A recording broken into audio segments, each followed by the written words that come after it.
Shalina Healthcare presents the Rising Stars 2026 Edition Season 5, a unique platform for medical professionals to showcase their clinical talents. Are you ready to be the next star? Who will emerge as the next winner among medical doctors across Nigeria? 10 finalists will battle it out at the grand finale. Who will walk away with the 1.5 million naira grand prize? Join the Shalina family in our quest to discover the next rising star.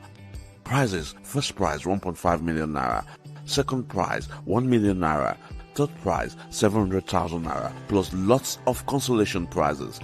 The Rising Star Season 5 is a hybrid event that will be held physically on the 17th June 2026 at NECA House, Alausa, Ikeja, Lagos, while virtual participants can watch the competition live on PharmastreamTV YouTube channel. Subscribe, like, and click the notification bell to receive instant updates when the event goes live. At Shalina Healthcare, we partner with medical professionals to deliver quality healthcare for all. Shalina Healthcare, celebrating over 40 years of trust.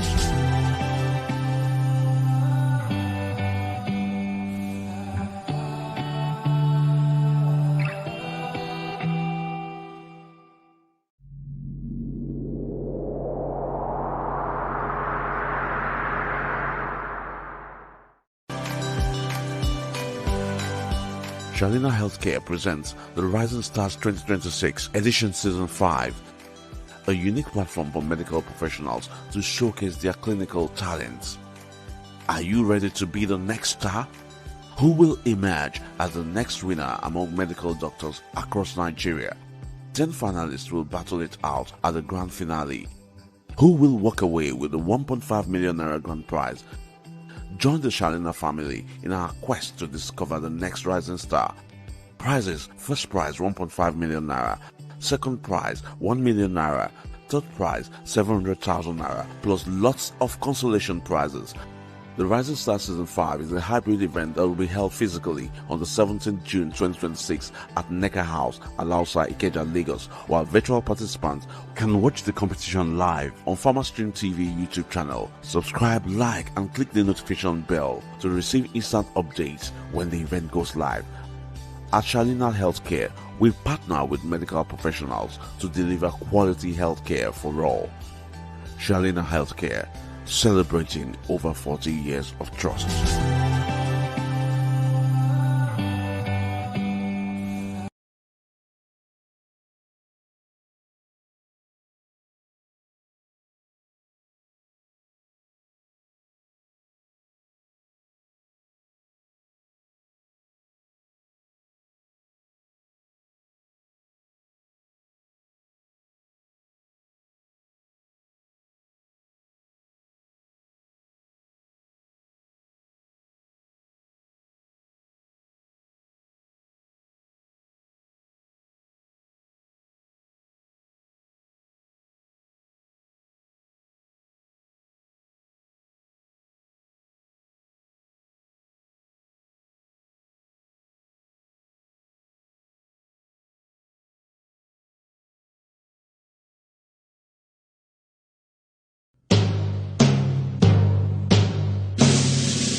Nigeria, we hail thee, our own dear native land.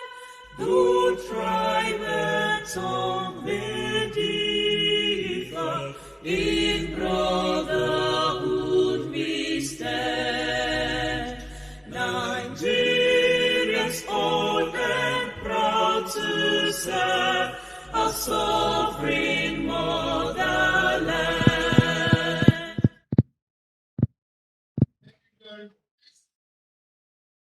Once again, on behalf of the management of Shalina Healthcare Nigeria, I want to sincerely welcome all our guests,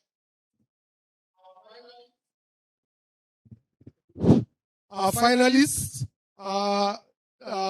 assessors, and senior medical doctors practicing in this country. And also for those that have joined us online, we also appreciate you and thank you warmly from the depth of our hearts. Right? quickly, we'll be going with a little speed of light. We'll be starting with the introduction of Shalina management and staff. And permit me to call on my colleague, Femi Laleye, to do justice by introducing the management.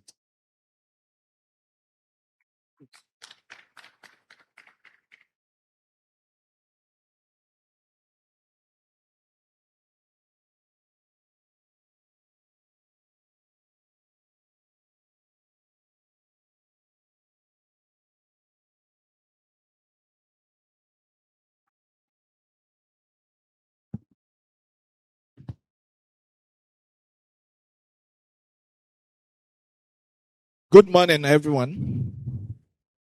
Good morning. Are we excited to be here? Or the rain is making us feel a bit dull? Good morning, Shalina. Maybe because we don't have the full house yet, but I'm very confident that very soon our colleagues will join us. I think the rain caused a little bit of delay. By the time we have the full house, I'm not even sure this all would contain every one of us. So I'd like to introduce the organizers of this event, the Shalina team. And first and foremost, I should say we have very important figure within the Shalina family in our midst. And this is to say how valuable Shalina places Rising Star. And in the course of the introduction, we'll get to know these people I'm talking about. But first and foremost, I'd like to tell every one of us that we have Shalina Healthcare in over 20 countries in Africa. And the first person I'm going to introduce to you today is someone that recently got an award globally in Shalina as who will tell me that? The best leader in the entire Shalina. So if you hear that there's Shalina in Nigeria, there's Shalina in Ghana, there's Shalina in DRC, and so many other countries, over 20 of them, the best leader amongst them all comes from Nigeria. And she's someone we refer to as our guardian angel. Okay? Beautiful. I think we have more females in the room than men. So a round of applause for all the females in the house. Our own guardian angel in Shalina happens to be a female. A round of applause to us again. And she's no other person than Mrs. Okpeyemi, the managing director, Shalina Healthcare, Nigeria. A round of applause for her. Isn't she elegant?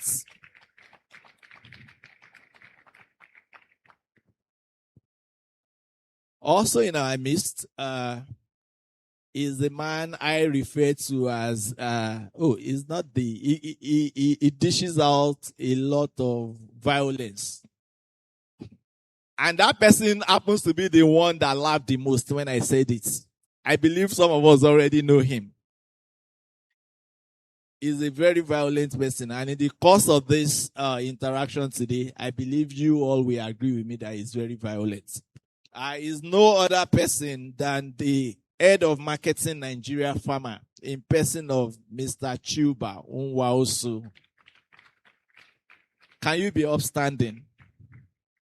At least I can command you today. Stand one more time, please. My boy. Please come around, Ayo.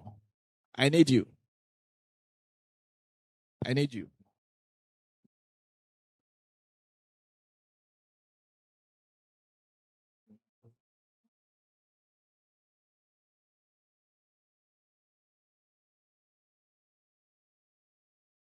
Okay. So the next person I'm going to introduce was the person that interviewed me while I was joining Shalina. Without that office, I probably will be under the bridge somewhere, asking for this and that. So our HR head human resources, in person of Mr. Mithilesh Tiwari. Mr. Mithilesh, this happens to be your first Rising Star. Don't worry, we'll treat you nice. You'll have 2 rounds of meal.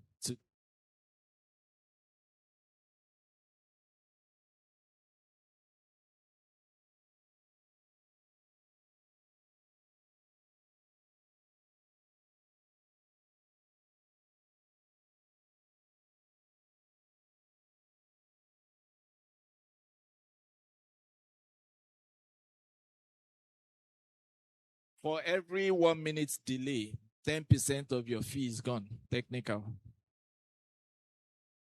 So next in line is the Human Resources Manager, Shalina Healthcare, in person of Mrs. Amina Akinsumbo. A round of applause for her, please.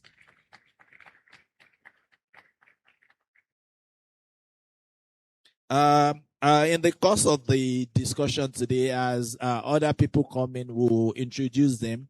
And with us here as well, all the zonal managers, regional managers present, and every other member of Shalina Healthcare in our midst. Can we be upstanding if we're in the room? Stand up for recognition. I believe we all can be recognized with our outfits. Don't we look lovely? If we employ doctors in Shalina, will you like to join? We are one happy family. That's what we refer ourselves as. One happy family, one Shalina. Thank you. So at this point, I'll hand over the mic to my boy, Ayo Akinshola. My boy, please go on. All right. Thank you. Thank you, Femi. Thank you. It's always been naughty. I still remember, right, querying our HR why they employed him in the first place. They should have allowed him to stay under the bridge at Ikeja. Right. But anyway, sorry, we'll continue to train him. Please forgive him. We'll continue to train him. All right. Thank you very much, Femi. And thanks everyone again. Quickly, we'll be introducing our finalists. Right, they are already seated. I must say at this point that this is the 5th edition of Shalina Rising Star. And we started and we wrote letters to 78 hospitals for this 5th edition. And we got feedback from 34. So, and the Day of the Rising Star, local Day of Rising Star was organized in each of the 34 institutions to arrive at 34 top winners. The 34 top winners were subjected, their dissertations were subjected to review by our national assessors. And that was how we arrived at the top 10 that will be competing for the grand prize today. Please, without much ado, I'll crave indulgences. Please, a round of applause for our top 10 finalists. Thank you very much. They have come across the country. When I call them, you see they have come from far and near. Every zone of this country is represented. So, please, studio, can we put that up for the profile? The citations for them, yeah.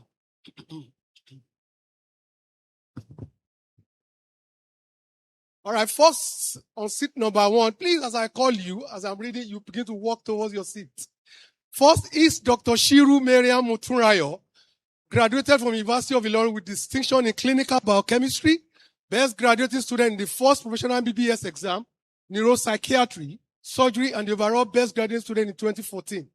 Consultant in the Department of Obstetrics and Gynecology, University of Ilorin Teaching Hospital, Ilorin, in Kwara State. Our professional membership include Nigerian Medical Association, Medical and Dental Council of Nigeria, Medical Women's Association of Nigeria, Ilorin Emirate Medical Doctors Group, Association of Fetal Maternal Medicine Specialists of Nigeria, Preterm Birth International Collaborative, Fellow of National Postgraduate Medical College of Nigeria, member West African College of Surgeons. Our achievements and awards include, but not limited, to Best Female and Overall Best Candidate at both Part 1 NPMCN and WSCS exams in 2021. She also won the Best Female, Best in Orals, and overall best candidate at Part 2 FMCOG exams in 2025. She is also a two-time vice president and first female president-elect of Association of Resident Doctors, UITH Ilorin. Currently the treasurer of Ilorin Emirate Medical Doctors Group. She has also co-authored scientific papers published in both local and international journals, and her interest includes traveling and trying new delicacies. Please join your hands as I call on and welcome Dr. Shiru Mariam Muturayo. You're welcome, Doctor. Next, on seat number 2 is Dr. Aminat Binta Ibrahim Sahad.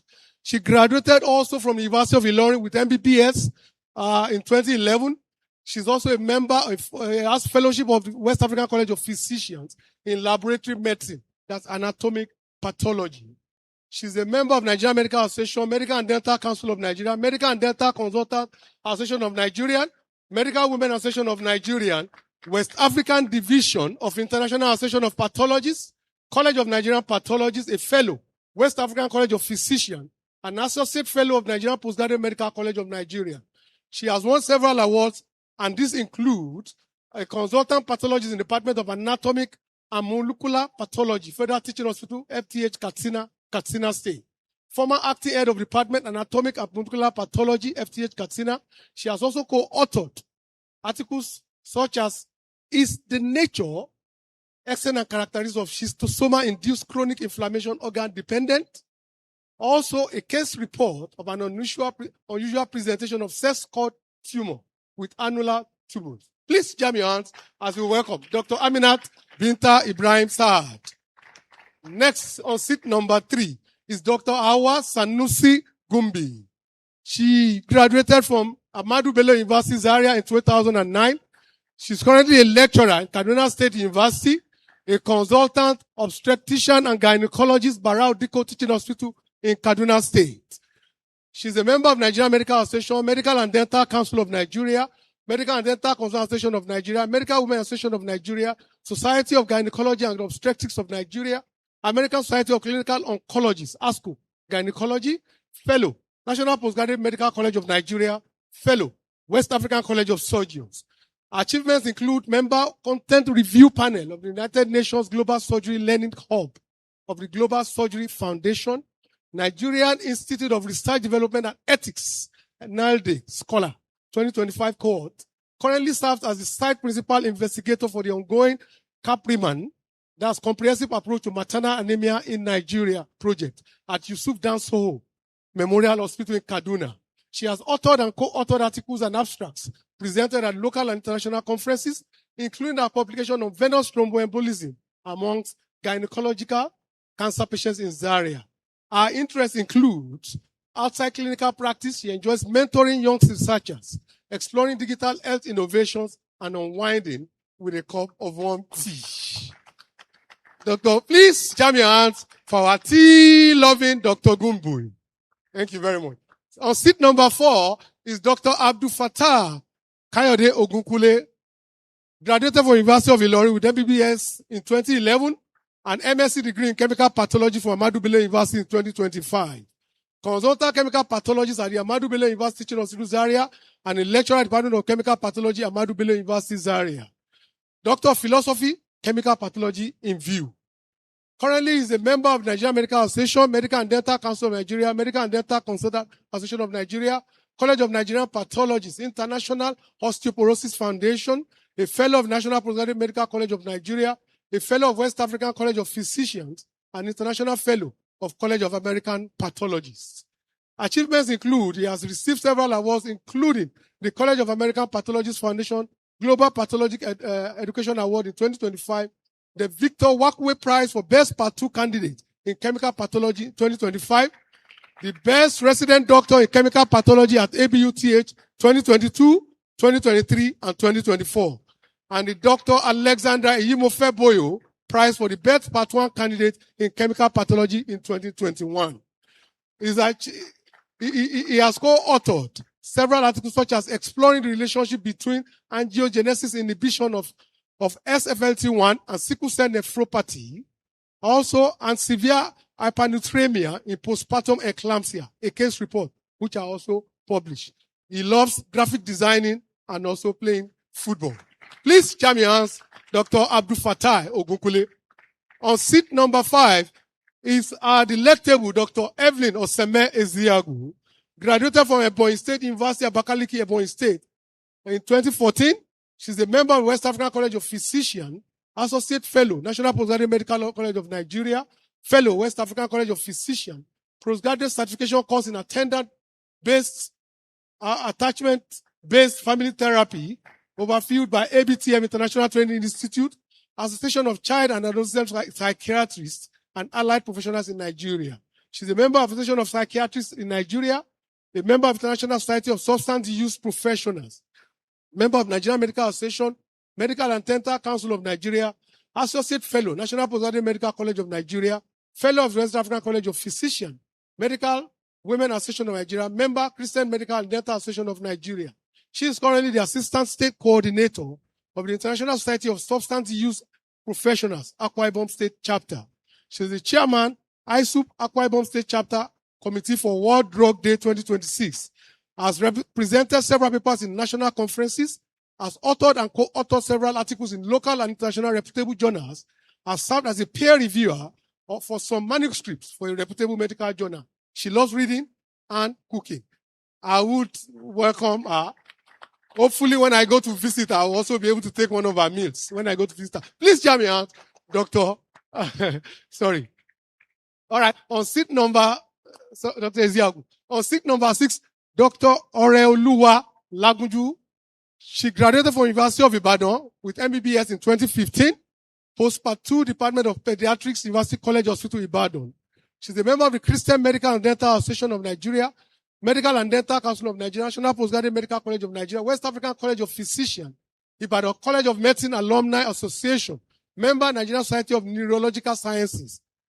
Achievements and awards includes, but not limited, to 2027 Award of Excellence Senior Secondary School Exam, Queen's College, Lagos, Award of Excellence Senior School Certificate Exam with 9 distinctions in 2008, Professor A.O.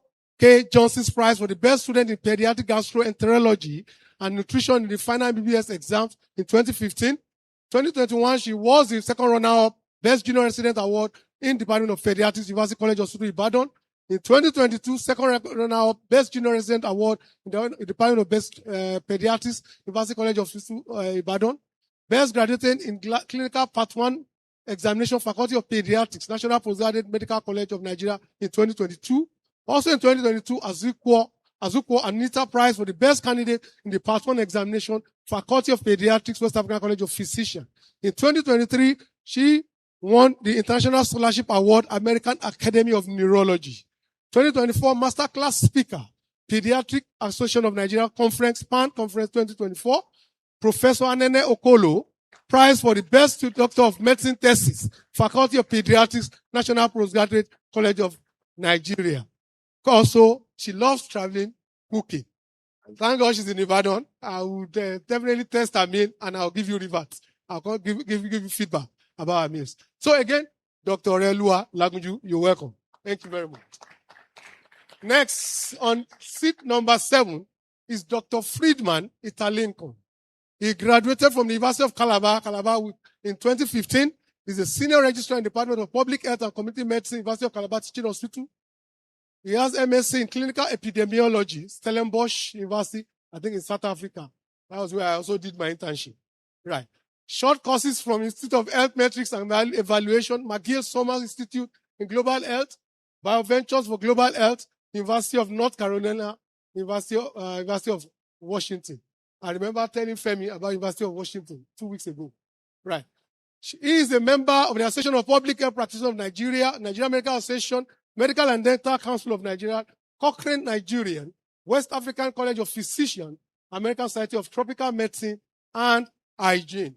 Currently, he has achievements and awards, which include but not limited to NYSC Community Development Service Award, Ebonyi State in 2018, Dr. Edet Foundation Research Grant Award in 2021, McGill Global Health Program Grant for Maternal and Child Health Research Project in 2023.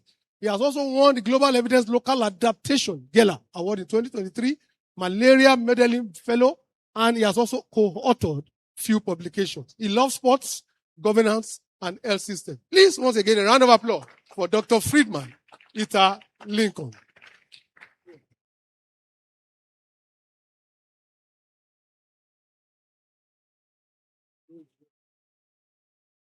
All right, so next on seat number 8 is Dr. Joy Chinyere Nwaogugu Utomi.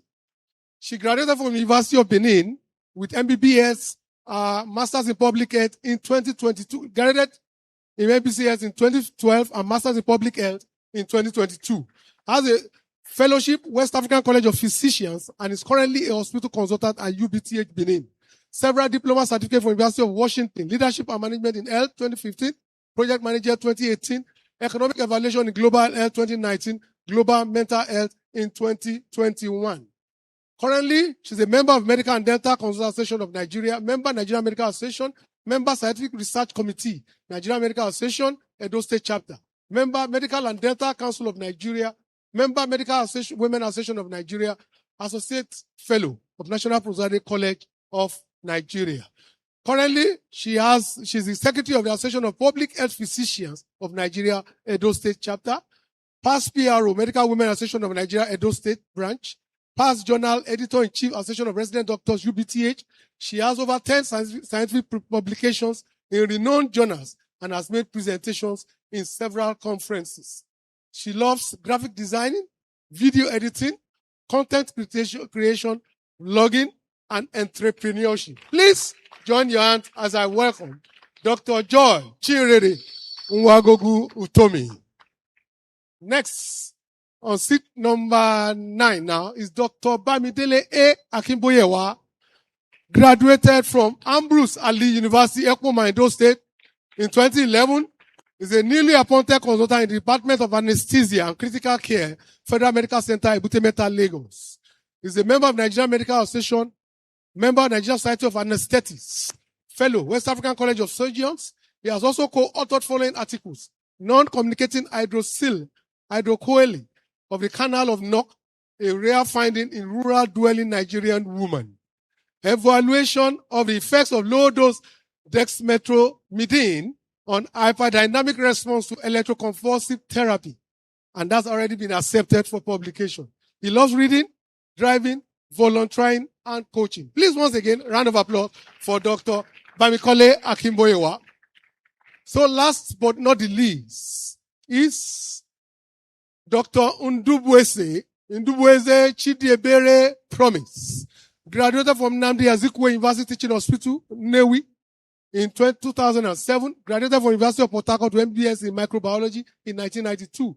Senior register in the Department of Medical Microbiology, UNTH, Ituku Ozala, Enugu State. Certificate of Training in Scientific Conference by Clinical Microbiology and Infectious Disease Society of Nigeria. He's a member of the Nigerian Medical Association, Medical and Dental Council of Nigeria, Fellow of the National Postgraduate Medical College of Nigeria, Clinical Microbiology and Infectious Disease Society of Nigeria, American Society of Microbiology, European Society of Clinical Microbiology and Infectious Diseases, Society of Quality Assurance of Nigeria, Society of Quality Assurance in the United States. He is currently the President of Society of Quality Assurance of Nigeria, grant recipient for low and middle income country by ESCMID Global 2025 for paper poster presentation at Vienna, Austria in 2005. He has co-authored several articles such as environmental contamination with multi-drug resistant organisms in Nigeria neonatal intensive care unit, point prevalence survey of antimicrobial prescription and consumption in the Nigerian tertiary hospital, a gateway to antimicrobial stewardship program. He loves reading, writing, and watching movies. Please, a round of applause for Dr. Ndubweze Chidiebere Promise.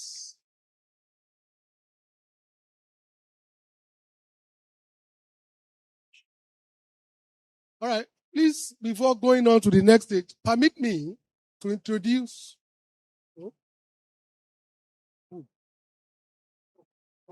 All right, so quickly, I told us we are in the 5th season of our Shalina Rising Stars Award. And the next category that I'm going to introduce have been with us from season 1. Whatever we've seen today, whatever you're going to see today, right, was also midwifed by them. Some of the crossing the T's, dotting the I's, came from them. And we have gotten enough advice and We have gotten enough advice, and today, whatever we are going to do, whatever we do in Shalina Rising Star, was also a brainchild of this next set of people. So, with so much joy in my heart, permit me to recognize and call out our national assessors. They know how we do it. They know where to go. When I call them, I don't have to point to where to go. They know their left from their right. These are seasoned professionals. You would see when I'm going to read out their profiles. They are seasoned professionals in the medical fraternity in this country today. And it's always joy. It always gladdens my heart to introduce them anywhere I go to. Whenever I go on the field work and people ask, who are your assessors? Gladly, I call out, I reel out their names without thinking.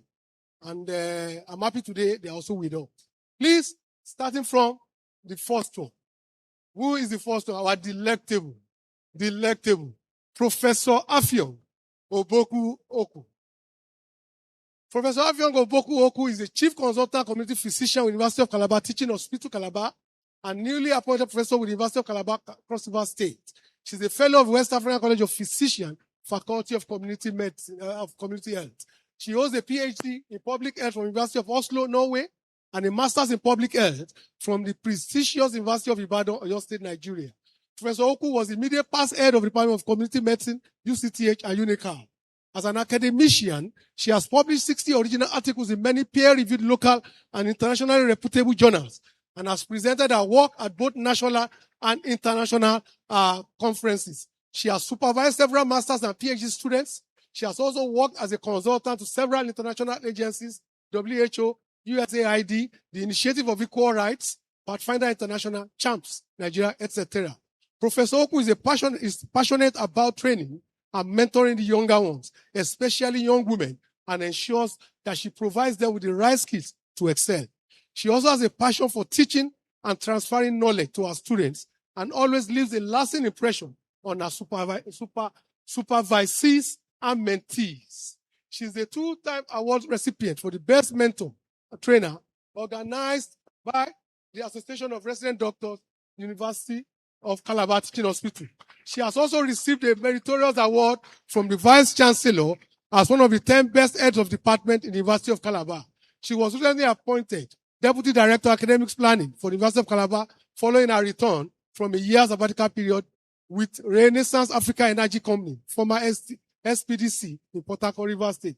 Our research interests includes health education and communication, maternal, child and adolescent health, qualitative research, and health policy and management. She is happily married to Dr. Oboku Oku, and marriage is blessed with 3 amazing children. Once again, a loud applause for Professor Oboku Oku Afio.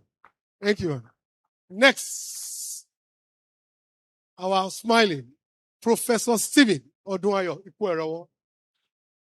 Professor Ikuerawo is a professor of urologic surgery and the Dean Faculty of Clinical Sciences at the Lagos University College of Medicine. He is also a consultant urologist with the Lagos University Teaching Hospital. He had his medical degree from University of Ibadan and graduated as the best student in the College of Medicine of University of Ibadan in 1997, winning many prizes and awards. Please, if you are clapping, you clap louder. Thank you very much. Thank you. Thank you very much. His medical postgraduate training was at University College of Hospital Ibadan and the Medinische Schule, Hanover in Germany. Those of us that speak German, Deutsch, you understand that. All right. He also won prizes and awards at the postgraduate level and was honored by the National Postgraduate Medical College of Nigeria. Since appointment at the Lagos University, he has done highly impactful research and has published extensively on prostate and kidney cancers and general urology in several local and international journals. He has more than 65 publications to his name in reputable local and international journals. In addition, he has presented research papers and spoken at several conferences. He has successfully supervised at least 20 postgraduate dissertations for both the National Postgraduate Medical College and the West African College of Surgeons, 4 master students and 2 PhD students. Professor Ikuerawo popularized the operation of radical retropubic prostatectomy for early prostate cancer in Nigeria. Please, a round of applause for this. Right. Professor Ikuerawo enjoys traveling, taking a walk in nature, swimming, and watching football. Even though he loves watching, but he cannot play. Right.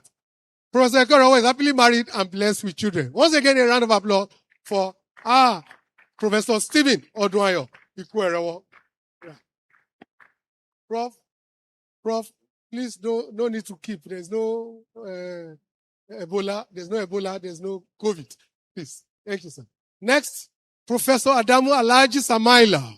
Professor A.A. Samaila graduated from the famous Ahmadu Bello University, Abu Zaria, with Bachelor of Medicine, Bachelor of Surgery in 1993.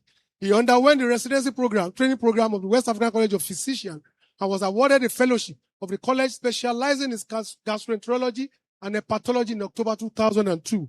He was appointed lecturer in the Department of Medicine by Rayo University, Kano in December 2002 and rose through the ranks to become a professor of medicine in October 2015. He has been an honorary consultant gastroenterologist in the Department of Medicine at Kano Teaching Hospital from December 2002 till date. Professor Samaila underwent a one-year post-fellowship advanced endoscopy training at the University of Witwatersrand, South Africa, and the affiliate Chris Anning Baragwanath Hospital in Soweto, Johannesburg, from November 2006 to November 2007. He was the head Department of Medicine BUK from May 2016 to May 2018 and was elected as member representing the Senate of BUK on the Governing Council since 2018 date. He has more than 80 publications in peer-reviewed local and international journals. He has delivered more than 100 guest lectures, scientific papers, seminars at local and international fora. His research areas of interest include gastrointestinal endoscopy, Helicobacter pylori, and functional gastrointestinal tract disorders. He has chaired and still serving on several statutory and ad hoc committees in university, teaching hospital, professional bodies, and federal and state ministries, parastatals, and agencies. He is the Internal Medicine Quality Assurance Representative on the Quality Assurance Committee of the West African College of Physicians and the Board of Trustees member of Islamic Medical Association of Nigeria, AKTH, and BOT member of the Medical and Dental Consultant Association of Nigeria. He is a recipient of several merit awards and a member of many professional bodies, notably NMA, MDCAN, Iman, Sogin, etc. He is widely traveled across the world and is married to a pediatrician and blessed with 5 children. Please, a big round of applause for Professor Samaila Adamu Alhaji. Professor Adamu and I have come a long way. When Prof was crawling as a young medical doctor there, that was when I was buying him meat pie and juice to prescribe my products those days. So our relationship dates back to 2000. As he was coming out, he was also meeting me on the field. So please again, Professor Adamu Alhaji, thank you for coming. Thank you all. All right. So, thank you. Next, quickly, still moving. I hope I didn't take much time. I think I rushed through as quickly as possible. Let me call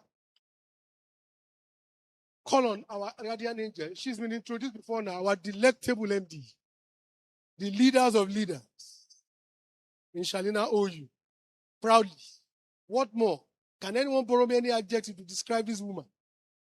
Can anyone borrow me an adjective to describe her?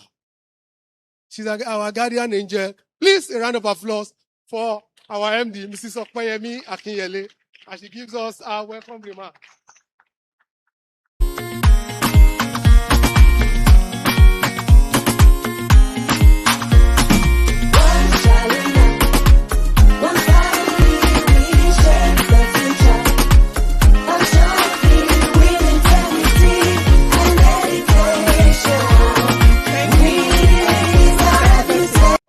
Can you bring it down? Thank you. Good afternoon, everybody. It's always amazing to have you join us in this event, in such events. It encourages us to do more. So without further ado, I'm going to go right to it. On behalf of Shalina Healthcare, it is my immense pleasure to welcome you all to the 5th edition of Shalina Rising Star Awards. Can you give yourselves a round of applause for making it here on time, irrespective of the rain? Today is about one thing. It's about celebrating the future of healthcare in Nigeria. Do we all agree? Because what we do here today, what has brought the different activities that has brought each that culminated to today's event, gives us hope in the healthcare space in Nigeria. For this, I want to say a very big thank you to every one of you for your commitment to the cause. We launched Rising Stars to recognize doctors who go beyond the call of duty, those who show excellence, compassion, and commitment in their communities, often with little recognition. Over the last 5 seasons, we've seen this platform grow, and you all have also grown with us. It has grown from an idea to a huge movement, from hundreds of contestants across the country to the pre-qualified 34 doctors and to the final top 10 here seated. I want to say congratulations to you. You all remind us why healthcare matters. The doctors we are honoring today are proof that passion and purpose still drive the profession of medicine. To our contestants that have participated across the various regional qualifiers, to the finalists that are here seated today, we want to say that you approve that quality healthcare in Nigeria still remains alive. We see you, we value you, and we are proud to stand with you. To our valuable assessors, thank you for staying with us through the different seasons. To the healthcare leaders, guests here seated today, thank you for believing in this vision and for supporting the next generation. There is, however, a giant here seated with us today, without who Rising Star would have been impossible. He's a facilitator and sponsor of Rising Star, and because of his magnanimity and care for the Nigerian healthcare system and for Africa healthcare system as a whole, he has facilitated and sponsored Rising Star right from inception. And out of his wallet, funding of Rising Star has been made possible. He is the group managing director of Shalina Healthcare, based in Dubai. His family's vision gave birth to Shalina Healthcare over 40 years ago. Join me in welcoming to the stage someone that most of us have only seen thus far in corporate videos and online platforms. With vibrant applause, please welcome to the stage Mr. Abbas Virgin.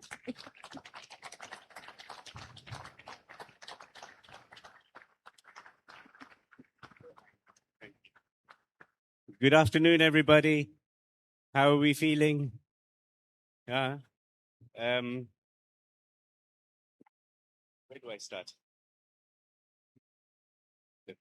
I want to start by saying, first of all, we're very excited to be here today on the 5th season of the Shalina Rising Stars event and program that we are sponsoring here today.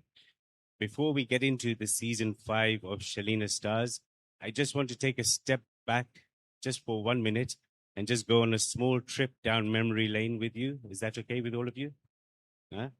So I think Yemi alluded to the fact that Shalina Healthcare was started about 40 years ago in Central Africa in the DRC.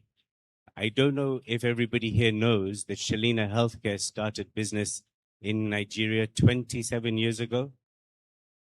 Are we aware of that? So we have a very long history in Nigeria. And during this history, it's been a very interesting and a very enjoyable learning curve that we have gone on.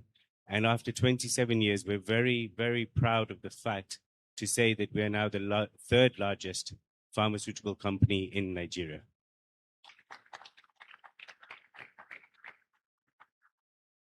Over these years, we have invested quite significantly in building our own capabilities in Nigeria.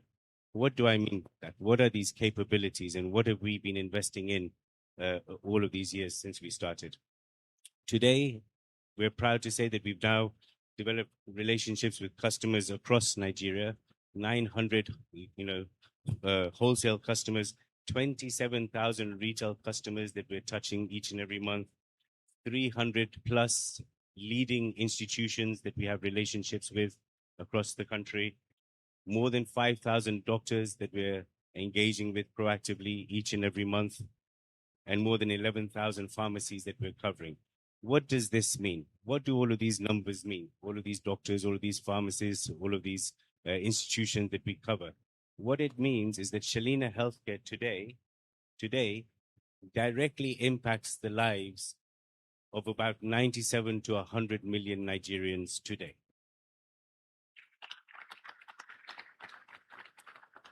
I'll say that one more time. Shalina Healthcare directly impacts positively and contributes positively to the health and well-being of almost 100 million Nigerians. In Nigeria, we are 250 million people. Is that correct? Plus minus. So that means Shalina is having a tangible positive impact on almost 40% of the population.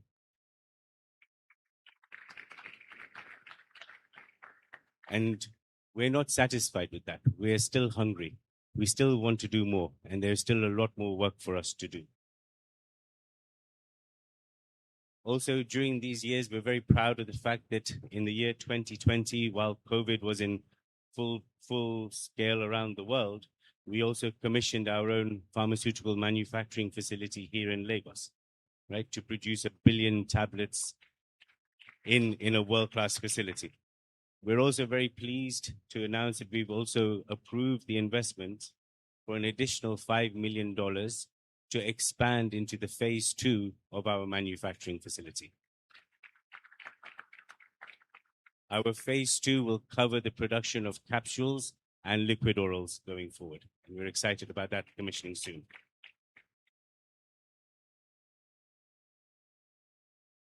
Now, at Shalina Healthcare, we do believe that our responsibility to society and to the healthcare ecosystem, as Yemi rightly put it, we're all part of this healthcare system. Is that fair to say? All of us has a role to play in the healthcare system.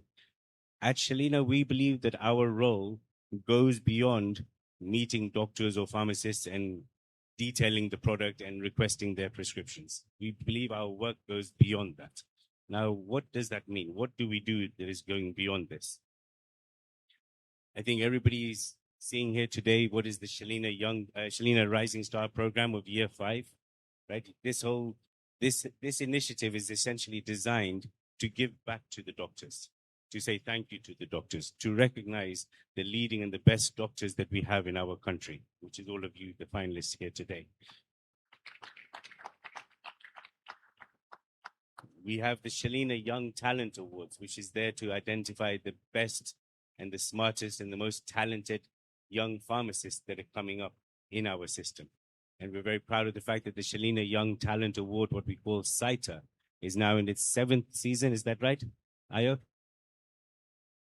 7th or 8th season? 7th season. So we're at 7 seasons in SITA, 5 seasons in Rising Stars. We've been making these investments for these numbers of years, and we're very proud to do that. Another way that we want to give back to the healthcare system in Nigeria is with our Shalina Antibiotic Stewardship Program, where we've defined a number of protocols and clinical guidelines and best practices for the doctors and for their patients on how to, on the best, to make sure that we take our antibiotics in a responsible and sustainable long-term way. We do not create problems of drug resistance and what have you there. Similarly, we get repeated requests across all of the states in Nigeria asking Shalina to contribute in one way or another to some very bespoke, tailored programs that they need run in their states. And we're very pleased to keep doing those things as well, bespoke programs at a state level. And last but not least, has everybody here heard of Shalina MedSpace? Have we all heard of Shalina MedSpace? Shalina, I'll just tell all of us what it's all about. Shalina MedSpace, it's totally free. It is an app which you can download from the Apple Store or Samsung Play Store, whatever that is. You can download the app, and in this app, in your hand, you will have free access to 3,000 plus medical journals. You'll have free access to 4,000 plus ebooks. You will have access to clinical guidelines from all over the world. You will have access to medical magazines and access to live webinars with key leaders, key doctors from around the world.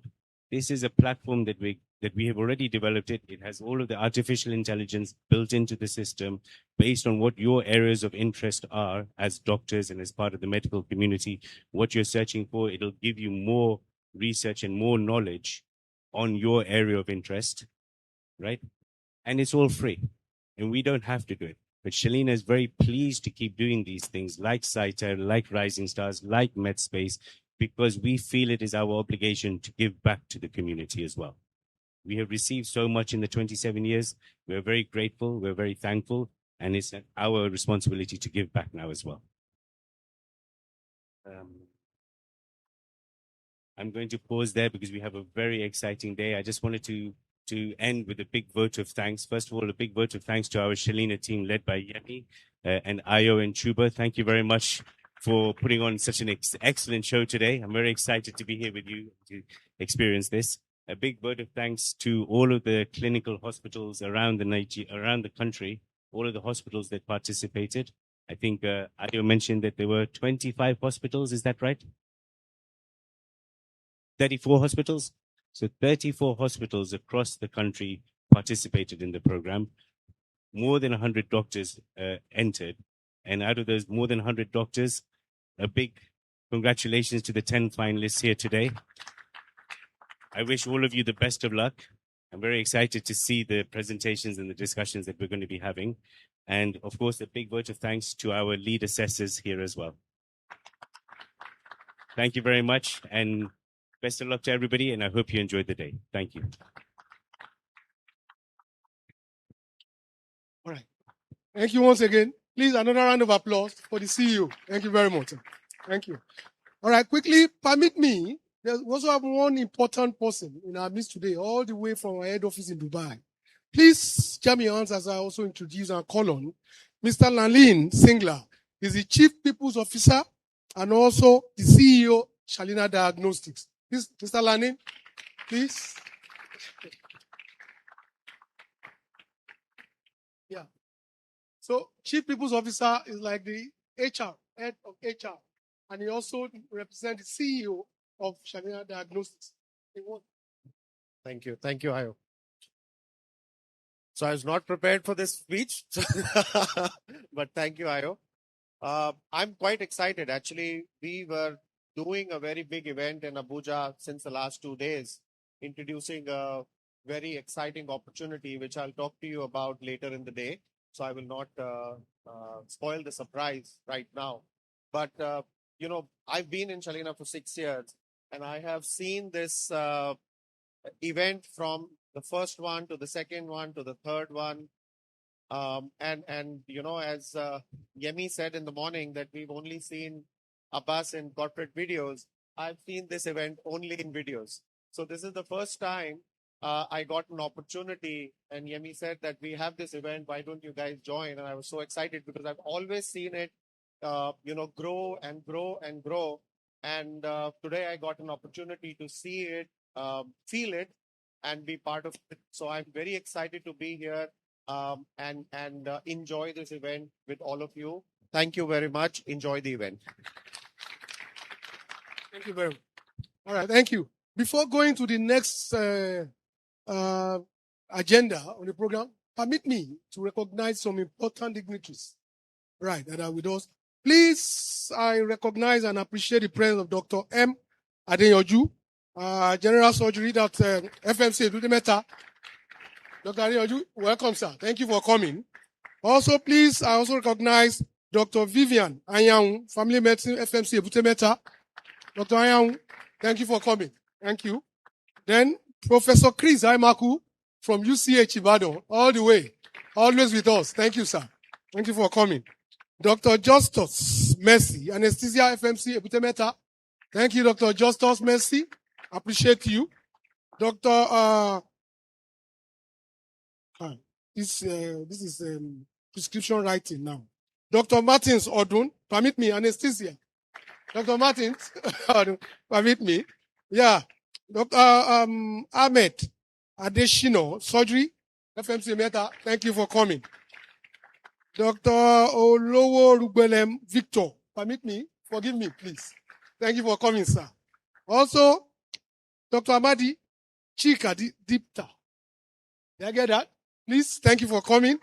Dr. Shodipo Oluwajimi. Always. Thank you, sir. Always. Thank you. Dr. Inyang Emmanuel.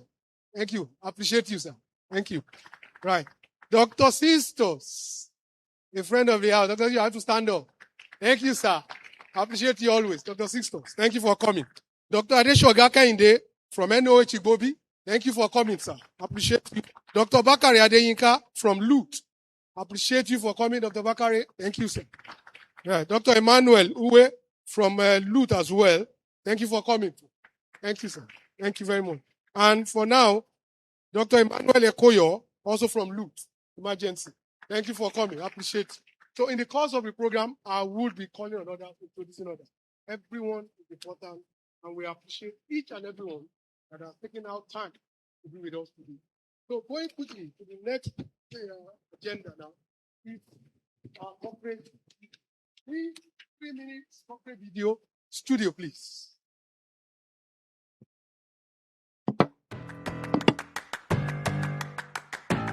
At Shalina Healthcare, we started nearly 40 years ago, and it was based on an understanding that Africa needed an affordable price and that were available there on the ground. We see ourselves as part of our vision to be Africa's health champion. We are focused on Africa, and we serve a whole host of countries across sub-Saharan Africa. So we started in DRC.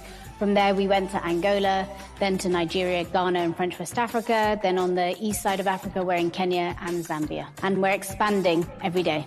One thing that I believe differentiates Shalina Healthcare from other pharmaceutical businesses on the continent is that our approach to each market is almost unique. And so that means that we really understand the markets that we're in and how exactly to do business. We are a healthcare company focused on pharmaceuticals, consumer health, and diagnostics. As part of our growth ambition, we're entering into new therapy areas and new businesses. We believe in local manufacturing in Africa because it is important that the countries we serve become self-sufficient for their medicines. Shalina Healthcare has historically always sourced its pharmaceuticals from either India and China. And in the last 5 years, we've strategically decided to expand our manufacturing capabilities onto the continent, made in Africa for Africans. All of the plants that we manufacture in, be it our own plants or third parties that we partner with, all meet WHO GMP standards as well as the local regulatory requirement of every single country that we're in. Good manufacturing practice, along with the quality controls, give us what we call quality assurance. We'll also be entering into new countries in North Africa as well as South Africa. And we're going to do that by really building on the strengths that we have, where we really understand Africa and what its needs are. This profound understanding has ignited and fueled our growth in consumer product range, expanding our current portfolio and crafting a robust go-to-market strategy across Africa and Middle East. If you travel to any part of Africa, people recognize this company. So our products are very popular across the continent. And if you see the customers who come to our shops, for them, we are the first choice. We are really committed to community outreach. We bring doctors, we bring nurses, we bring testing capabilities, giving them free medical attention and giving them free medicines. In Shalina, most important are our people. We take care of our employees. We help them to develop themselves. We don't struggle to be creative. We don't struggle to innovate. The pursuit of our excellence, not just of our employees, it's also at the level of customers. Like the Shalina Young Talent Award for identifying the best talents in the pharmacy, or with a program called Rising Star for the doctors when they are doing their internship. I feel proud. I'm in the company 22 years. Healthcare has improved a lot. We're committed to being in Africa. We've been there 40 years. We will certainly be there 40 years from now. We want to have a lasting legacy where people can see the impact that we are making on the lives of millions in Africa.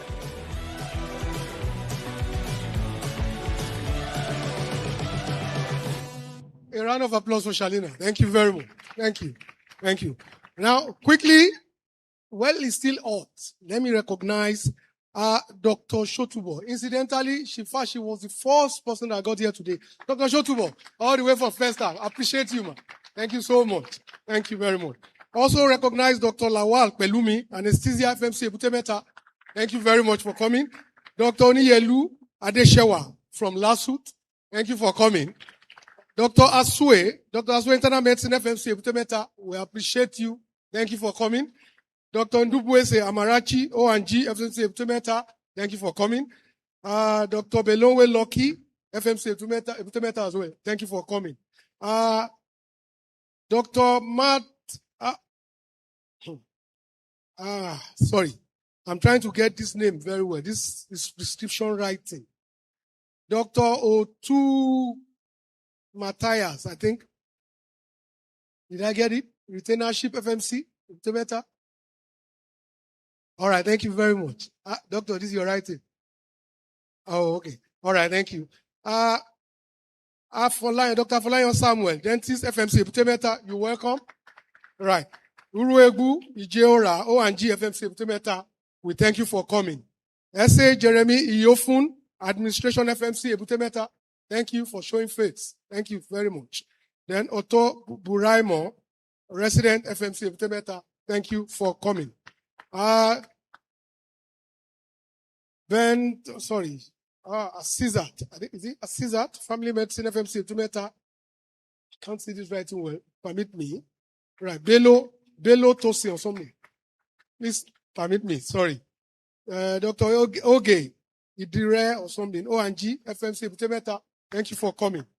Then Obuzome AN Anesthesia FMC Ebutemeta. Thank you for coming. Thank you all. So quickly, next we'll go on till following the agenda. Please, we'll go how we started this program, where we started. But before we start, let me also recognize my former Oga, my former boss. He initiated this program, right? He midwifed this program. He bettered this program. He put where he needed to dot the I's and cross the T's. He initiated this program. This program would have come to light today without his input and effort. Even though he has moved on from us, he's still part and parcel of us. Please permit me to recognize pharmacist Folonsho Alaron. Thank you. Thank you for coming. All right. Okay. So next, I want to tell you who we are at Shalina and how far we have come with Rising Star. Studio.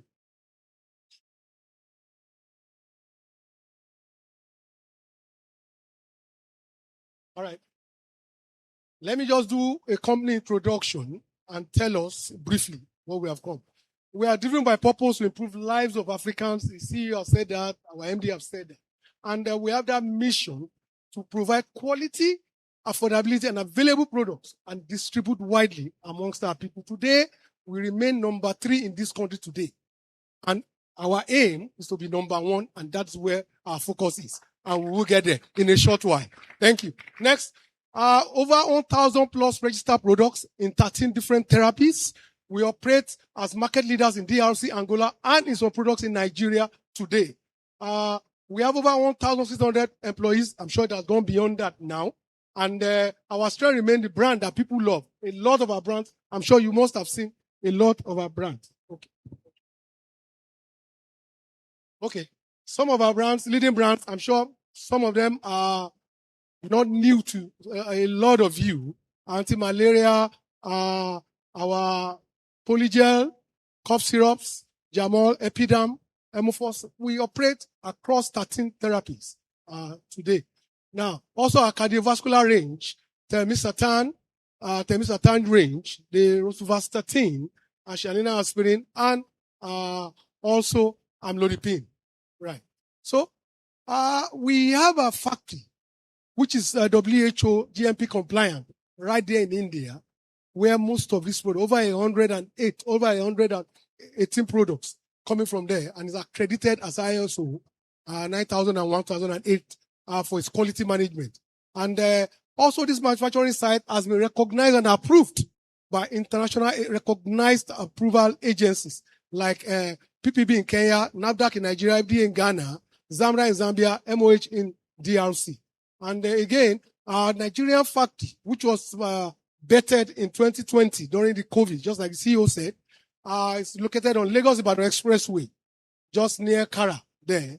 And today is the first of Shalina factory in Africa. Even though Shalina did not start in Nigeria, but the first factory in Africa was erected in Nigeria. Technology transfer of over 5.2 billion tablets today are solid dosage form, and hopefully, just like the CEO said, about 5 billion, did I say million or billion? I want to call it billion. $5 billion is going to be pumped in order to make us also to produce this, the liquid formulations and the capsules as well. We're also targeting WHO certification, and currently we also serve the ECOWAS, West African sub-region from Nigeria. Our pride for customers from selling to learning. Apart from selling, we also learn. Apart from in-house learning, we also try to educate through several platforms to also educate medical professionals. We have the Shalina Learning Center right here in our office. It's a facility that can seat about 120, and it's free for usage to medical community. For some associations have come there to all their conferences, all their seminars, all their meetings, free of charge. And we support them right there, Shalina Learning Center. We have the Rising Star program, which you are part of today. We have the Shalina Young Talent Award for our final year pharmacy student. That is in the 7th season, which was conducted in February this year. Conference, we participate in so many conferences, medical conferences. We support, participate, medical outreaches. We also celebrate some of you on your special days. I'm sure some of you will bear us witness that we don't just come to ask from you. We also give back. We celebrate on your occasions. And we partner with professional bodies in the country to during their conferences, annual AGMs as well. We partner, right? We have many value-adding initiatives, knowledge sharing, capacity building, patient-centric, customer-centric, all embedded in the Shalina logo. The Shalina Med Space, which the CEO explained to you, right? A lot of you have also keyed into that app. It's free of charge, just to download. And download. For those that want to even join today, our delegates are here to guide you. Just go to Google Play Store, download this app, and you be open to a world of medical information, world of recent medical information from top leaders across the world. Shalina Antibiotic Stewardship Program is one project that we have conducted across 6 geopolitical zones in the country to conduct and ensure that there's antibiotic stewardship protocol. We have assisted in establishing antibiotic stewardship protocol in many institutions today, aside other things. We also have market adding initiative, capacity building and knowledge, international webinars, local webinars, academic sessions, on-site training at the Shalina Learning Center, as you can see from the pictures. Right. Monthly newsletter. We also have a Synapse, Shalina Synapse newsletter, where we churn out every quarter information like newspapers to guide you, to give you current information in the medical world. And you can also access that through whatever contacts we get from you today. We also put that into the pool that we have put together so that you can also be shared. Such letters will be shared with you online. Facility design for trainings. Our Shalina Learning Center can accommodate up to 220, as I said. Free access to HTTP associations to train members. 6 Shalina Learning Centers have been built across Sub-Saharan Africa. Today, we also we have rolled out 24 Synapse newsletters and more are still coming. And also, we speak to challenging medical issues, guidelines, therapy updates. We try, and we encourage. We care for the indigents with medical services provisions across many medical many markets in Nigeria towards our drive to ensure medical care everywhere. That's our patient-centric. You can see some of the ones we have carried out in our environment. 48 markets, clinics we have done, and we have reached out to about 21,000 patients have been attended to. We have been to 8 states of the Federation thus far. We are bringing free medical care closer to our people as much as possible. Health education as well. We also advise and give medical checks and tests and provide free drugs for those that actually need. You can see some of the programs that were held in our Shalina Learning Center. My humble self, you can see me there, my humble self, talking with some fellow doctors like you. Thank you. Right. So what is Rising Star? Why do we have to rise? Who has risen? Who is here to rise? Right. Shalina Rising Star is a unique platform for medical professionals to showcase their clinical talents. That is what we celebrate. That is what we have come here today to also celebrate from this cerebral minds seated before us today. Right. And who are those to participate? It is this highly dynamic era of health science. Exchange of ideas and experience can guide residents to deal with challenges in daily practice. We believe that up-and-coming talents like resident doctors look forward to assorted opportunities to prove their mettle through healthy competition. The dissertation presentation will provide them opportunity to develop naturally skills as they showcase their research prowess and rare clinical skills. At Shalina, we partner with medical fraternity by providing platforms that can add value to their clinical practice. Rising Star will provide a platform to budding doctors to interact with renowned experts from across our specialties. Right.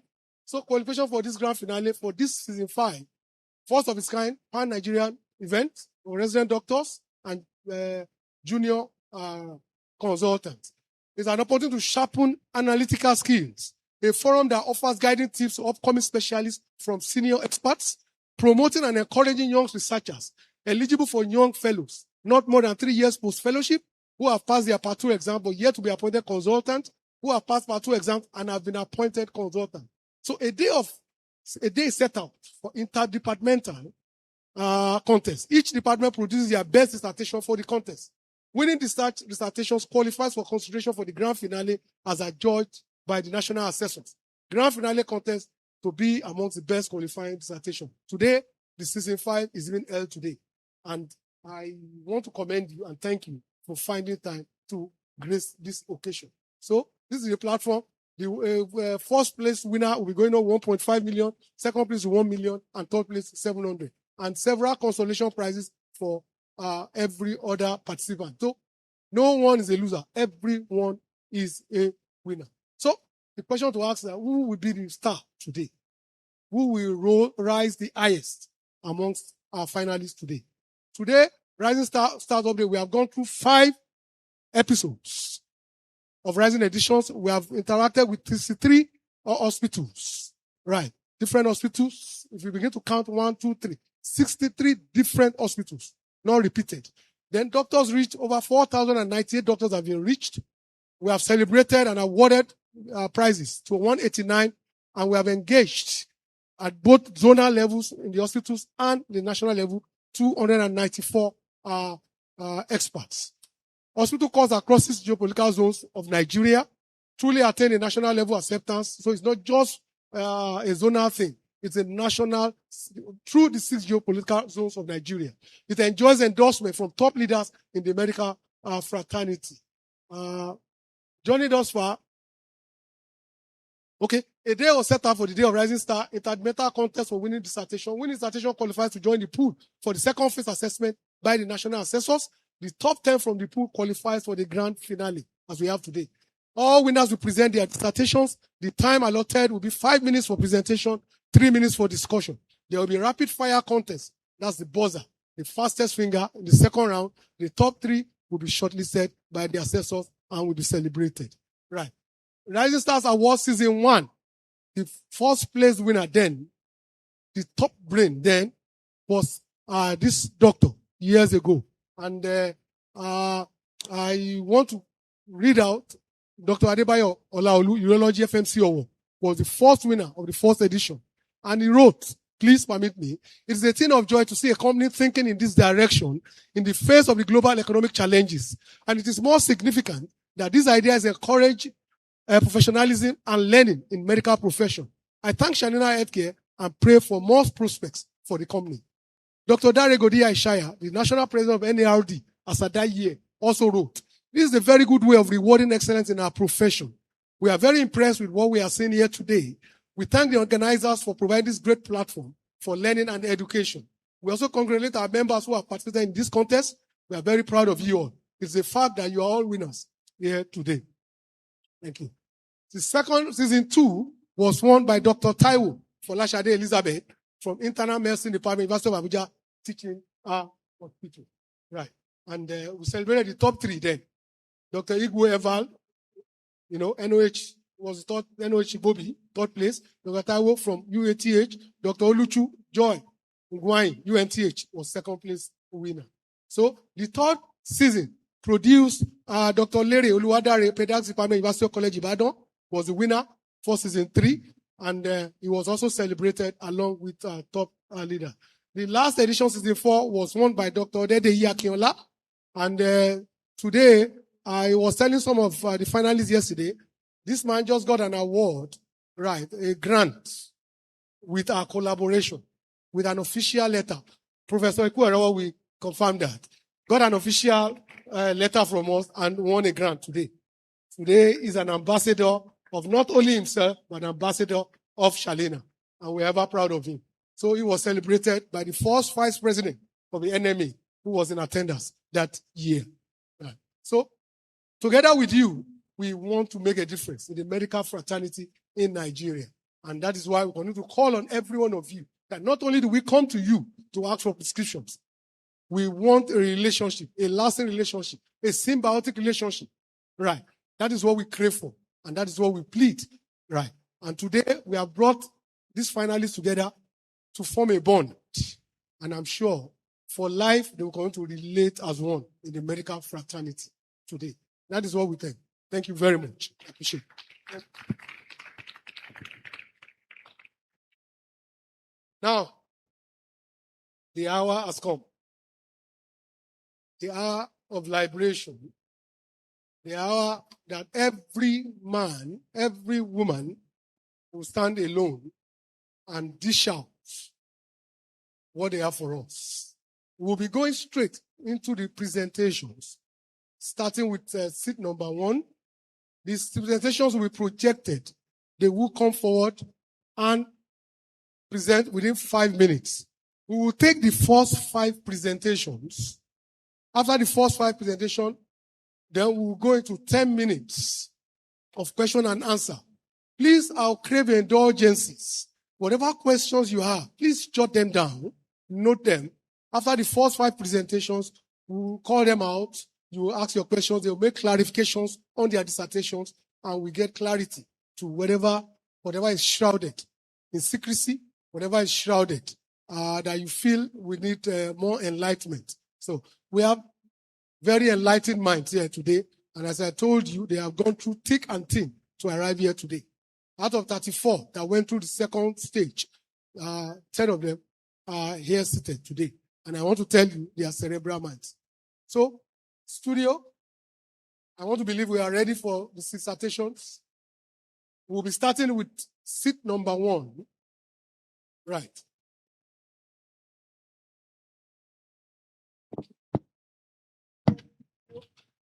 Okay, please permit me to call on seat number 1, Dr. Shiru Mariam Moturayo. Please, doctor, you have 5 minutes.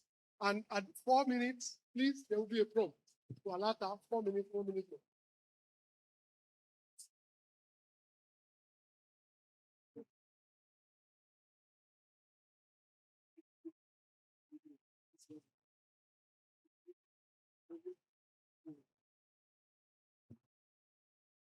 Good morning, assessors, my fellow contestants, and audience. The title of my study is Preuterine Incision, Oxytocin Infusion versus Post-Delivery Bolus and Infusion on Blood Loss in Cesarean Section at University of Ilorin Teaching Hospital, a randomized control trial. So cesarean section is one of the commonest procedures in obstetrics, and it carries the risk of hemorrhage. This hemorrhage, when significant, is termed postpartum hemorrhage and is often due to uterine atony.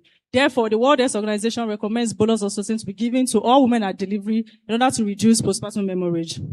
However, postpartum hemorrhage has consistently remained the leading cause of maternal mortality worldwide, accounting for more than 70,000 deaths per annum.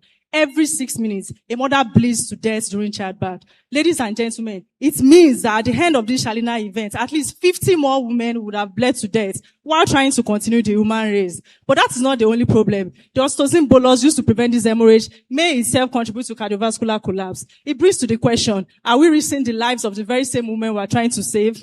Although we know that the current bolus of oxytocin reduces postpartum hemorrhage risk, but we cannot continue to ignore the safety concern regarding this. And this has led to increased interest in oxytocin infusion regimen. Some studies have shown that oxytocin, when given as an infusion just before uterine incision, significantly lowered intraoperative blood loss, need for blood transfusion, and additional erythrocytes. However, all these studies were done in elective cases and in women with low risk of uterine erythrocyte. This study, currently guidelines differ on when and how oxytocin is given in cesarean section with practice based on traditional rather than robust scientific data. And although the studies that showed pre-incision infusion to show promise, they were all done in elective cases, leaving the optimal prophylactic regimen as cesarean section uncertain. This study was therefore imperative because death from postpartum hemorrhage is still unacceptably high.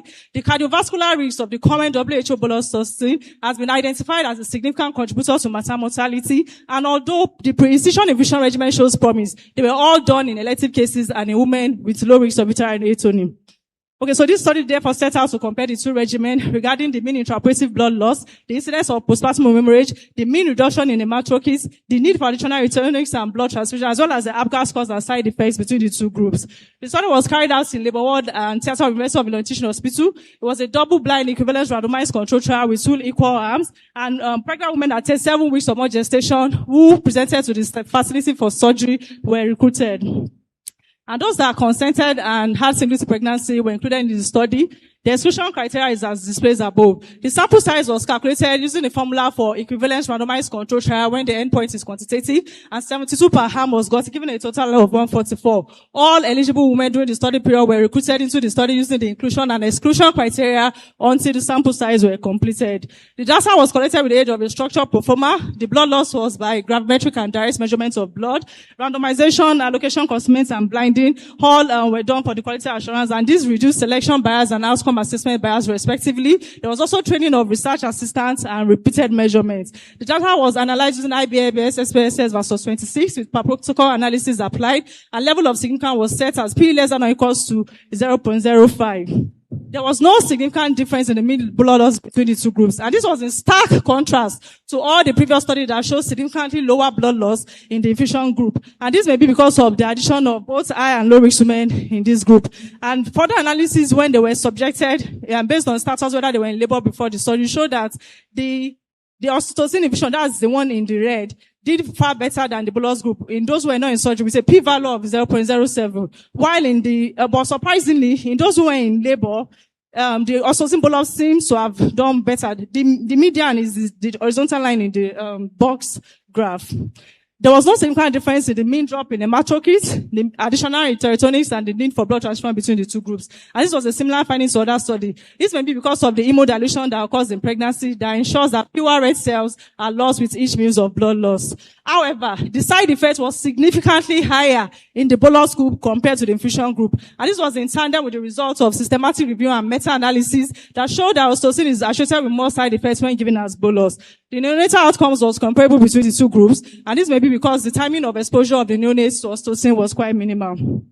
The strengths of the study included was a randomized trial and the double-blind design, while the limitations include that small amounts of amniotic fluid might have mixed with estimated blood loss and multiple gestations were excluded.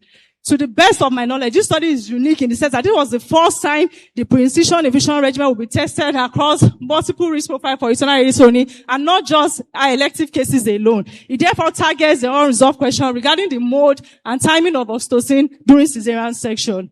This study has contributed to local practice in the University of Illinois Teaching Hospital where it was carried out, and also to the growing global evidence of use of oxytocin during cesarean section. In conclusion, pre-incision oxytocin infusion was associated with equivalent blood loss to post-delivery blood loss on infusion, while associated with significantly lower side effects. Therefore, preventing maternal hemorrhage should not come at the risk of cardiovascular safety.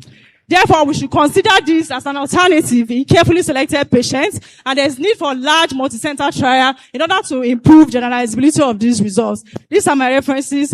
Thank you very much. I want to thank my supervisors, Professor Ikeja and Dr. Anant Cooper, for this study. Thank you.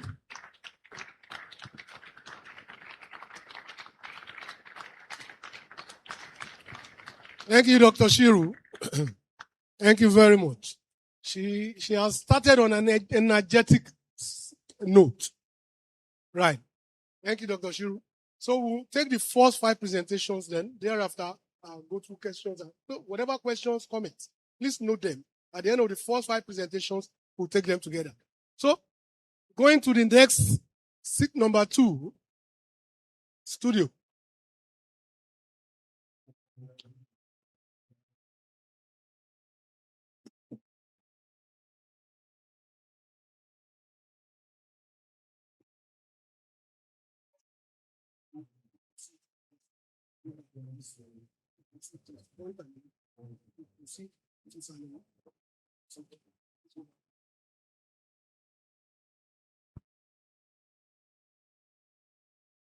Good afternoon, assessors, ladies and gentlemen. The title of my presentation is Program Cell Death Ligand Protein Expression in Cervical Carcinomas Diagnosed in Aminu Kano Teaching Hospital. I'll be using this following outline. Cervical cancer is a major cause of cancer morbidity and mortality worldwide. It is the second most common female cancer in Nigeria, with majority of patients presenting and being diagnosed at advanced stage of the disease, where survival rates are very low. Newer targeted therapies such as anti-PD-1, PD-L1 have shown favorable efficacy in treating these advanced cases of cervical cancers that express PD-L1. However, there is paucity of local Nigerian data which has limited the assessment of patients' eligibility for this therapy. Assessing PD-L1 expression in cervical carcinomas is a mandatory diagnostic step required to select patients who will benefit from this therapy. Therefore, evaluating the local PD-L1 expression helps to provide personalized medicine to our cervical cancer patients. The main aim of this study is to identify the overall pattern and frequency of PD-L1 expression in cervical carcinomas in AKTH. Also, the study intends to evaluate the association of PD-L1 expression with histologic subtypes and the patient's age. Several studies have shown that PD-L1 expression is significantly expressed in cervical carcinomas. This is a 6-year retrospective hospital-based cross-sectional study carried out on cervical carcinomas diagnosed in the Department of Pathology, AKTH, between 2016 and 2021. Despite being a retrospective study, the anticipated minimum sample size was calculated using the Fisher's formula to be 196. However, the consecutive sampling technique was used and 232 histologically confirmed cervical cancers, which met the selection criteria, were evaluated for PD-L1 expression using immunohistochemistry. The inclusion criteria were all the cervical carcinomas diagnosed within the study period in the department, while the exclusion criteria included the cases with incomplete biodata, missing or damaged tissue blocks, and insufficient tissue sample within the blocks for sectioning. The immunohistochemical staining for PD-L1 was interpreted using the combined positive score method, with CPS greater or equal to 1%, implying positivity for PD-L1 expression, while CPS less than 1% implies negative. Data analysis was done using the RStudio statistical software. Descriptive statistics was used to summarize the study variables, while binary logistic regression and Fisher's exact was used to assess the association of PD-L1 expression with the key clinical pathological variables. Out of the 232 cases that was analyzed, 34.9% were positive. Of these, squamous cell carcinoma histologic subtype had the highest positivity of 72 out of the 81 positive cases was squamous cell carcinoma, and there was a significant association between this squamous cell carcinoma and PD-L1 expression. Adenocarcinoma had the least positivity rate of 11.5%, while 78% of the total positive cases had the marginal pattern of expression. This study is the first of its kind in northern Nigeria and provides a strong local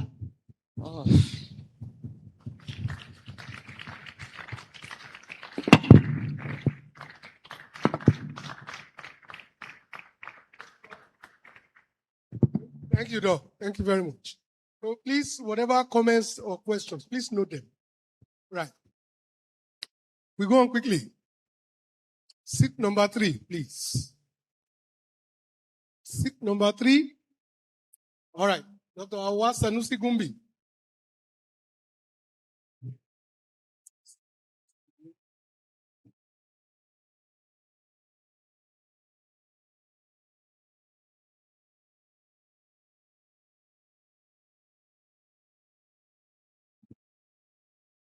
Good afternoon, all. All protocols duly observed. The title of my study is Comparison of Serum Cadmium Zinc and Cadmium Zinc Ratio across women with pre-malignant lesions, cervical cancer, and healthy participants in Zaria, a cross-sectional analytical study. I will take it through the outline as projected. Cervical cancer ranks the 4th leading cause of cancer-related deaths, as mentioned earlier by my previous co-contestant. About 12,000 women are diagnosed annually in Nigeria, and sadly, more than half of these women die. Interestingly, cadmium has been identified as a carcinogen, class 1 carcinogen, and zinc deficiency has also been linked to carcinogenesis. Now, human papillomavirus is a main etiologic agent of cervical cancer, and recent evidence has suggested estrogen increasing the oncogenicity of the HPV. Cadmium, being a metalloestrogen, additionally may potentiate the carcinogenesis in cervical cancer, and zinc naturally antagonizes the effect of cadmium. So zinc deficiency is implicated in cadmium carcinogenesis. So we intend to explore the cadmium-zinc imbalance in this condition. So we looked to compare and assess the serum levels of the trace elements and their ratio across the 3 groups to determine the association between the serum trace elements and their ratio between low and high grade pre-malignant lesions, as well as between early and advanced stages of cervical cancer.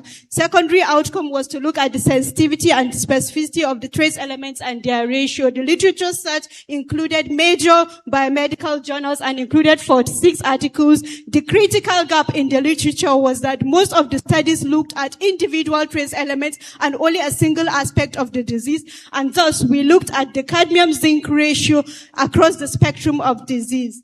It was a cross-sectional analytical study in Ahmad Bello University Teaching Hospital, Zaria, across the 3 groups, and ethical approval was obtained. Eligible participants included those with histologic confirmation of pre-malignant and malignant disease of the cervix, and those with valid negative cervical cancer screening were included as healthy participants. Those on mineral supplements, contraceptives, and pregnancy were excluded. Consecutive sampling of consenting eligible participants were matched for age and body mass index were included in the study. Data was collected with the aid of a study proforma and a 24-hour dietary recall assessed dietary homogeneity. Samples were analyzed with anatomic absorption spectrophotometer, and standard laboratory protocols and trained staff were included. Data was analyzed with the IBM SPSS version 26, an important comparison using the Kruskal-Wallis and Manwitinu as appropriate. The result is as projected with the flow chart of the participants, and importantly, none of the participants had a history of smoking, so excluding tobacco sources of cadmium. Importantly, on this slide, the results showed significant levels of serum trace elements and their ratios across the three groups. A post hoc test was done and a low serum cadmium was found in cervical cancer group compared to the other two groups. Low serum zinc was found in the cervical cancer compared to the CI pre-malignant group, and low serum cadmium zinc and cadmium zinc ratio was found in the cancer group and the pre-malignant group compared to the healthy control respectively. That's contradicting the expected. There was no difference in the low-grade and high-grade disease of pre-malignancy, and there's no difference between the early and advanced stage. A receiver-operator characteristics of serum cadmium zinc ratio showed area under the curve of 0.77, which is a moderate performance and may potentially serve as a biomarker. The low levels of cadmium zinc could be explained by the low levels of serum cadmium, possibly due to post-exposure decline. The strength of the study was that included the three groups and the cadmium zinc ratio, unlike other studies, and the study is limited by the fact that we can't infer on causality as a cross-sectional design. The uniqueness of the work has been overemphasized. To the best of our knowledge, none of the studies previously looked at the ratio across the spectrum of the disease. So low levels of serum cadmium and cadmium zinc ratio as found in our study will serve as a baseline for future studies investigating low cadmium zinc ratio as potential marker, and may also look at urinary provocative cadmium testing for assessment. Thank you.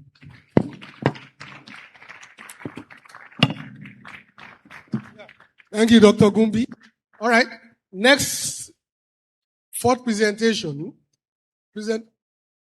Fourth presentation, please.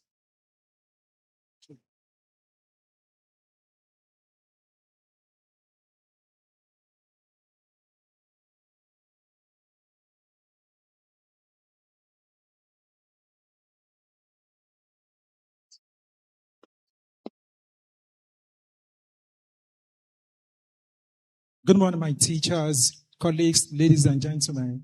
The topic of my presentation is evaluation of serum soluble ferrin magnetosarcoma-like tyrosine kinase 1 as an early marker for detection of sickle cell nephropathy in Ahmadu Bello University Teaching Hospital Zaria. By way of introduction, sickle cell anemia is the most common life-threatening genetic disorder globally and with an increasing prevalence. 75% of cases are seen in sub-Saharan Africa, with Nigeria having more than 50% of the total burden. They come with various signs and symptoms, as well as both acute and chronic complications, one of which is this sickle cell nephropathy, which is the presence of sickled red cells within the medulla, which is favored by the physiology of the renal medulla itself. They could present as asymptomatic, or on the other extreme end, present as signs and symptoms of end-stage renal disease. Their prevalence is also increasing, and we realize that various conventional markers that we use in assessing this is actually do miss the early stage of this sickle cell nephropathy, and with the increasing prevalence as well as morbidity from this disease, there is a need for us to look inward for the various markers that actually detect the presence of this disease early enough to prevent irreversibility. Unfortunately, the research in this part of the world is usually scanty, and this justified my research into the evaluation of SFLT as an early marker for detection of sickle cell nephropathy in ABUTH area. Here are my specific objectives. Going to the literature, we realize that sickle cell anemia actually revolves around 4 vicious circles that start from polymerization of hemoglobin S and ends with end organ damage, which when it occurs within the nephron, it culminates in various pathology that we see in sickle cell nephropathy. And as I've said, conventional markers do not realize this until 50% of renal loss is obtained. And SFLT1 actually showed promises in evaluating patients with sickle cell nephropathy, as some of the cells do overexpress this SFLT. Then it is also notably enough is that the clinical significance of SFLT was first seen in patients with preeclampsia, and over the years, research have shown that they could be very useful in assessment of patients with sickle cell with various nephropathy, especially sickle cell nephropathy. My study is a 3-year cross-sectional comparative studies involving 240 participants. 60 of them are sickle cell anemia participants with nephropathy, 60 without nephropathy, and 120 apparently healthy individuals that are both sex and age matched. Upon consent, as well as both inclusion and exclusion criteria, Semi-structured questionnaire was actually administered to get the various social demographic data. Physical examination involving BP as well as BMI was done, and analysis of both venous and urinary sample was done. SFT was analyzed using Alausa method. Then my data was actually analyzed using SPSS version 25, and p-value of 0.05 less than or equal to 0.05 was considered. And this are my results above. The mean age of participants was approximately 28 years. The study was classified along sex line, having a ratio of 1:1 to female. Most of my participants are actually literate. Going through the biomarkers, all the three markers, SFLT, UACR, as well as EGFR, show statistically significant across the three study group. However, SFLT, the highest mean of SFLT was seen in patients with sickle cell nephropathy. Also, comparing the diagnostic efficacy of these three markers, we realize that SFLT actually outperforms both UACR as well as EGFR with an AUC of approximately 0.8. Then my study also correlates very much with other studies around. Both the mean age correlates with Mano et al. Both the findings of my research in USS SF, notably enough, is the results of Yusri et al. In Egypt, which also is similar to what I actually obtained from my results. Then the uniqueness, the implication of this research to practice is that SFT could actually be incorporated into routine evaluation protocol of sickle cell anemia patients. Also, there is also a targeted therapy to the anti-angiogenic effect of this SFT1 that could be actually very good as intervention for sickle cell nephropathy. The various uniqueness of my study is that it is the first of its kind in Northwest Nigeria, first of its kind to generate reference interval for SFLT1, and also first of the kind to generate novel cutoff for SFLT. In conclusion, I would realize that SFLT demonstrates the highest diagnostic performance for early sickle cell detection. Here are my recommendations and here are my references. Thank you for listening.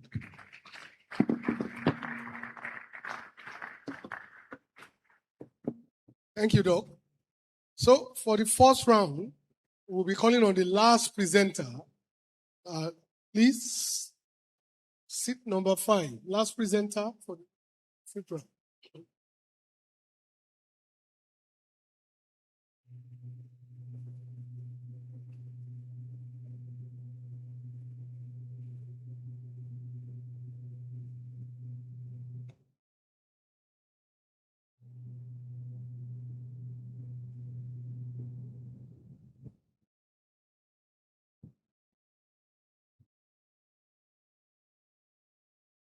During my early exposure at the psychiatric outpatient clinic of the University of Oyo Teaching Hospital, I observed something striking, that some patients with bipolar disorder, even in euthymia, complained of some sleep and memory problems. I particularly recall a young engineer who complained that he struggles to recall important information he needed for his job. That experience inspired this study. Good morning, distinguished judges and other members of the audience. Thank you for the opportunity to share with you the findings of my research on sleep quality, cognitive function, and quality of life in bipolar disorder. Bipolar disorder is a chronic mood illness characterized by a recurrent episode of mania, hypomania, and depression with periods of wellness in between the episodes called euthymia. Traditionally, it was believed that during periods of euthymia, the individuals were completely well. Recent studies, however, show that sleep problems, cognitive impairments, and reduced quality of life could persist in euthymia.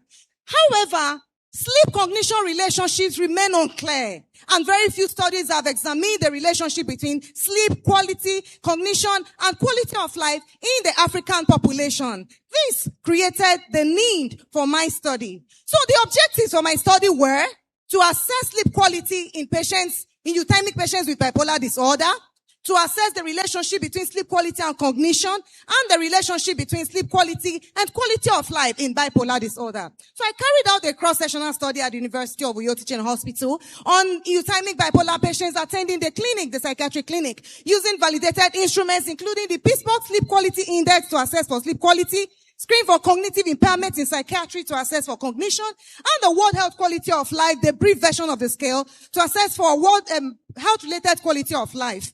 The sample size was adequately determined, and then data analyzed appropriately. Now, what did I find? Interestingly, only 15.7% of the individuals that I surveyed had poor sleep quality. In contrast, more than 80% had cognitive impairment. The health-related quality of life was over 65 across physical, psychological, social, and environmental domains of functioning. While global sleep quality was not significantly associated with cognition nor quality of life, there were weak to moderate relationships observed in the various aspects of quality of life and cognition, as shown in these heat maps. Now, the lowest prevalence of poor sleep quality in my study differs from the Mulberry study in Ibadan, probably due to my stricter euthymia cutoff.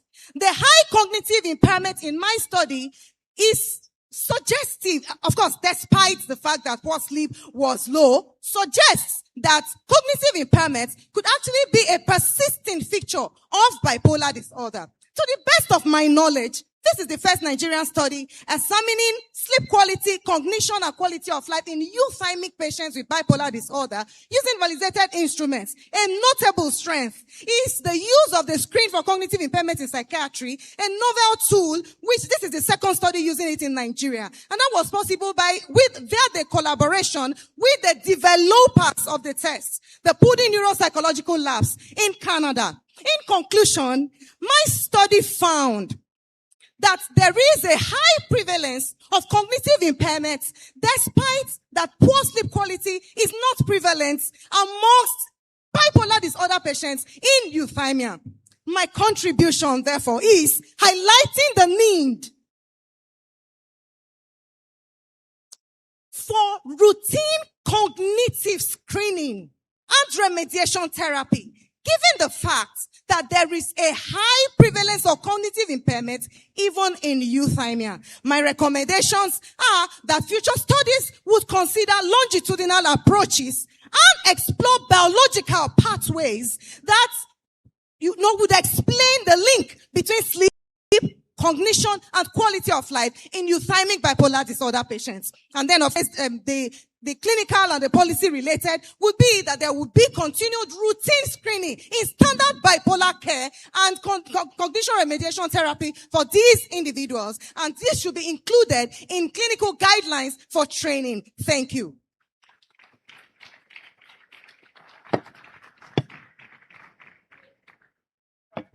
Please, for the first five presentation, can we give another round of applause? Thank you very much. Thank you. You agree with me that they have done good justice to their dissertations as to the best of their ability. Now, we'll be handing over to the panelists so that please, whatever questions or feedbacks, you will need to ask them and they will get.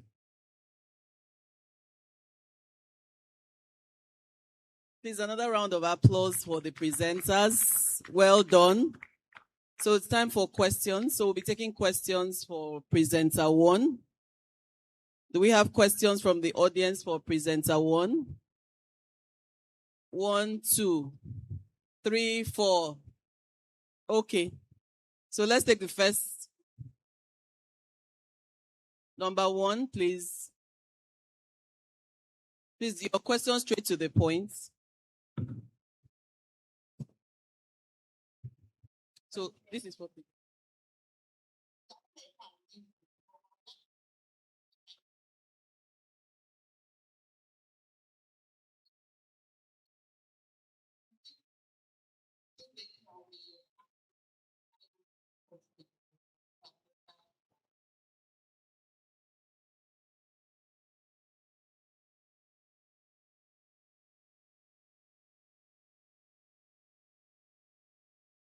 Please, can we have the title of presentation?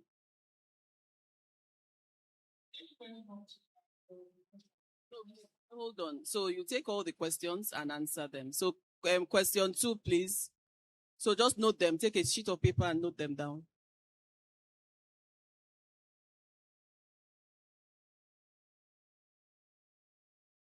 Please, can we have the second? Yes, please.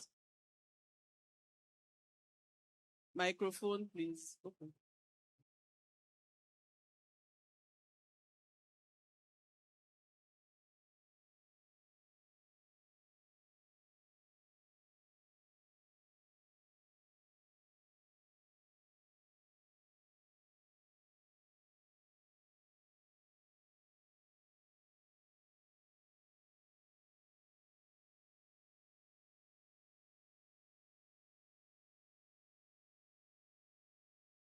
I'd like to hear your question again. It was, please, so that everybody.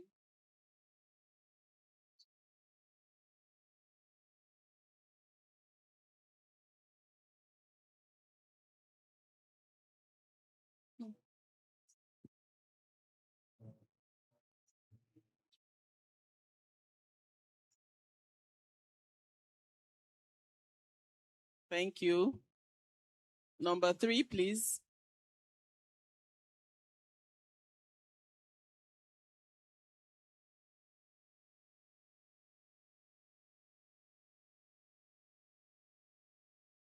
Thank you very much.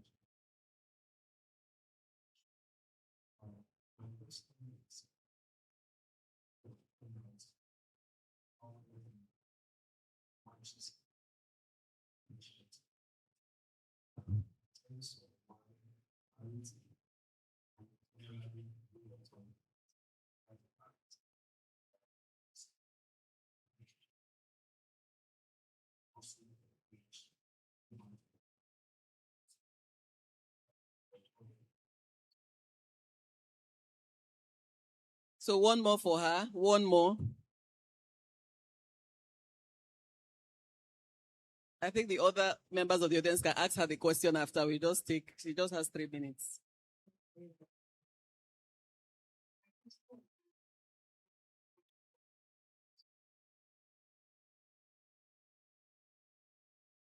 So thank you. Over to you.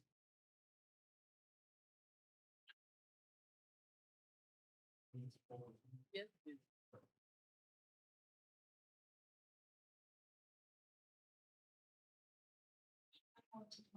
First question was about what's the organization of the fictional sector and I feel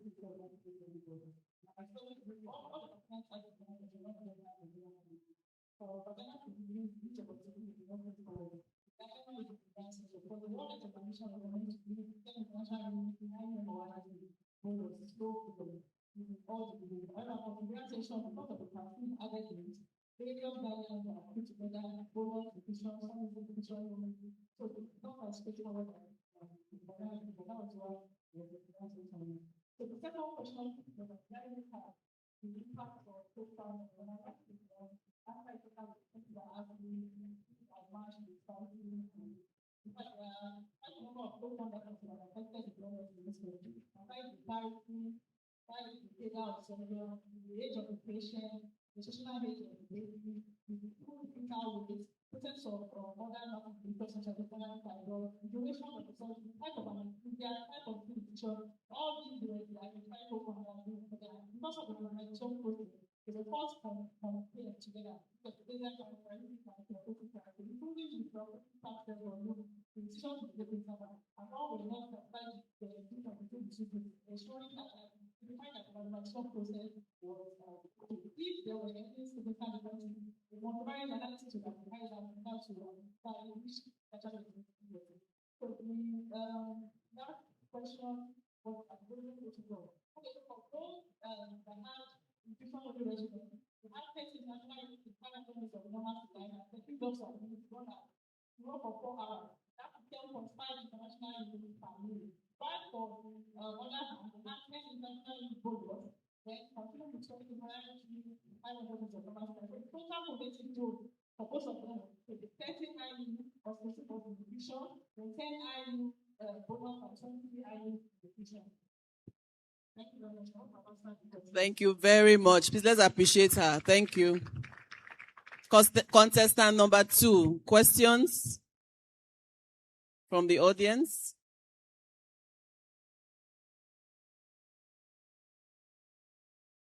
Questions from the audience?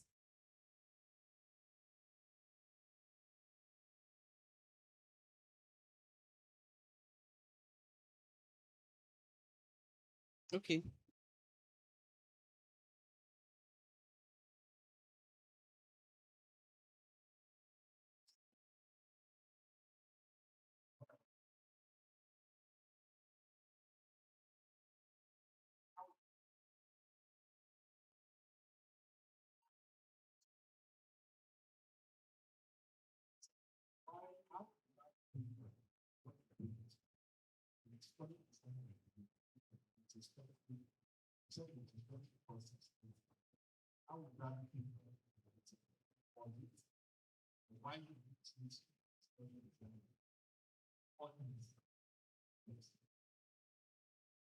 Do we have any more questions for her?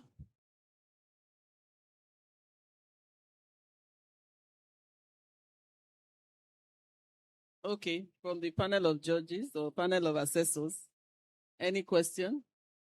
None. Okay, go ahead. Respond.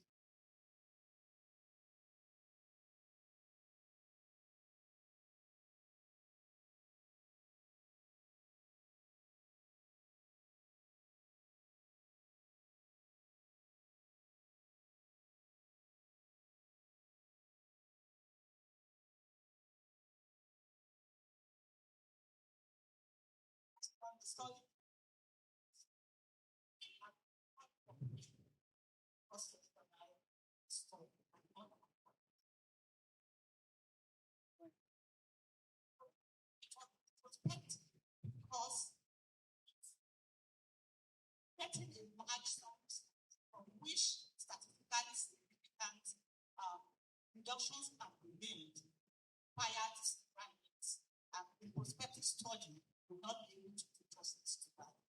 As we can see, the study sample size was 232 would make significant statistical reduction.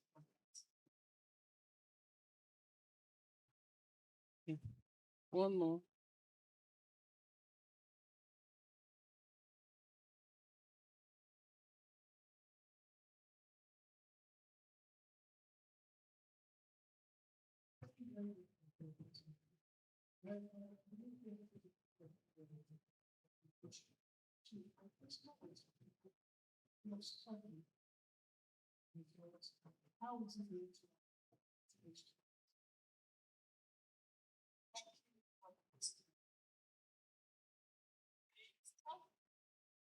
Realize that about 1 in 3 cervical carcinoma patients they're positive. And that is almost like as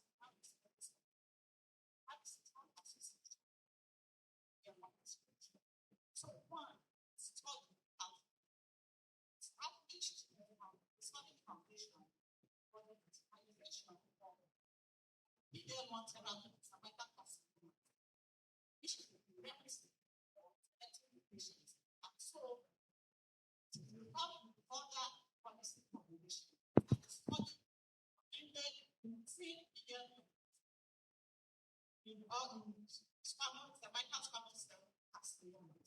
And the PD-1 therapy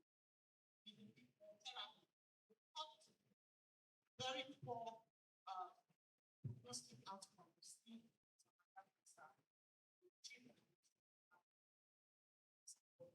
So, one of the communication of this study robotic software can be used as a surrogate testing to gain justice ability.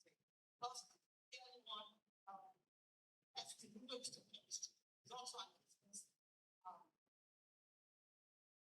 diagnostic tool. So, where sources are very limited, use of the software Okay, thank you very much. Thank you. Please, next contestant, so that we save time. Any questions for her? 1, 2. Okay, so we'll just take 2 questions for.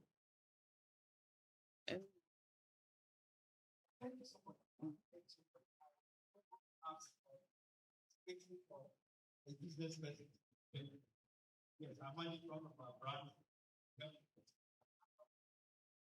So when you're talking about being acting a regional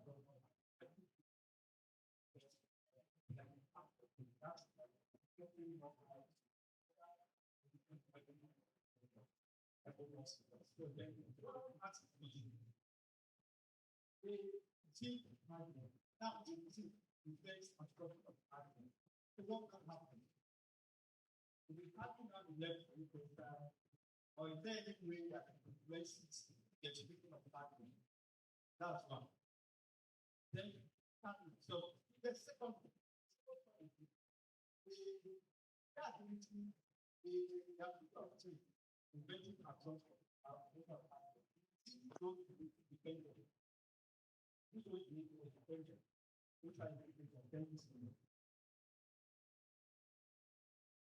Next. Okay. Please, if I don't identify you, don't ask questions. Take notes. I didn't. There were 2 here, so I don't know how you came in. Good morning.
Okay, so I think you can respond. Just in addition to his question, it would be nice to know if you actually identify possible potential co-founders, okay, before you actually carried out the study proper or the methodology proper. Okay, so go ahead.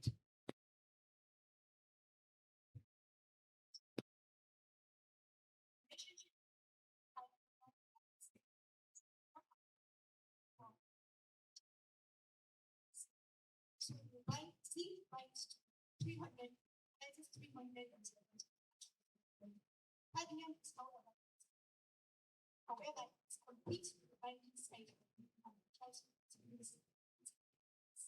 activities present.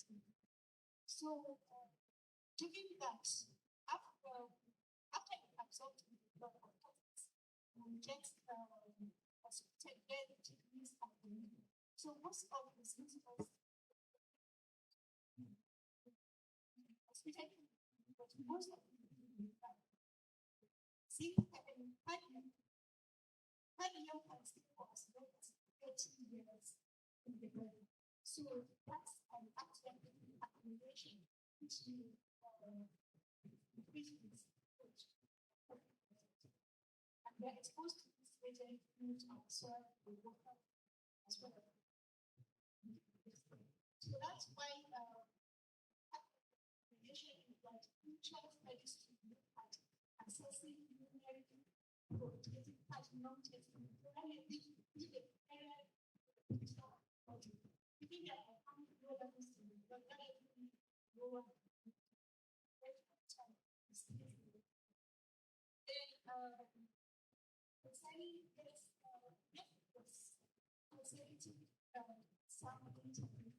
However, the individual matching was not practical, so what we did was more of frequency matching. So matched is an process that age and willingness is giving explanation about how you feel important. So we categorize them into two groups. Then we are going to also I want to for the body mass index, it's also exists. So if you get a patient, one of the best of then you have more light, you have more light, and you have more.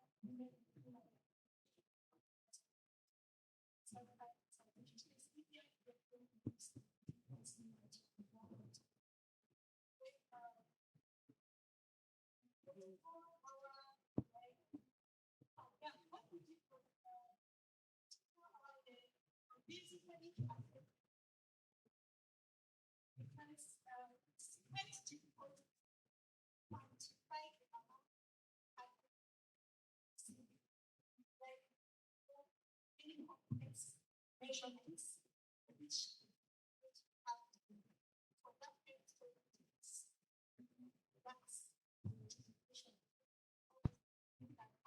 how much milligram or how much microgram so however this not participates there is about condition of most of the time they aim to ensure that we are practically around there because part of the required yeah, part of the compounding part of their diet, of course. So you have to do that to see the picture of kind of diet. Most of them, if they take this for breakfast, rice for breakfast, another person that is around 21 items from compounders include basically each of the patient. The body mass index, which is a factor of then other compounders which we try to exclude those on mineral supplements, those on pregnant women, of course, those metabolism pregnancy, those with chronic medical conditions were also excluded, as well as those that are on oral concerns because no possibly have been found. Another possible profile that we need yes,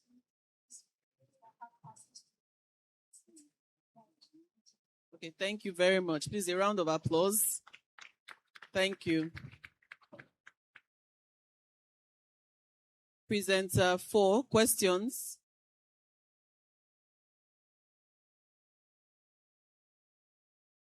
One question. Any more? Two.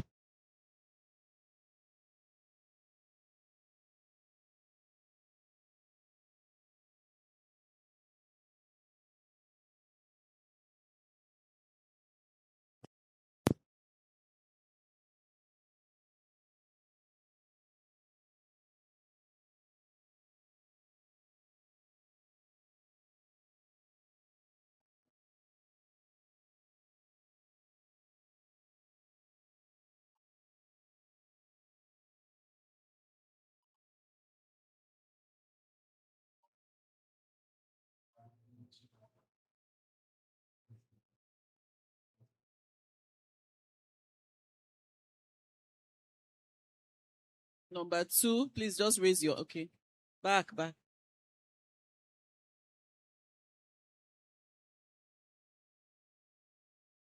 so much.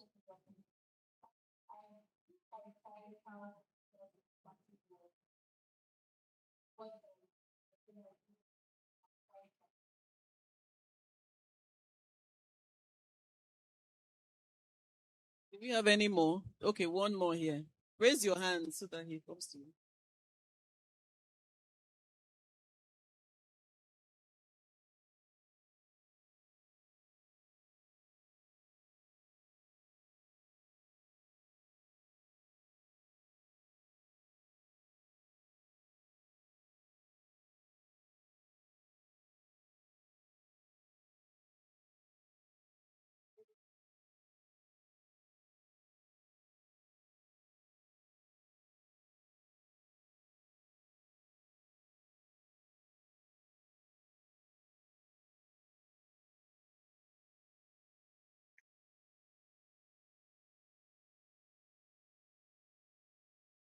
So you can take your questions quickly.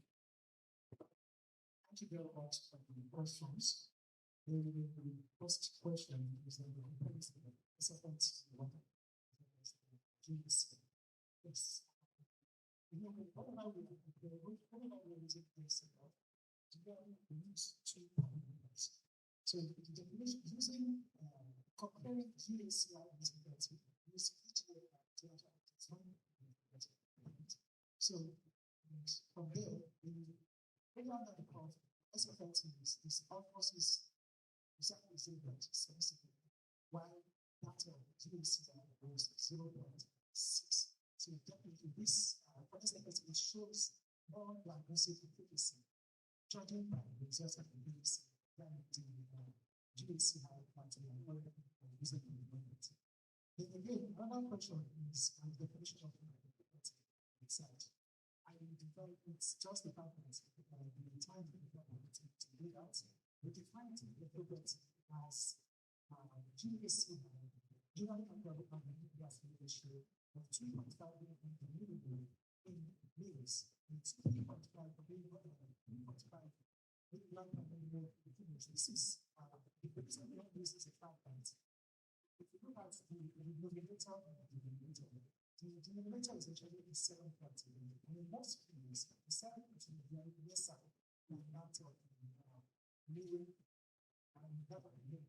So when we have the range, the reference range of GACI is different from specific fact. Most of us believe that it's 5.5 in that of male.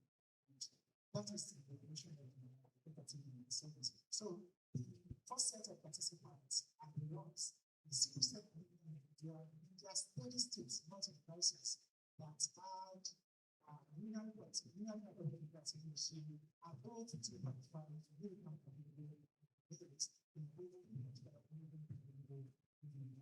female. Then the last question is, when do we see SFLT? The quest for SFLT is actually as a result of the fact that whenever we are using our traditional processes, we realize that 50% or less plus or minus of this network that we lost before we actually make that analysis. So that's inspired the need for a more robust diagnostic manner. Depends on the process of this. Having this in mind, that system of presents basically.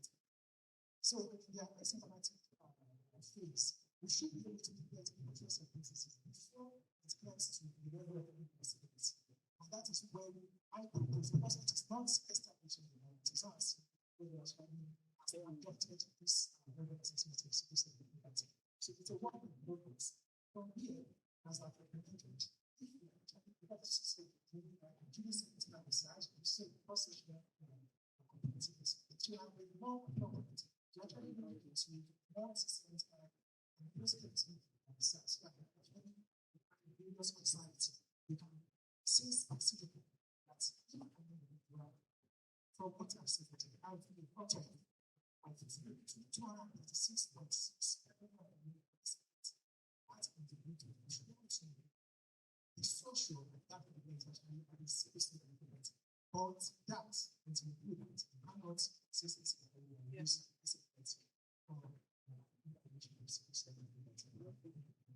Thank you very much. Last contestants. So our energetic mental health experts. So questions for her, please. Any question for the last one? So everybody understood what you presented. Only one question for you.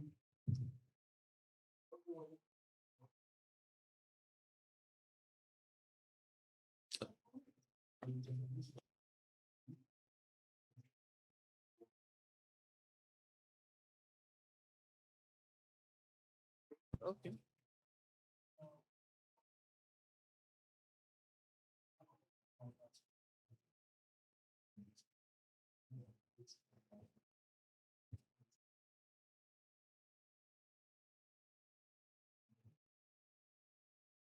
Okay, go ahead.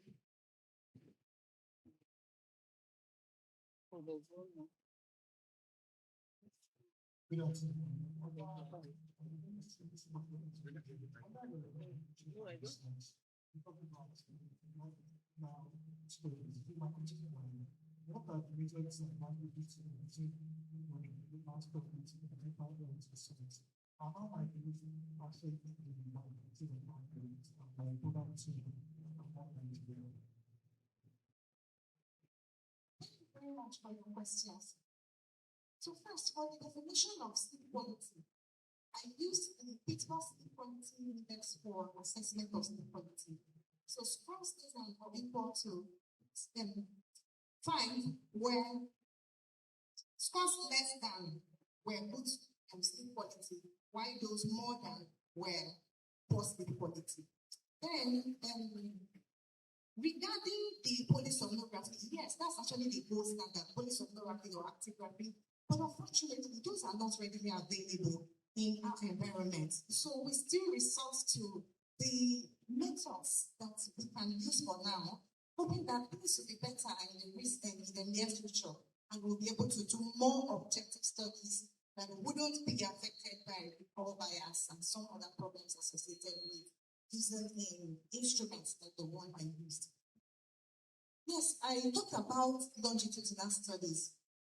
One of the problems we might have with the use of longitudinal studies in bipolar disorder research could be the recruitment. Sometimes we have patients relapse frequently. And then also sometimes we have patients who we lose to follow up. These two issues can actually significantly affect the progression of longitudinal studies in mental health and bipolar disorder patients. I'm not sure if I captured that question very well. Please, can you help me anytime?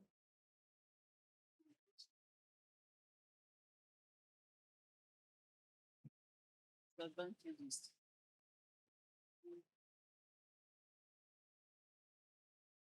How might this affect the validity of findings on bipolar disorder? I took this one the AI question. So for the major disadvantages like I talked about, the frequent relapse rate that we have, and some other times also the fact that we have patients falling out of care. One thing that is really striking is that sometimes we have patients with bipolar disorder who do not have insight into their illnesses. So when they have an episode, say a manic episode, for example, and then we start them on therapy, they at some point, because they don't have insight, when they recover from the acute episode, may not continue with their care and they may relapse. Subsequently, they come back in another episode, we treat, and these cycles continue. And then we may not really be able to keep a good track of the data that we have on those patients.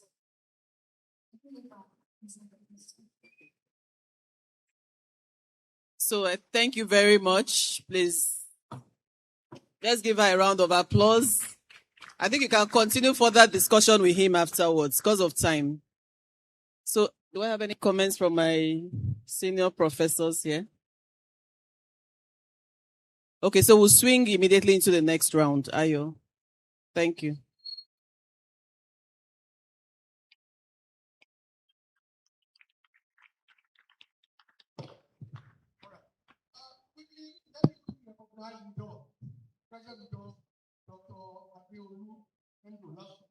Thank you for coming. Appreciate it. Dr. Wangu, Surgery FMC Senator, thank you for coming. Also, Charles, who are FMC as well, Alfred Patient, Pharmastream Care. Thank you. We appreciate you for coming. Right? Again,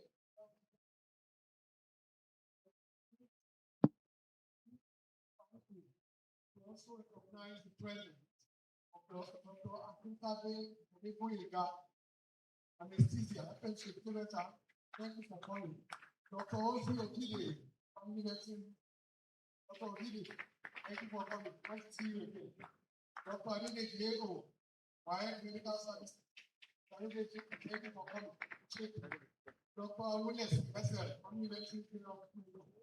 Thank you. I appreciate your presence. Then now, please permit me to also recognize our head of finance. Thank you. Head of finance and head of supply chain. Just for the now. Please, I will introduce the way to come. Thank you. Now, quickly, what we'll do now is to, please, I told you, we have different arms. Right. We have the sales and marketing arm, we have healthcare, we have the diagnostics arm, and we have our consumer. So please, I will play the indulgence to allow 15 minutes presentation by our CEO of diagnostics, who's also head people's manager. 15 minutes for the second set of presentation. Please permit me to call on Mr. Nali, senior.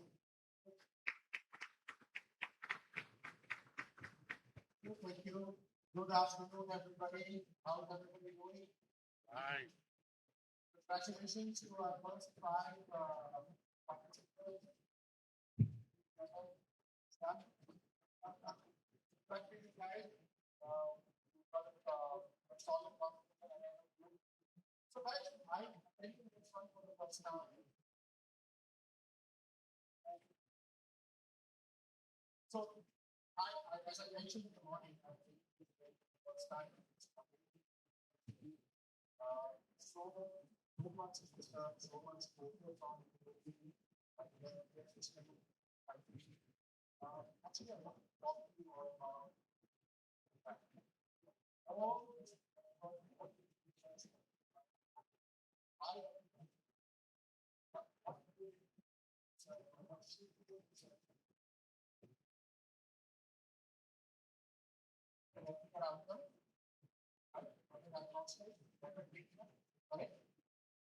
So, according to what is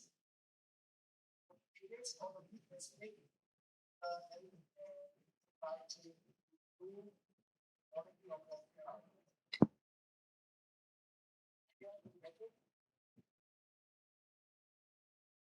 Diagnosis.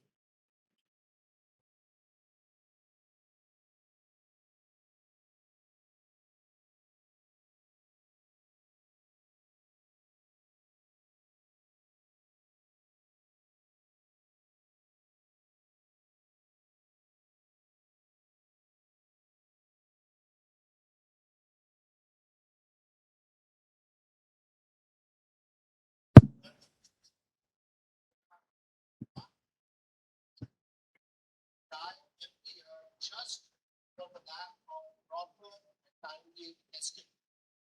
You think that figure is too high or too low? Too high, right?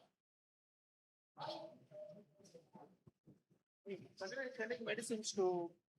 Shalina, thank you. Shalina is selling medicines to 100 million Nigerians already, and still, why are so many people dying every year if the medicines are available?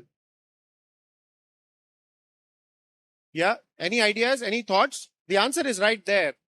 You know, there is a huge gap in the testing infrastructure in the country. And there are 3 primary reasons. Reason number 1, just not enough labs. For 250 million Nigerians, there are just not enough labs. If there are labs, they are just too expensive. How many of you have tried to go to a good quality testing center and come back thinking, oh, it's too expensive, I don't need it? Yes? Yes? And then, if you don't want to spend that kind of money and you try to go to a local lab, quality is an issue. How many times have you yourself or you have been told by a doctor that I like this report, but I need a second opinion? How many times have you heard? Any of you heard this before? Why? Then why did we do the test for the first time? So that is the problem. 3 problems. And this is something that we, as a healthcare company, saw a very big gap in the market and said, how can we use Shalina Healthcare's values, which are 3? Anybody can help me with the core pillars on which Shalina Healthcare is built? Anybody, including our own team? Nobody? So nobody's listening then. Guys, have you heard these three words before? Quality, affordability, availability. Have you heard this before? So we said that can we build or rather fill this huge gap in the market of providing quality testing at affordable prices and make sure that is available to all Nigerians. So that is a challenge that we took a few years ago. And with 40 years of Shalina Healthcare legacy, we started Shalina Diagnostics 3 years ago. It started in Ghana. Then we moved to Nigeria 2 years ago. We are today in 30 locations and 4 countries already: Ghana, Nigeria, DRC, and UAE. And, so when we said that how many centers do we need to fill this gap? How many labs do we need to fill this gap to make sure that like medicines is available to 100 million people, how many labs do you think we will need to make it available to 100 million Nigerians? Any guesses? Hundreds, right? Yes? Now, Shalina Healthcare cannot open hundreds of labs on their own. So we said, how do we deal with this? So we started studying a little bit about how other markets dealt with the same problem. And we found the solution is already there. In India, there are now it is 1.4 billion people. How do you provide access to 1.4 billion people to quality diagnostics? So about 10-15 years ago, a couple of companies decided that we can actually provide access to everybody by a unique solution. Okay. So today, only 10% of India's market is serviced by 3 players.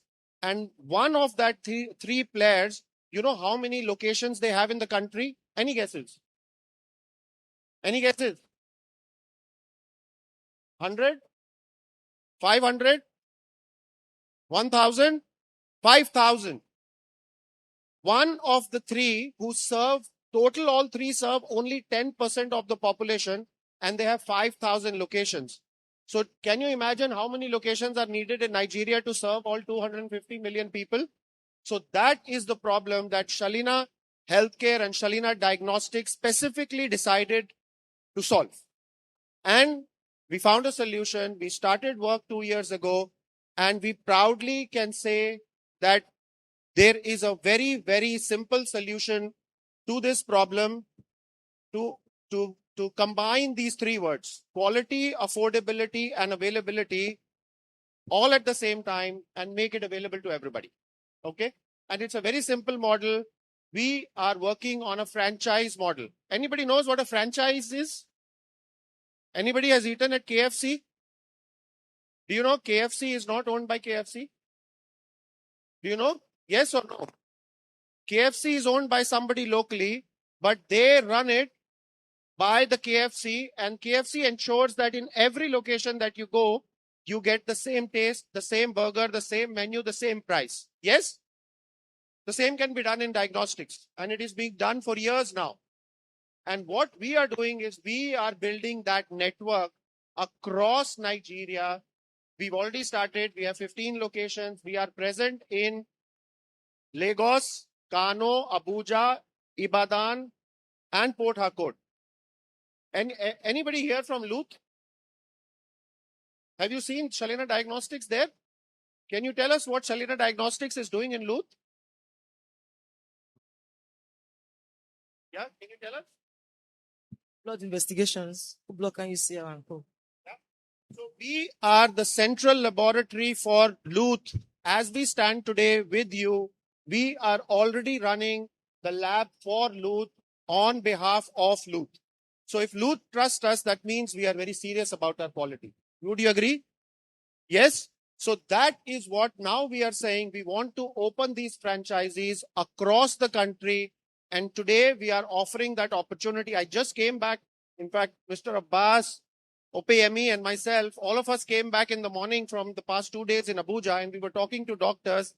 And it is amazing how many people want to sign up for these franchisees.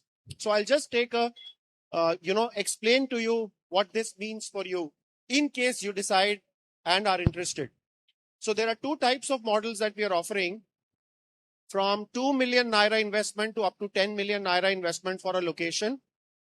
Each of these locations will give you 5 million to 10 million Naira in revenues. And you know how many months it takes to get your investment back if you open a collection center of 2 million Naira? 2 months. How many months does it take to get your investment back if you open a small lab? 6 months. Which means that after 6 months or after 2 months, whatever money you get goes where? Pocket.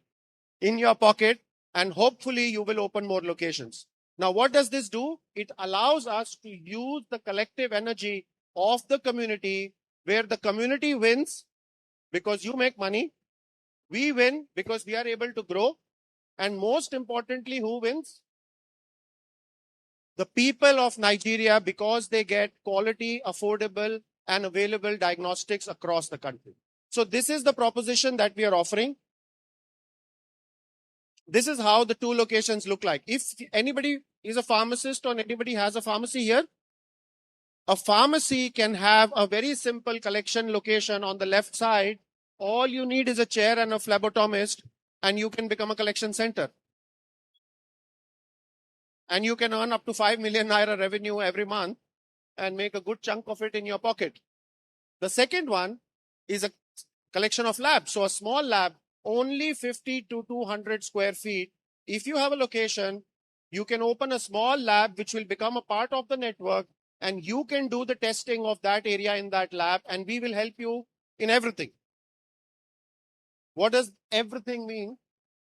As a franchise, what do you need? First thing, space. I have a space. I don't know what to do with it. I have a pharmacy. Can I increase the footfall? All you need is space. You need to collect the samples, which means you need a phlebotomist who can collect those samples. And the next two are very important. Make sure that you serve the patient with care and follow 100% quality standards set up by Shalina, because that is why we are building it, right? And the last one, you have the doctor relationship. You may be a doctor, you may be a clinician, you may be a pharmacist. You use them to drive a little bit of footfall in the location. Now, what do we provide? Shalina, diagnostics, what are we going to provide? We have a long list. First of all, we'll help you set up your center. We'll help you get your registrations and approvals, whatever they are, and wherever they need to be done. We will provide you with a software which is best in class, which means that if a sample is picked up, I was talking to people in Abuja, and Abuja is huge.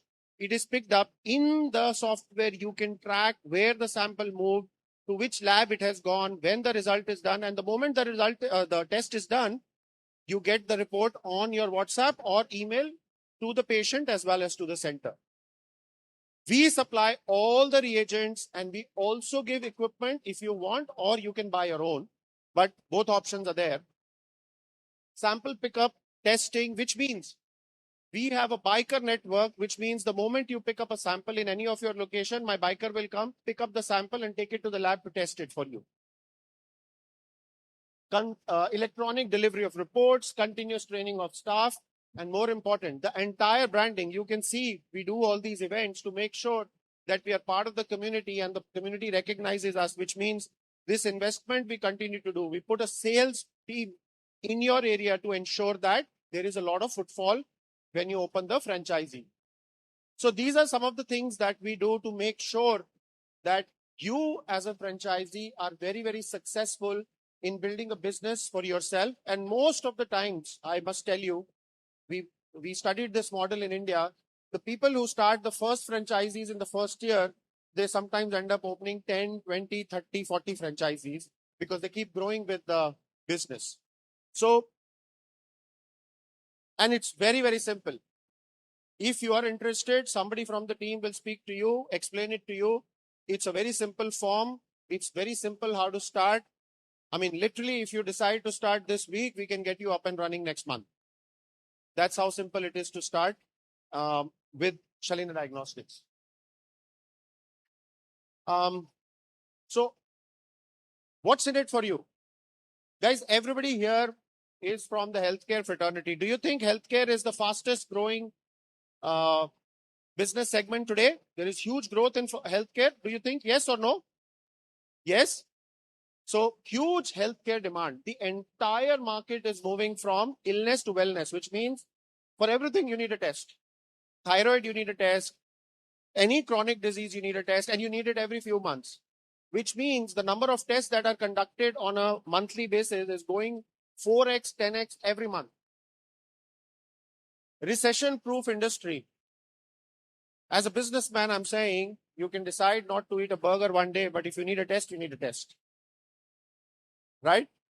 Low investment, very high profitability, high growth potential, and the most important, there is no single pan-Africa chain of diagnostics.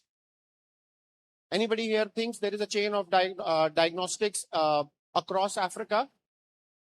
But Shalina is already in 18 countries in Africa, and we are very clear that we are going to have a chain of diagnostics across Africa, and within Nigeria, we plan to have more than 500 locations just in the next 3 years. So this is an excellent opportunity, and thanks to Abbas, the people, because we just started this campaign on Monday, the first 20 people who sign up for a franchise gets a 50% down payment in the form of equipment to get going. Yemi, I promised 10 minutes, so I was a little quick. Questions, guys? Any questions? Anybody? Or it was too fast for you? Please.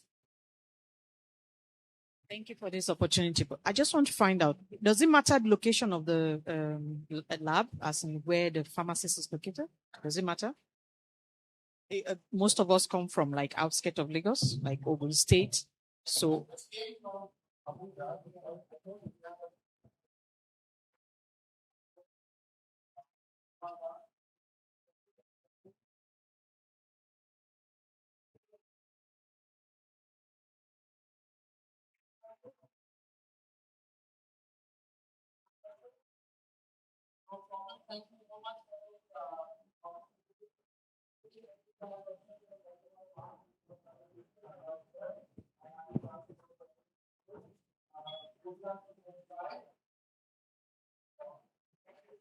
All right. Thank you very much. Thank you. All right. All right. Thank you. Okay. Please, if you have any questions for him, maybe later, you can still reach out to him, please. Now, quickly, we'll move on to the last 5 presentations before we quickly do our round 2, where we box ourselves. All right. So, quickly, we go to the 6th presentation now. The 6th dissertation.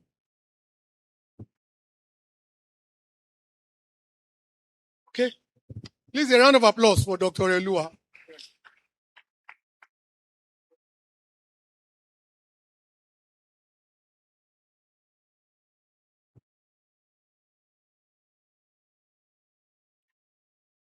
Good afternoon, our distinguished assessors. Good afternoon, everyone. I'm Oral Walagunjo, and I'll be making a summary of my dissertation titled EEG Patterns in Terminal Bonds with Hypoxic Ischemic Encephalopathy and Relationship with Neurodevelopmental Outcomes at a 3 months at the University College Hospital, Ibadan. By way of introduction, HI is one of the most serious complications of perinatal asphyxia. It is indeed the most important neurological complication with long-term consequences like cerebral palsy, epilepsy, intellectual disability, accounting for more than 70% of the cases seen in pediatric neurology clinics across Nigeria, often with late presentations at the point where there's nothing or very little that can be done about it. And so the SDG3 now advocates not just surviving the neonatal period, but having a good quality of life, being able to achieve optimal development in early childhood. Early detection of babies at risk of neurodisability is now being advocated so that these babies can have interventions instituted and have the best outcomes. Over the years, different clinical scoring systems and imaging modalities have been developed in order to identify these babies at risk of neurodisability in order to promptly intervene and improve their outcomes. And the EEG has stood out as a cost-friendly, non-invasive, accessible tool for assessing the severity of encephalopathy, monitoring treatment, and predicting outcomes. Serial EEG monitoring even offers better prognosis. In developed countries, these babies are subjected to continuous EEG monitoring and therapeutic hypoxemia, which has been found to reduce mortality by 50% and improve outcomes. But we don't have that in Nigeria. The Thompson score, being quantitative, has also been found to be useful in assessing the severity of encephalopathy as well as to prognosticate. HI is a major cause of neurodisability in Nigeria, as I earlier stated, with its attendant burden on the family as well as the society. It causes psychological trauma. It can be draining for the mother carrying a child who should be up and running and living independently. And also it has caused marital disharmony, sibling rivalry, when a lot of attention is diverted to the child with disability. And it has also drained family resources, drained the resources of the nation. And so it's important to identify these babies early in order to intervene. And so the objective of this study was to see if indeed these EEG patterns can help us to predict outcomes in these babies. Going through literature, Duke R. et al. In Cross River State analyzed the causes of cerebral palsy amongst the pediatric population and found out that the perinatal asphyxia accounted for about half of the cases. Khan et al. Analyzing the predictive value of sequential EEG found out that having serial abnormal EEG pattern increased the risk of epilepsy and developmental delay. This was also found by Ludley et al. So this study was carried out on the neonatal wards at UCH Ibadan. It was a longitudinal hospital-based analytical study carried out on 108 babies who presented within the first 48 hours of life, who did not cry well at birth or required assisted ventilation. These babies had their EEG performed within the first 48 hours of life and the second one on day 7. And the HI severity was assessed using the Thompson score at presentation and daily to discharge or death. They were subsequently followed up and had their developmental assessment carried out at 3 months using the ages and stages questionnaire.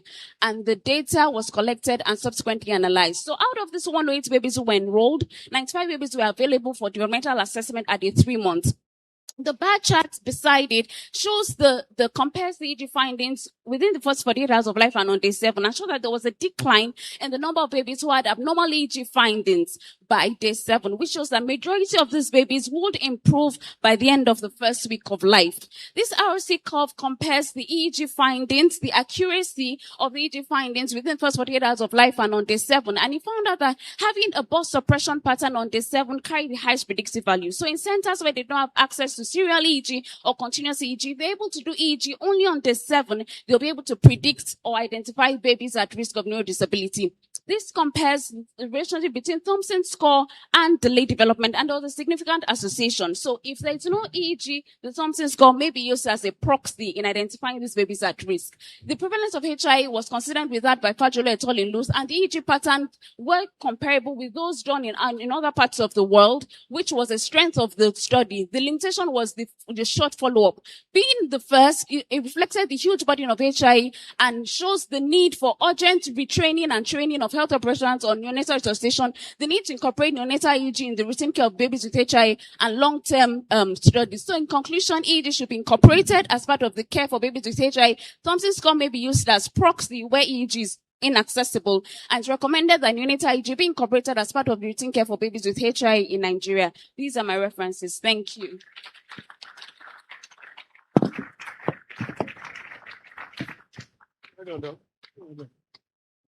Well done, Doc. Thank you. Now quickly let's move on to the 7th presentation. Dr. Friedman. Presentation number 7, please.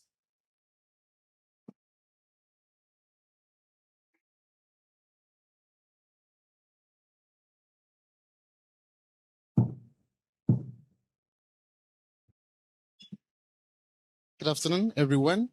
I'm Friedman Italinko. Just an innovative audiovisual intervention, improve mothers' childhood vaccination knowledge, attitude and completion intention, a quasi-experimental study in Calabar, Nigeria. This is an example of the pictures of the audiovisual video animation. Vaccines have been described as one of the most significant public health achievements alongside with antibiotics. And despite having wide-ranging benefits all over the world, vaccination programs in sub-Saharan Africa have peculiar challenges. In 2019, 75% of zero-dose children live in 14 countries of the world, and Nigeria is part of those countries. And Nigeria currently lags behind in childhood vaccination coverage due to a myriad of factors, one of which is vaccine hesitancy due to poor communication. And interestingly, effective health education and appropriate communication strategies have proven to be useful in tackling vaccine hesitancy while also improving satisfaction with service delivery. In Calabar, the prevalence of full vaccination amongst children from 12 to 23 months was only 67%, and good knowledge and positive attitudes have been found to be predictors of full vaccination in Calabar. Currently, there is uncertain evidence that traditional face-to-face health education offers any significant advantage or improvement in mothers' knowledge of attitude and intention to complete childhood vaccination. And video animations have been well received in areas such as palliative care and infectious disease control. And so I sought to answer the question, among mothers of newborns who attend immunization clinics in Calabar, does health education on immunization using an innovative video animation lead to an improvement in their knowledge, attitude, and intention to complete their children's vaccination when you compare it with face-to-face health education? And these are the objectives. The fourth objective was to evaluate the acceptability of an innovative video animation amongst mothers and healthcare workers as a medium of delivering immunization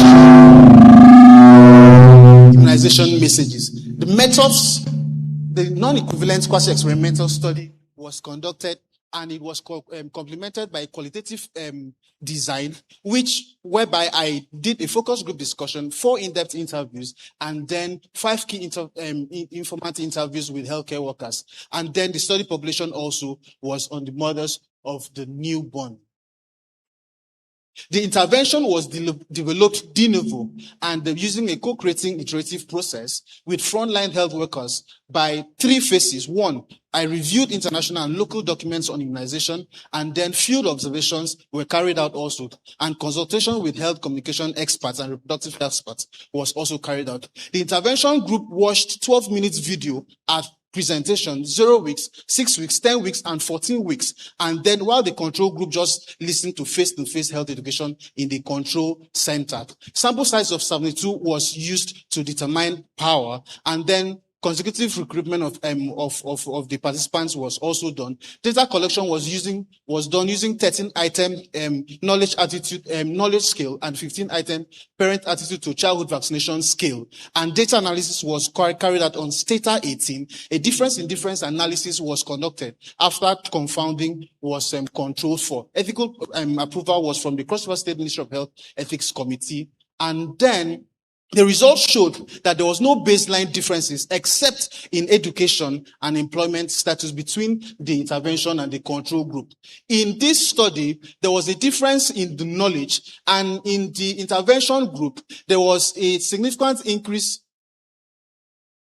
In the intervention group, there was a significant increase in knowledge in the intervention group compared to the control group, as seen by the box plot. And attitude and the intention to complete childhood vaccination did not significantly differ. The qualitative study showed that because the video animation could reinforce, when mothers see, it was shown that the tool was acceptable. And this is an example of the mothers making that assertion. And mothers would say that they cannot, because of poliomyelitis, they want to give children vaccines if they see this picture.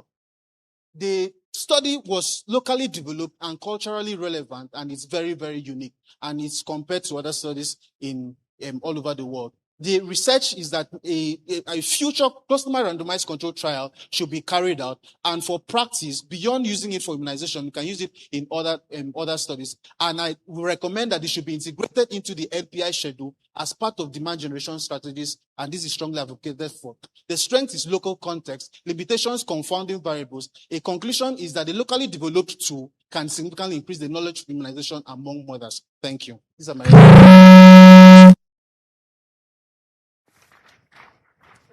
Well done, Doc. Right, well done, Doc. So, please, quickly, we move on to presentation number 8 now. Presentation number 8, please, Dr. Joy.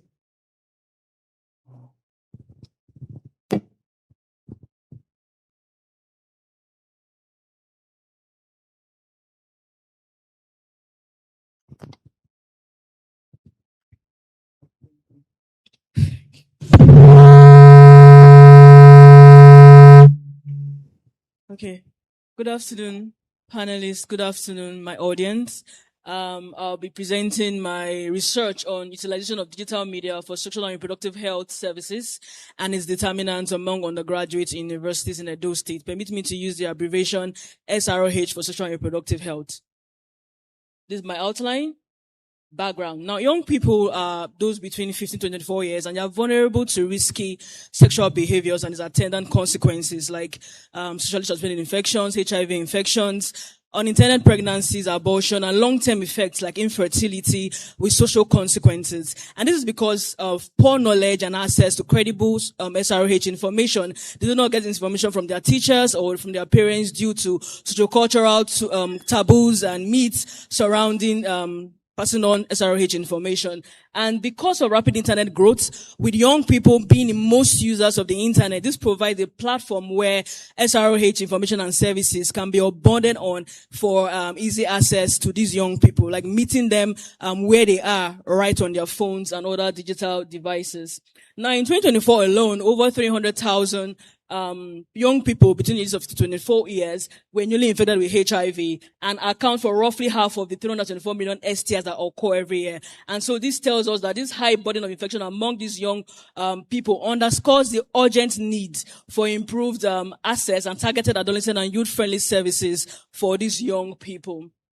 Now, therefore, this study was done in order to provide summary indices on not just the utilization rate, but also linking it to their knowledge, attitude, online and offline sexual behaviors, and what the determinants of utilization are, in order to inform advocacy for interventions and expand coverage and improve the quality of sexual and reproductive health information and services in Edo State. Now, my general objective was to assess utilization rates of digital media for SROH among young people in universities with the following specific objectives. One, to assess the knowledge and attitudes towards SROH, to assess the offline and online sexual behaviors, to also assess the utilization of digital media for SROH and its determinants among undergraduates in universities in Edo State. Now, various literatures reviewed, I saw that the gap there was that you have various researchers doing this independently. One is studying knowledge and attitude, another one is studying social behaviors. Then the ones that study utilization, I found out that they only just study the use and ask questions like, have you ever used the internet to search for SROH information? My study went the extra mile to actually use several indices adapted from a study in order to measure objectively the utilization rate of SROH using digital media. So the study was carried out among 4 universities out of 7 universities in Edo State. It was an analytical cross-sectional study using mixed methods among undergraduates of universities, heads of facilities, health facilities that were observed using observational tools. Sample size was determined using the concurrence formula, and a total of 804 respondents were used for the quantitative aspect using a multi-stage sampling method. Health facilities that were close to the universities, about 12 in number, were assessed for their readiness to provide targeted digital health interventions for SROH. And also stakeholders who were heads of various facilities in Edo State were also an interview, key informant interview was done amongst them. Several tools were used, structured self-administered questionnaire that was onboarded on a Kobo 2 box, and an observational checklist for health facility readiness, key informant interview, and FGD guides. Analysis was done for the quantitative using SPSS for univariate, bivariate, and multivariate analysis, and for the qualitative, in vivo was used. Now, for the result, it was found that mean age was 20.96, and majority were females, adopted indigenous, and they were Christians. Overall, knowledge was, good knowledge was about 35.4%. Attitude was very high as we had 75% with overall positive attitude towards SROH, but risky behavior was prevalent as we had about 70% of the respondents having risky social behaviors. Then for the main outcome variable, which is utilization, it was found that despite the ubiquitous use of the internet, only 20.9% of them use the internet for sexual and reproductive health services. Now, the unique thing about this study is that it doesn't just only assess utilization, it links the knowledge that we see is poor, and then also links social behavior, which is also high, and then the utilization rates of digital media, showing that there's a missed opportunity to provide sexual and reproductive health using digital platforms for these young people. And so my recommendation is for the Federal Ministry of Health and Social Welfare and also the Ministry of Health is an opportunity for them to actually partner with telecom providers to provide state-supported telehealth centers, digital platforms for the dissemination of sexual and reproductive health information and services. Thank you.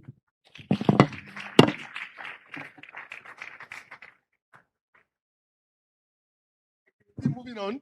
Presentation number 9. Right. Presentation number 9, please.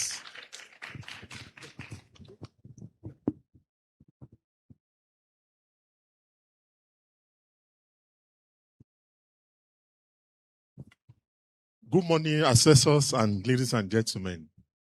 I'm presenting my dissertation titled Evaluation of the Effect of Low-Dose Dexmedetomidine on Hyperdynamic Responses to Electroconvulsive Therapy. It's about providing anesthesia for patients outside the operating room, and the anesthetist can agree with me that it's challenging. Electroconvulsive therapy is an established treatment option for patients with severe and acute medication-resistant depression, and it entails induction of seizure for therapeutic uses. It is associated with hyperdynamic responses that studies have shown that are detrimental to patients at risk of major acute cardiovascular events like myocardial infarction, cerebrovascular accident, arrhythmias, and cortical blindness. So previously studied doses of 0.5 and 1 microgram per kg were associated with delayed recovery from anesthesia. So in view of this, I hypothesized that lower dose of dexmedetomidine we attenuate the hyperdynamic response to ECT without causing delayed recovery from anesthesia. So there are the search for ideal anesthetic agent is still ongoing, and apart from that, the paucity of studies in this area of the country justify this study. So the aims and objectives are clear and measurable. The first one is to compare the hemodynamic changes in the first 30 minutes post-ECT and to compare the time of recovery from anesthesia post-ECT. Also to determine the incidence of ECT-associated ST segment changes and also to compare pre-ECT heart rate variability with immediate post-ECT heart rate variability. And the last one is to compare the incidence of post-ECT agitation. So these are studies that confirm the fact that hyperdynamic responses induced by ECT is detrimental to patients at risk of major adverse cardiovascular events. These are previous studies done, and as you can see, they attenuated the hyperdynamic responses to ECT, and in most of them, the recovery from anesthesia was prolonged. So my study is a prospective randomized double-blind comparative study conducted over the period of 6 months in 2 centers, and ethical approval was obtained. Sample size was calculated using the modified Kirkwood formula. So inclusion criteria, patients aged 18 to 65 years were randomized for the study, and consent was obtained from either the patient or the relatives. Then the patient were actually randomized into 3 groups. The group D1 were premedicated with 0.25 microgram per kg dexmedetomidine, while group D2 were premedicated with 0.5 microgram per kg dexmedetomidine. Then the last group is the placebo group. Both the patients and the anesthesia providers were blinded to the study, and data were collected with the help of a study performer by a research assistant. The data obtained were entered into Excel spreadsheet and analyzed using statistical package for scientific solutions. The quality variables were presented as frequencies and percentages. Comparisons of means between the 3 groups was done using the ANOVA test, while test of association for categorical variables was done by chi-square test. Also, PRT test was used to compare, to do intergroup comparison. And as you can see, the result is presented lucidly in a line graph. And in the graph, both the low dose dexmedetomidine 0.25 microgram per kg and the high dose 0.5 microgram per kg dexmedetomidine attenuated the hyperdynamic response to ECT. And you see in the first 20 minutes post ECT, there was significant effect of dexmedetomidine as both the doses of desmethomidine attenuated the hyperdynamic responses to ECT. Then that was about the mean arterial pressure. Then concerning heart rate, the same thing was seen in the heart rate. Both doses of desmethomidine attenuated the hyperdynamic responses to ECT. Then concerning recovery from anesthesia, the recovery from anesthesia was more prolonged in the placebo group compared with the 2 doses of desmethomidine. Okay. Oh, sorry. So I had limitations conducting this study. Limitation conducting these studies. Getting desmethomidine was difficult because it's a new drug just introduced into the country. And also, I could have been more objective if I had used electroencephalography for monitoring, monitor seizure duration. Apart from that, troponin IACA2 could have been done before and post ECT to assess ECT. Okay.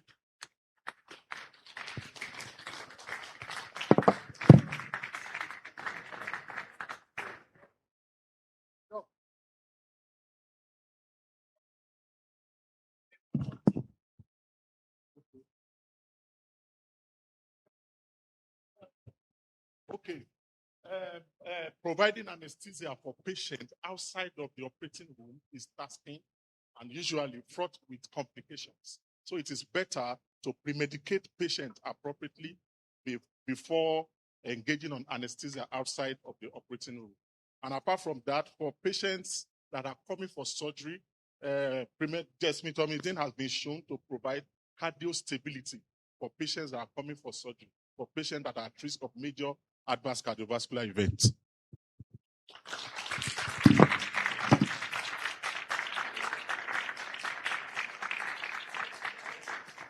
Thank you, Doc. It was, we had to give that few minutes because of the glitch. Sorry about that. Please permit me to quickly, before we go to the last presentation, permit me to appreciate the presence of Dr. Akimboade, AE, ONG, Lagos Island Maternity Hospital. Thank you again, as always, sir. Thank you for coming. Then also, please appreciate with me Dr. S.K. Adebayo, Obs and Gyne, Specialist Hospital. Dr. Adebayo, which hospital is it again?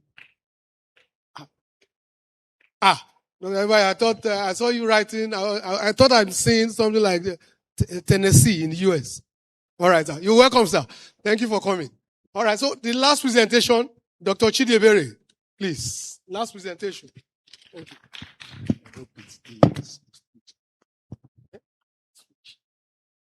you. Going forward.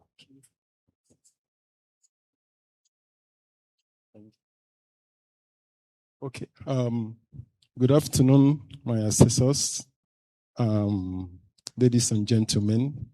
The topic of our research work is genotypic profiling of Staphylococcus aureus in hospitalized patients in a tertiary care center. This work was conceptualized from the fact that there has been an increase in hospital-acquired infection and community-acquired infections that are due to methicillin-resistant Staphylococcus aureus. So it was because of this that there has been a prolonged hospital stay, increased morbidity and mortality, and increase in economic costs. And the World Health Organization has prioritized this organism as one of the public health hazards. The study also shows that some studies have showed that there are 40 million infections predicted by 2040, and from this there are 3 million deaths that could occur with a high burden in low and middle income countries. And also, there are 58%, studies have shown 58% increase in mortality with increased ICU admissions and longer hospital stay. So based on this, you find out that there are low and middle income countries could have scarcity of antimicrobial resistance, weak surveillance data. Hence, there is the need for us to have a evidence-based prescribing. And because of this, we have our objective as to determine the prevalence of MRSA, detect the MEK-A gene using the polymerase chain reaction, and assess the subtility pattern of this organism, and also identify the risk factors that may necessitate the acquisition of this MRSA. And the literature has shown that there are differences in the the differences in the prevalence of MAKE-A in each regions with low prevalence in most of these high-income countries, such as Sweden and Spain. And also there is also a high prevalence in some of the low and middle income countries, such as Edo and Ghana. This may be attributed to the differences in the detection methods and also the molecular technique. Also, literature has revealed that there are increasing susceptibility to vancomycin, and also there are also risk factors that have been studied to the acquisition of MRSA.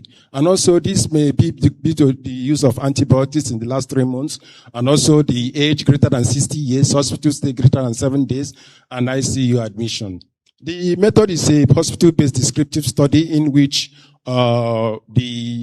it was done in UNTH, which was the 550-bedded hospital, and specimens were collected, cultured, and subjected to a microbiological technique according to our CLSI guideline. And we find out that also the data analysis done was using the statistical version 26. The result we got is such that the MAKE-A in MRSA was 85.1%, and also the ceftaroline and linezolate was more susceptible to the treatment of MRSA. And the vancomycin sensitivity was 59.2. And amongst the risk factors that we assessed, we find out that the use of beta-lactam antibiotics in the last 3 months, ICU admissions, admissions between greater than 7 days, age greater than 60 days, and use of urinary catheter and ICU admissions were one of the independent risk factors.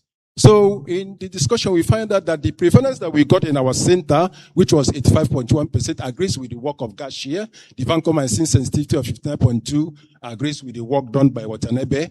And the linezolate and ceftaroline, which was efficient for the treatment of MRSA, agrees with the work done by Shinia. Amongst the numerous risk factors that we got, we found out that age greater than 60 years, admission greater than 7 days, use of urinary catheter, and ICU admission agrees with our studies that we have done. And we found out that in the discussion, the implications were that it informs empirical treatment, it strengthens antibiotic stewardship, and there is a tool to improve IPC. It helps in continuous surveillance and provides evidence-based data to improve patient management. One of the limitations is that it's a one-center study and there was no sequencing done. The contribution is that it helps develop antibiotic treatment policy. It promotes rational antibiotic use. This is the first time the research is being done in UNT. So a more multi-center study needs to be done. And we concluded that there is a high prevalence of MAKE gene among Staphylococcus aureus. This finding provides critical evidence to inform development of local treatment guidelines. Overall, the study underscores the need for continuous surveillance and strengthening infection prevention and control. And our recommendation is that there's a need to develop and enforce antibiotic treatments, strengthen antibiotic stewardship, and enhance infection prevention and control. Thank you. These are my recommendations.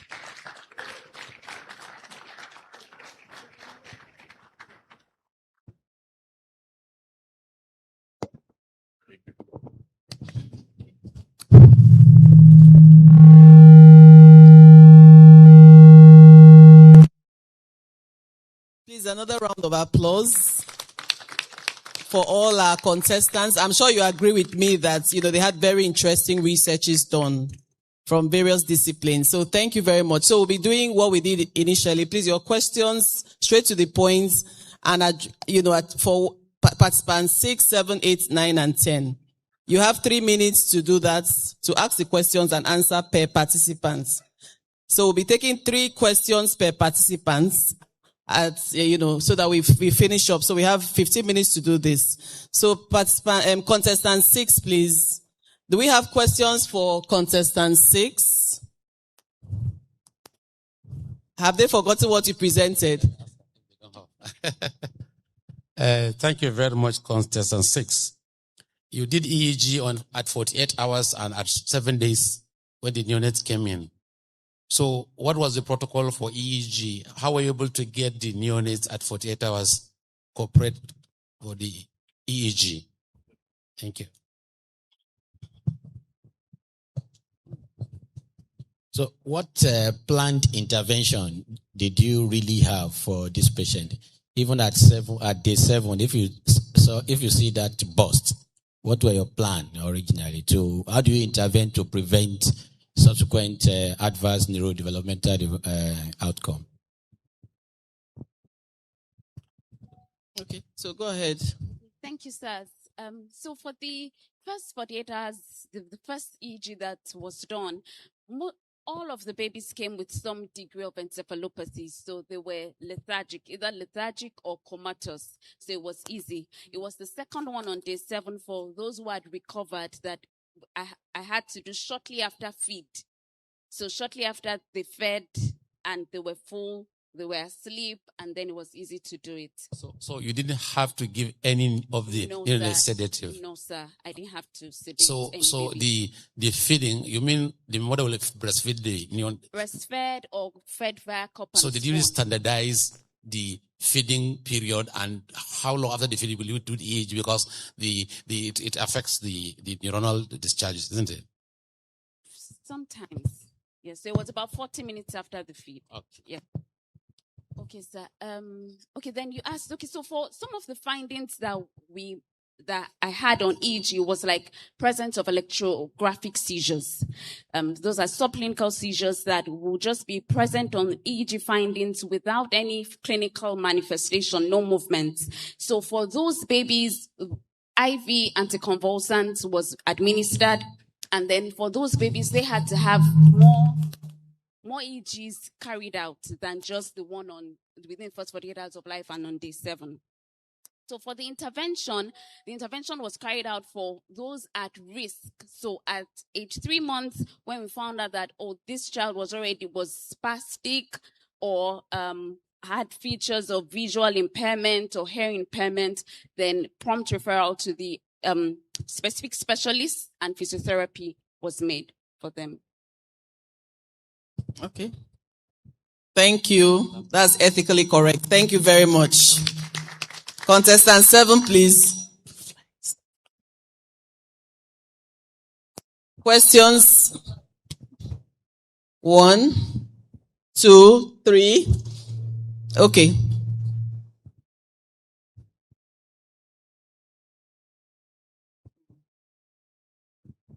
Thank you very much for your presentation, sir. So please, I want to just clarify on your study design. Why did you do a mixed method? You did an FGD before your intervention. So I just want you to clarify on that, please. Thank you.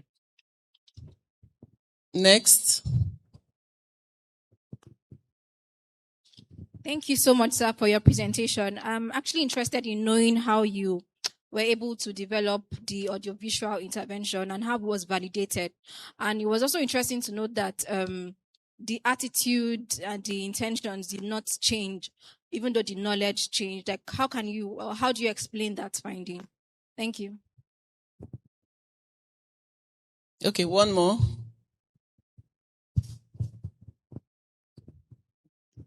Okay, thank you very much for the presentation. I want to find out, do you think that the level of education of the parents would have played any role in the outcome? Because if let's say someone that is well educated, whether you bring video, you bring charts, you already know what to do. Let's say, for example, a doctor that goes for immunization, we already know most of these things, irrespective of what you play. The outcome, so from your study, do you think it played any role? Or you can consider that as a co-founder. Did you check for it or not? Thank you. Thank you. So one more here. Yeah, I think that's actually the point. In his baseline findings, he found that those who had video stuff had better education. Okay, because there was a difference in their educational status. So what difference was that? You mentioned that there was a difference. All right. Thank you so much, assessors, and thank you so much, everyone. So typically, it is a good practice for you to complement your study designs. If you're carrying out an experimental study, you can, also carry out a qualitative study design to try and complement the findings. So one of which is that we needed to study the knowledge, attitude, and intention to complete the children's vaccination. But it would be interesting for you to know, is this tool acceptable? Is this tool, does it offer some form of satisfaction amongst the people that were exposed to it? So a qualitative design is the best study design for you to be able to, assess if that tool is acceptable. And from my results, it showed that in a video animation, you can repeat it when mothers come, but in a traditional face-to-face, when mothers come for immunization, once the health worker finishes with the health talk for that day, that's all for the day. And so any mothers that come late or do not even come will not meet the health talk for that day. But a video animation will continue to be repeated continuously and throughout the whole day. So mothers who come late can also listen to it. And then also it offered the advantage that it showed pictures. So if it shows pictures, mothers can be able to visually appreciate what it means for a child to have poliomyelitis. And then they would say, oh, I do not want my child to have this kind of condition. And so it is, for that reason, the mother also would want the children to receive vaccinations. There were several advantages that the qualitative aspect of the study, portrayed. And so those are the findings. So that's why we complemented that with the qualitative design. How did you develop the audiovisual tool? So first of all, having worked in that setting, I recognized that sometimes there is a need. And when I looked at my primary health facility, mothers come and when they miss the immunization, nothing else is being done for them. So I thought about this. And then the first thing I did was to look at local literatures and international documents that tell what kind of messages do they give for vaccinations. What are the key messages that mothers are supposed to have during vaccinations? So I did review those literatures. Then secondly, also, I did go around to 4 facilities throughout Calabar, and those were main facilities, 4 primary health centers, and observed their sections. I observed their health talk. What were the contents? How long does it take? What are the mothers? What language do they prefer to use? I observed all of those things, even the feasibility of the study as to what do you need, like television, all of those things. I tried to observe them and did some writing and documentation. And then I developed a script. Actually, there were 2 scripts. One was one in which some experts, someone that I contacted would narrate the stuff. But on the other hand, when I pre-tested it, it didn't go so fine. So the second script I developed was we allowed a live section recording of a health worker. So the health worker would we gave him the script. These are the things you need to say. These are all the contents that needs to be there. And then the person rehearsed. And then the person did a live recording. As the person was talking, we recorded it and then hand over to, people who are good in, developing video animations. And the person now, I wrote down all the things. Whenever he mentions BCG, this is the thing to say. When he mentioned polio, these are the things you display. Those were the part of the pictures that you saw. And according to script, I gave the person item by item what should appear. And then thirdly, we now consulted with a communication expert, someone who is an expert in health education and who has experience in immunization. All of these were developed alongside frontline healthcare workers. We did not do that, separately. So people who traditionally do this day to day, and we said, oh, remove this, add this, and all of that. So this is how we went about the development of that tool de novo. And then for the attitude and intention that did not change, literally, we need to understand that attitude takes a very long time to change. Knowledge is easy to change, but attitude can be due to, long-term accumulation of, beliefs and perceptions. And then what do you do? The study found out that the attitude did not change, just the way in the study, in the Indonesia study. But if you look at the literatures, if there is repeated exposure over time, the number of times are very important, then it's likely that attitude will change. But that would be over a long time. But the study did not show that. Then concerning the level of education, the baseline differences showed that all the social demographics were equal except for level of education and employment status. And this is because in the center, sometimes women prefer to go to a particular health facility, and that's maybe because of their the location, the kind of work they do. So when I did, this is not a randomized control trial, so I did not expect that it would be equal, and I could not change that because of the study design. So, but mothers choose where to go to, and then I did check the baseline differences and saw that actually mothers that go to the control group were more educated compared to mothers that go to the intervention group.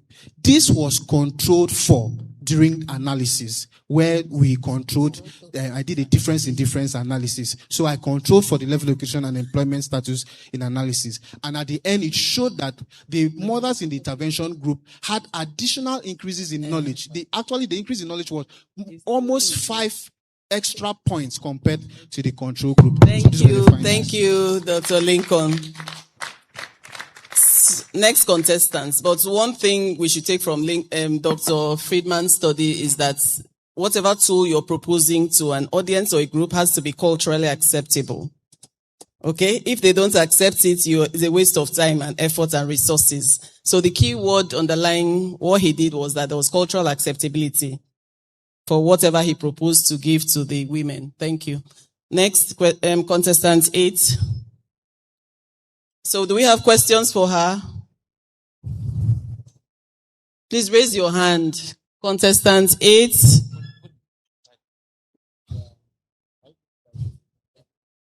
Let me start before the others will decide to ask or not. You went for the universities, you selected the universities. You went to university and selected faculties. You then selected departments. And then you selected respondents. So how did you get the respondents? How did you know which respondent to take when you reach the department? So let me just add. So after departments, you have levels of study. So the levels of study was missing in your, So from the level of study, okay, I'm selecting year 1, year 2, year, before you get to. So I think that was what was missing. Any more questions? Okay. So which particular media were you, digital media were you evaluating? I don't think you mentioned those media specifically.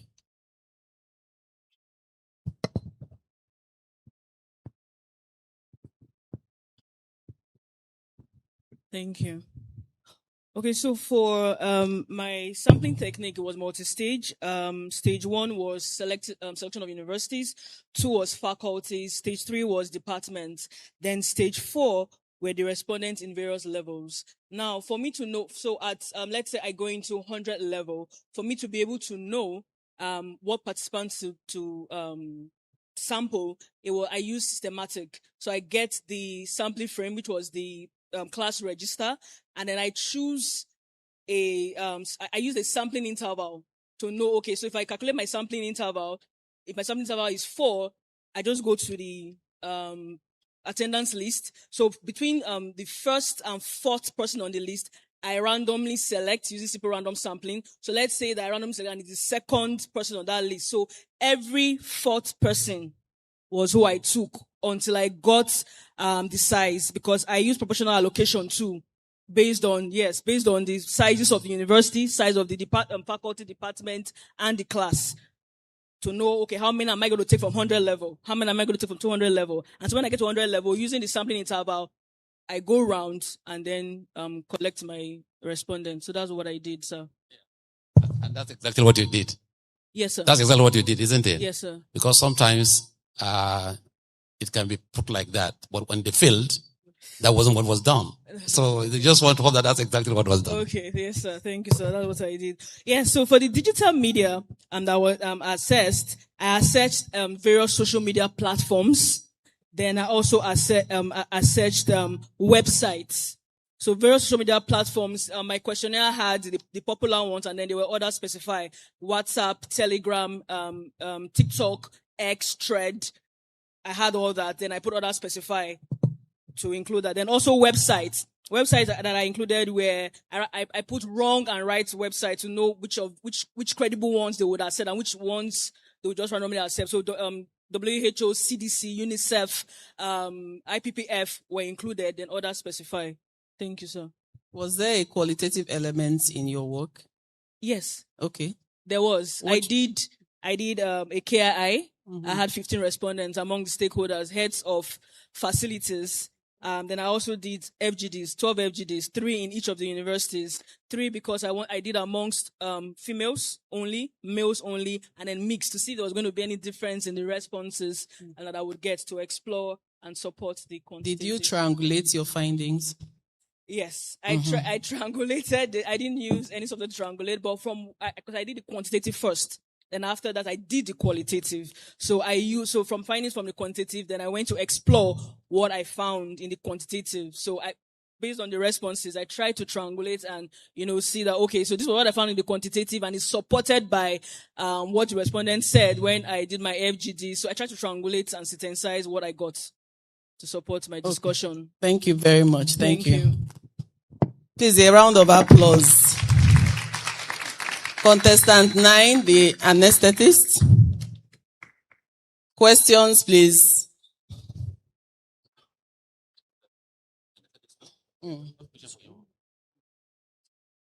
Exactly. So one here. Yeah. During your presentation, you kept referring to giving anesthesia outside the operation theater. Then you said you need to premeditate. And then, yes, you are premeditating the patient. You talk about anesthesia and you use dexmedetomidine, isn't it? Metamidine, isn't it? So, this drug, is it a sedative or an anesthetic agent? Because throughout your talk, what you say, I give you anesthesia, I said that you are premeditating. I mean, I know the drug to be a sedative. So, thank you. Any more questions for him? Okay. Dexmedetomidine is a selective alpha-2 adrenergic receptor agonist. Yes, it's a sedative, but it's not enough to, it doesn't have anesthetic if you cannot bring a patient under full anesthesia. So we use it as a premedicant before, in fact, the induction agent I use in this study is propofol. And it was given across board to all the patients. So it's just a premedicant given 10 minutes before the induction of anesthesia. So. Okay, thank you. I don't think you have any more questions for him. The Lagos people are support. Please clap a round of applause. Last presenter.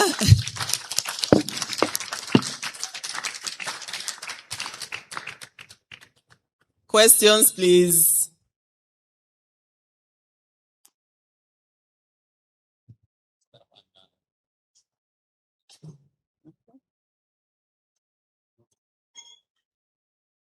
Any questions for our last contestants for the day?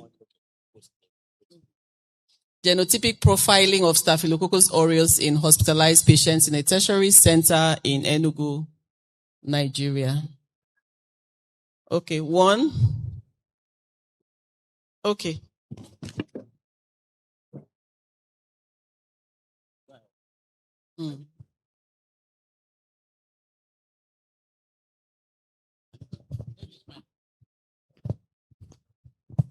So thank you very much for the presentation.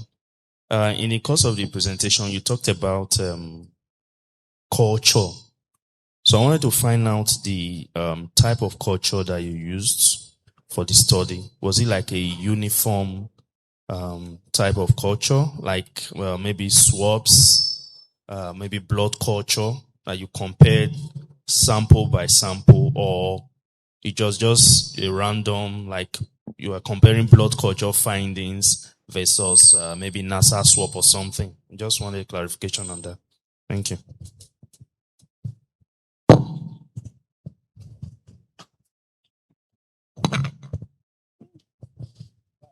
Go ahead, sir. Okay. First of all, the isolate is got from the patient, and remember this is a hospitalized patient. And when this sample is collected, we start with our normal nutrient blood agar. which is a general media. And after which we now go for selective using the monitor sort agar. That will now define whether it's a Staphylococcus aureus. Then we undergo a phenotypic identification using the sensitivity pattern in which the choice of antibiotics is being used. Then we go to the gene where we want to identify the presence of MEC-A using our PCR. So if I answer the question.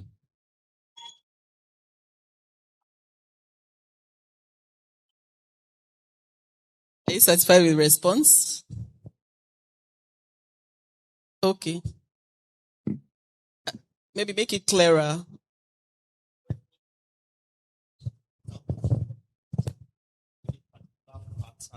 Or a particular sample across the patients. For example, was it blood culture that was used compared for each of the patients, or was it random cultures? For example, again, maybe for a patient A, you collected blood sample, you checked for staph there. Then the other patient, you're using urine sample or something. I just wanted clarification on that. Okay, That's what I'm saying. our samples were that is samples from patients, irrespective of what they are.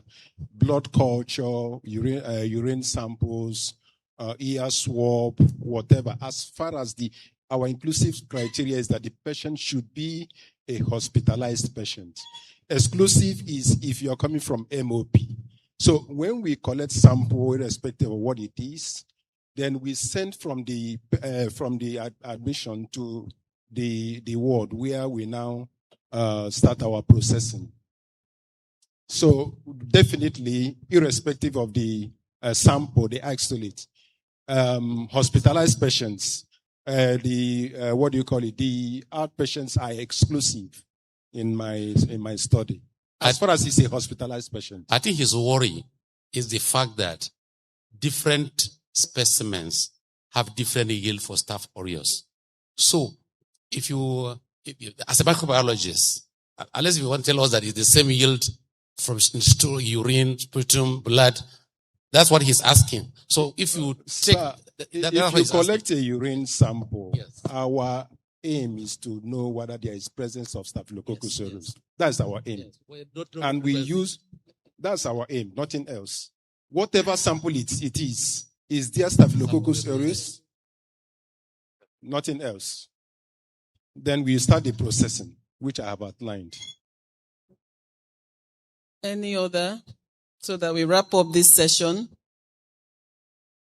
So I think we should give a round of applause to all the participants for their brilliant presentations, their excellent deliveries. All of you have done very, very well. It's going to be a hard job for the judges, if you know what I mean. So thank you very much, the audience, for participating, and thank you everyone for being a part of this. Thank you. Thank you all very much. Audience, assessors, we thank you. Please, once again, a round of applause for everyone. Thank you very much. Quickly, we are going to the fun aspect of this event. Round 2. Sorry? No, please. There are those that are still going back. We need to. Let's use the next thing quickly. Please. Right.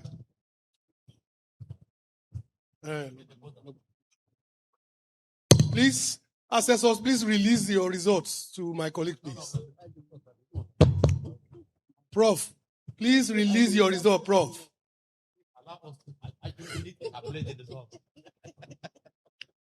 You want to go to the toilet to put your result together? All right. So quickly, let's get ready for the second round. Maxine, Shitu, Biodun, please, tablets, quickly, please. Okay, they have the tablets. Maxine, room code. Where's Maxine? Maxine. Where's Maxine? Maxine, room code.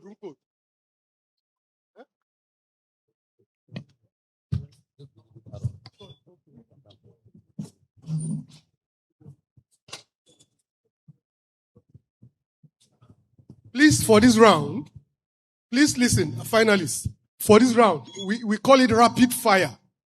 Basic medical questions will be shown on the screen after prompting. You will be prompted to get ready. Basic medical questions will be shown. And there's a buzzer. There's a buzzer icon. I'm sure you can all see that. Okay. All right. You've gone into the. Just press this. Press that. It will come on. Yes. Okay. All right. You're ready. It should come on. Hold on, please. Okay. That's it. That's it. So please, you will be provided the room code to go into the site. Will be shown on the screen. Maxine, when you are ready, please. The room code will be shown. You have to put the room code, right? Then for your name, that space where for your name, please put your seat number. Please put your seat number for your name. As against your name, put your seat number, please. That way you are ready. Then we'll quickly do a test run. You press the buzzer, we'll do a test run. Can we have the room code?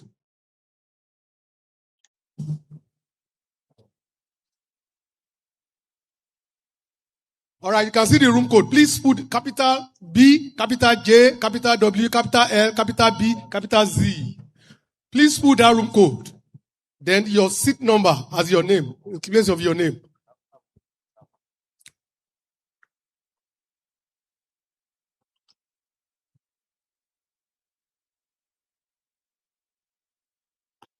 Dr. Moturayo.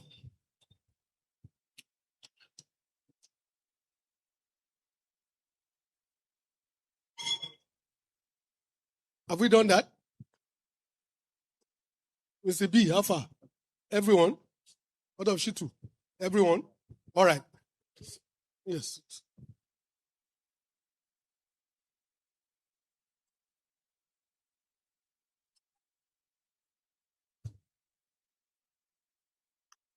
All right. Please, for this stage, for this round, let me reiterate. Right. We have 25 basic medical questions. They will come up for 10 seconds. Those questions will pop up for 10 seconds on the screen. If you know it, please, you buzz the buzzer. Whoever buzz first will find his number shown on the screen. So we already have the numbers 1, 2, 3, 4, 5, 6, 7, 8, 9. Contestant number 9 is off. 6 and 9. 6. What's happening? Did they press? 6 not showing. Can you move up a little? It's not there. But it's showing here. It's showing connected here. It's showing connected here. So 6 and 9 are missing? 9. And it's showing connected here. 6 and 9. Please, can you shake on refresh? Can she press her boost? Try, let's see. Refresh. Yeah. 9 has come. We have to refresh. 6, please. 10. 10 is out. It's 6 we are waiting for. 10, 8. Please refresh. 6 is there now. Oh yeah. 10 and 8. So everyone is there now. 10 and 8. Off.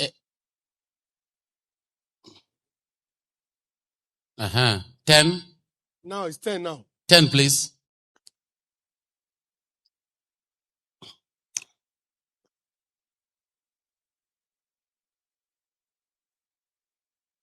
Okay, I think we have one now. It's complete now. Okay. So when the question pops up, please listen, finalists. Question will pop up, right? You'll be prompted. My colleague will prompt you to get ready. Question will pop up for 10 seconds. If you know it, you press the buzzer. If you press the buzzer and you get it right, plus 2 marks. Right. Where's the Femi? All right.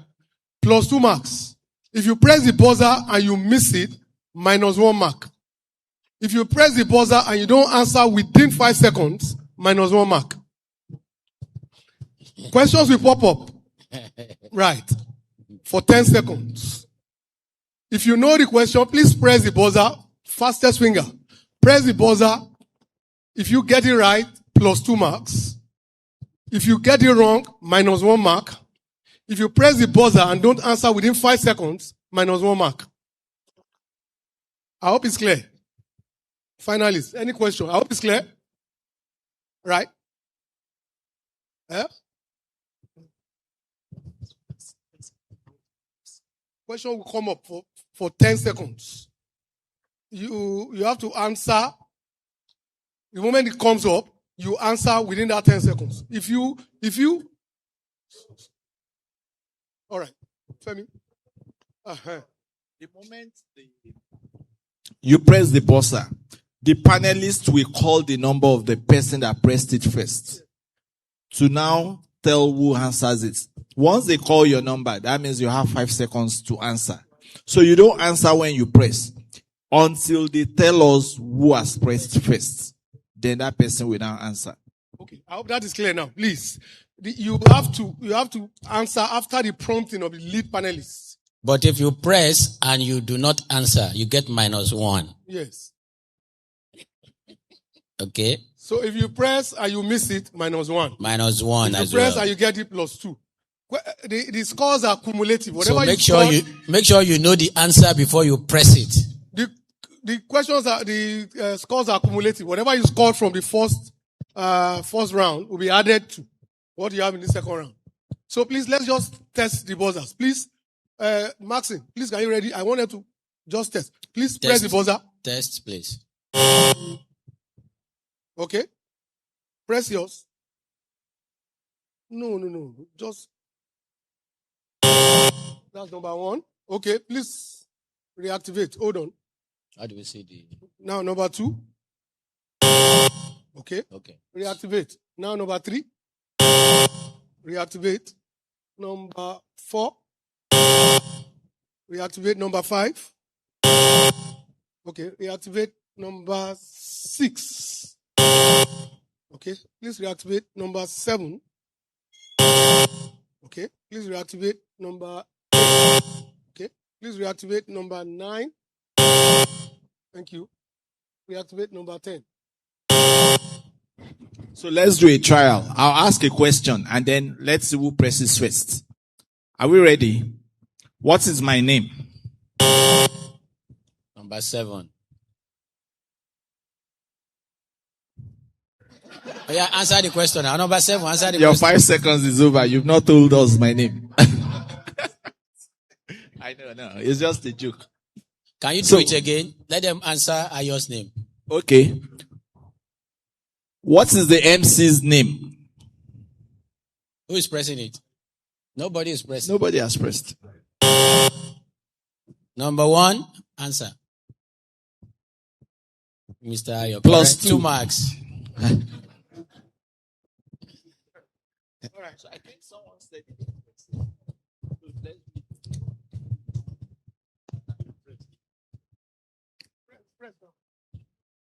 Can you show it on the board? Can you show it on this? Please show. Can we see the numbers on the board, please? Yes, please keep it on this place for now. Don't change it to just keep it on the buzzing. We didn't hear the sound now. We didn't hear the sound. Reset.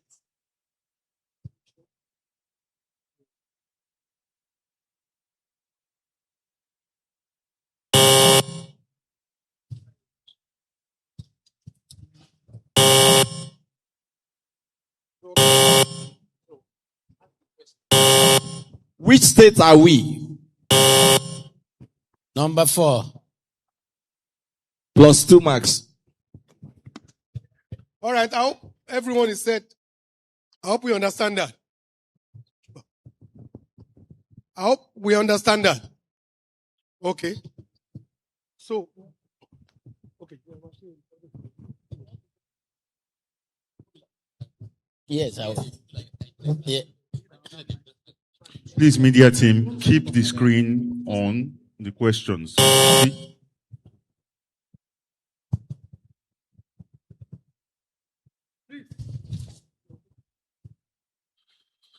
So, in addition to what my colleagues have mentioned, please, contestants, once the judges beckon on your number, please, I request you to please speak out. Project your voice. You have 5 seconds after the judges beckons on you. Who is doing the time? Who is doing the timing for the 5 seconds? We'll do it from here. Okay, thank you.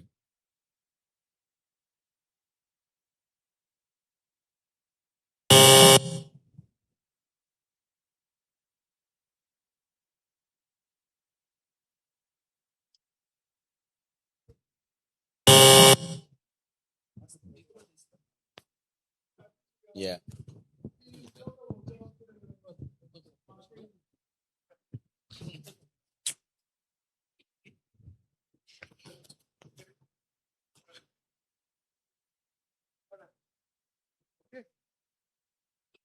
The voice you hear after that of my colleague. It was great. Thank you.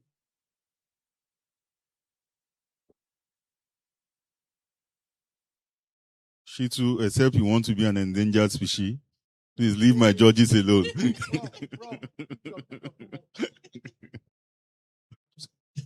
Okay. So, media, please keep the screen on the questions.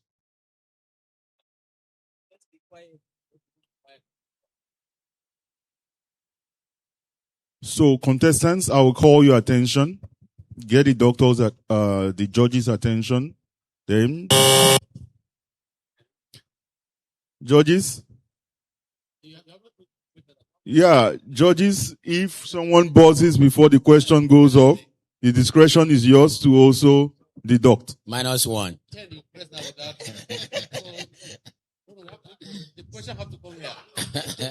So please, the question have to go before you press your buzzer. We already removed one from your mark. Don't look at the judge's face. You are facing on the screen. This is the part my colleague said I'm violent. Don't be angry. Contestants, are you ready? Judges, are you ready? Yep.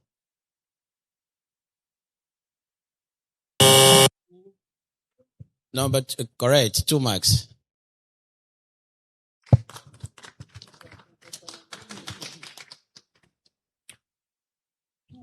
Audience, please. It's okay. There was no mistake. Judges, please. Which judges? Wait. Judges, there seems to be a mix-up. What was the mix-up? Who answered the question? You called number 2. Is that no? We called number 7. Number 7. Yeah, number 7. But the answer was 2 marks. But he got 2 marks. 2 was on the board. Okay. Judges, we would always take 2 was on the screen. Yes. So 2 buzzed first. Yes. So in fact, it's not right for 7 to have even spoken because we saw. So it's in fact we will just overlook that one. You don't answer until we call you a number. So I said 2. So why should 7 talk? And 2 was on the screen. So please, we give 2. So we can award the scores to number 7 if 2 was on the screen. So who those score because the 2 did not answer this thing. Yes. But I think to be fair. So what happened to 2 that kept quiet? Because he just shut down 2. Yeah, so what we will do to be fair, 2 has a chance already. Yeah. 2 has a chance, but didn't answer. So please, let's judges for. So we leave that one judges, alone. I will take the rules again. Judges, I will take the rules again. Femi, please wait. Femi, please wait. Judges, I will take the rules again. Contestants, please, the rules again. Once the question is projected, the judges will determine who goes first based on the number projected. Who is the fastest finger? Once they call your number, you are allowed to answer. If your number is not called and you answer the question, there would be a deduction. Please, judges, we will rely on you to call the number of whom to answer the question. So for the last question, it's just a sample. Take it as a sample question. Yeah. So we move to the next. Judges, are you ready? Contestants, are you ready? 7. Correct. 2 marks.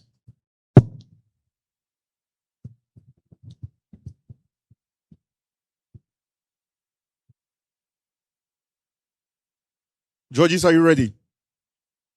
Contestants? 2. No. -1. Contestants, remember to project your voice, please. Because it has to go around. Contestants, remember, please speak out. Audience, please. Audience, please.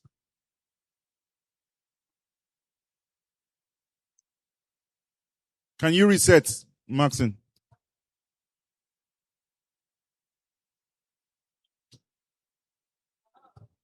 Two should be active. Can you make sure that 2 is active? We can see.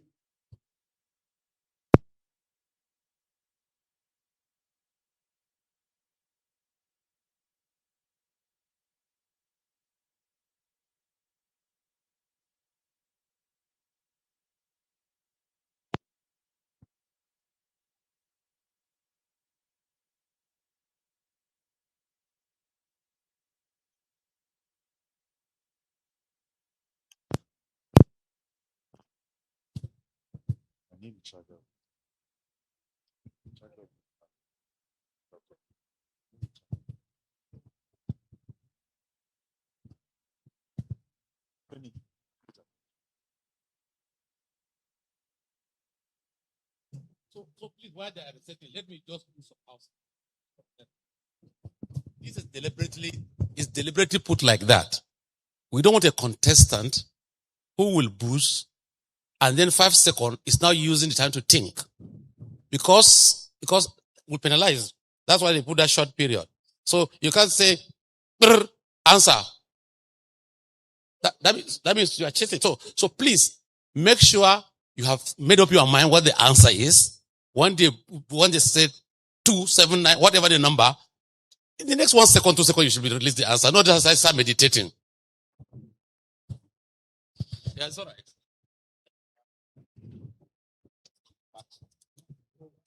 Contestants, can you check your tab?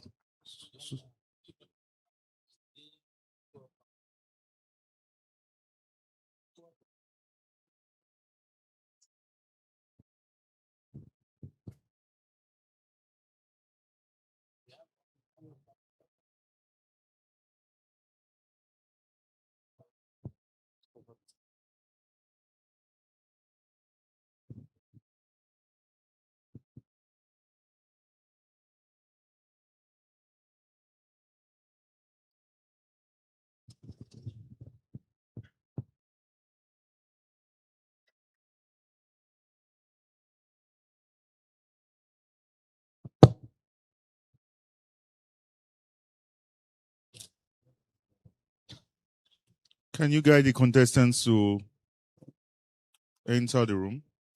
Contestant 1, please buzz.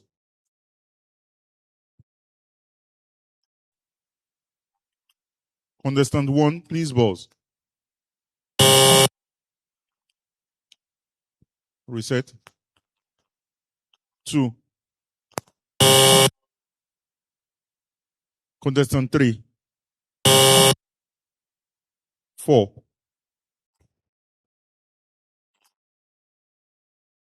Reset. 4 again. 4 again. 4 again.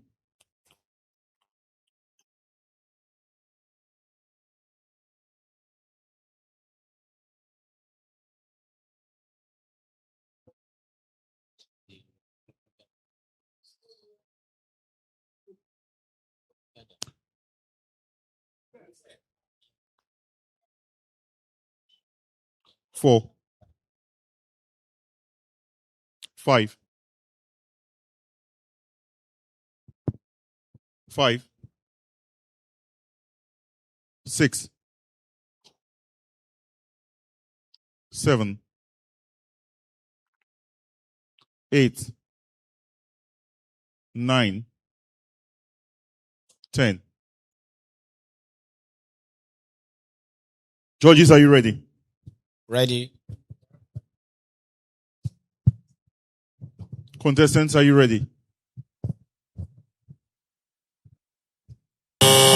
6. Correct. 2 marks.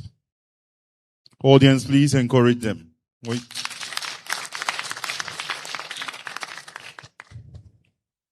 Contestants, are you ready? Judges, are you ready?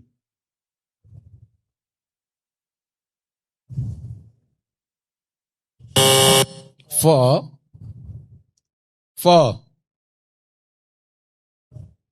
Sorry? -1. Plasmodium vivax. -1. Contestants, again, you need to speak out. Please speak up when you get it. Eh? Please speak up. Audience, please silence. Audience, silence. Judges, are you ready? 3. Sorry? +2.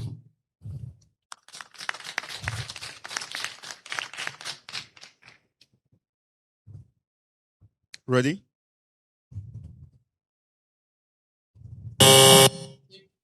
6. Correct. 2 marks. Contestants, are you ready? 1. Correct. 2 marks. Ready? 7. Correct. 2 marks.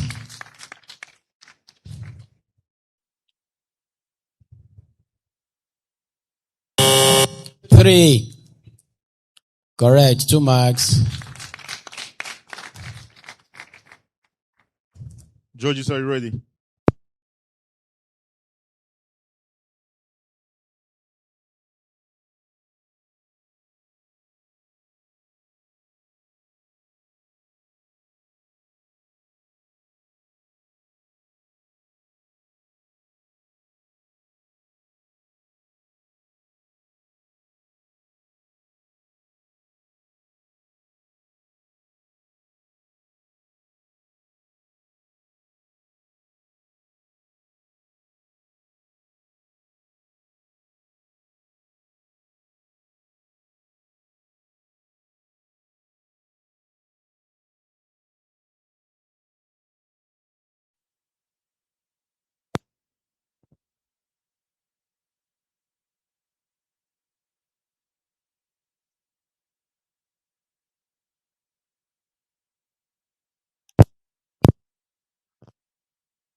Okay, judges,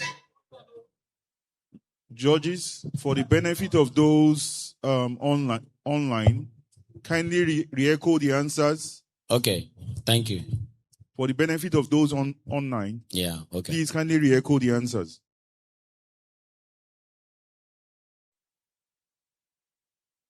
Please, can you go through all the contestants, see if they need assistance? Be sure everyone is in. I think everybody is ready. They're out there. See.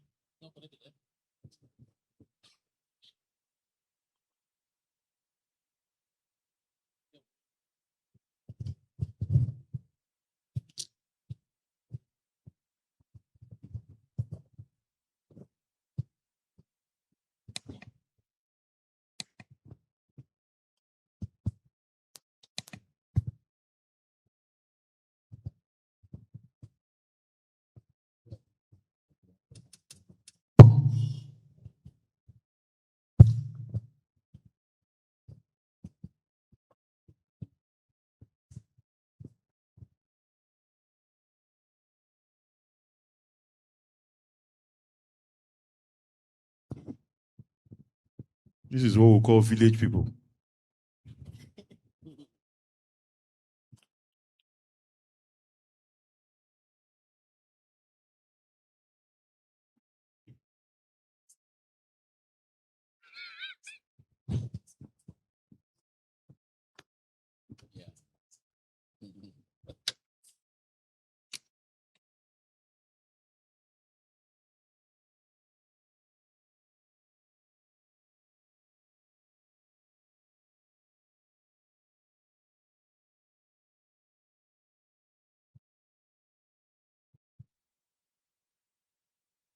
Are you connected?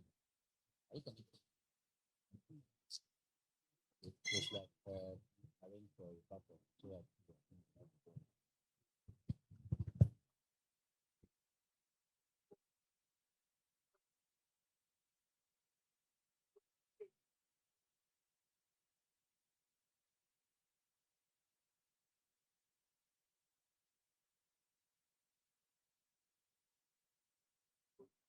but the media people should know ordinary UPS to the computer.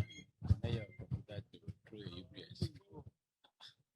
Even if the screen goes off, your computer system should be okay. But when they bring light, the screen comes on immediately.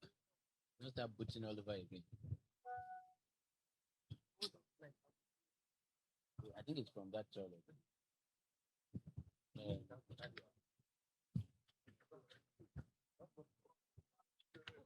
We don't have. We are done. We are done.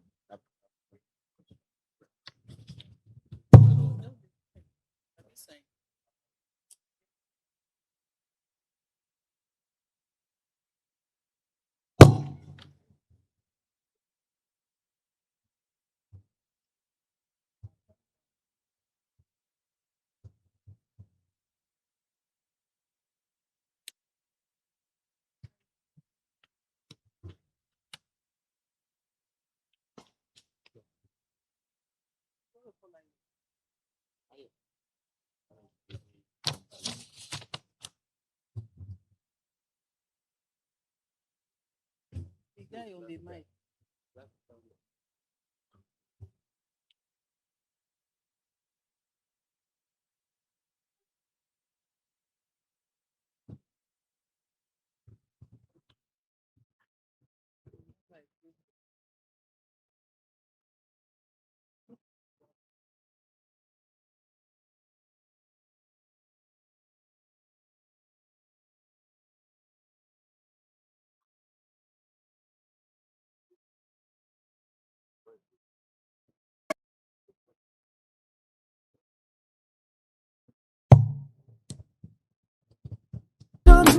Fuels of fire, leaders in the industry. Our mission never tire. One family, we shape the future. Passionately, with integrity and dedication. We is our reputation. Humble rise to global reach. We've expanded every commitment to quality. Never waver. Our customers always need. One Shalina, one family, we shape the future.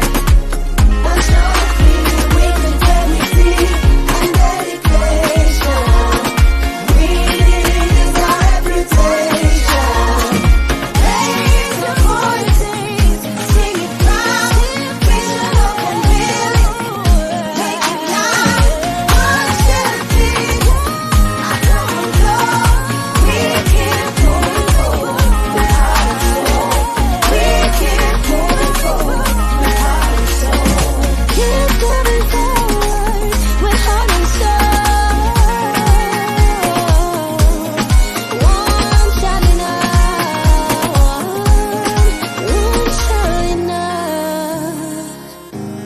One family. Wait, come. Where is he? Are you the one that said should bring water? Water that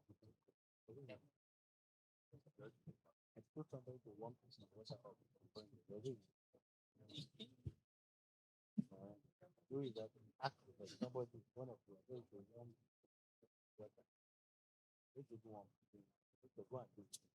I ate so much fried and spicy food at the lunch today. Right now, I'm having heartburn and indigestion. Say yes to Polygel Dual and no to heartburn and indigestion. Polygel Dual provides double action and rapid relief. It neutralizes excess stomach acid, stops acid rise by forming a protective layer, starts working in 25 seconds, and the effect lasts for more than 3.5 hours. Polygel Dual help you maximize every moment. Don't worry, sir. It's a simple procedure, okay? Give me this cup. No. Give me this cup.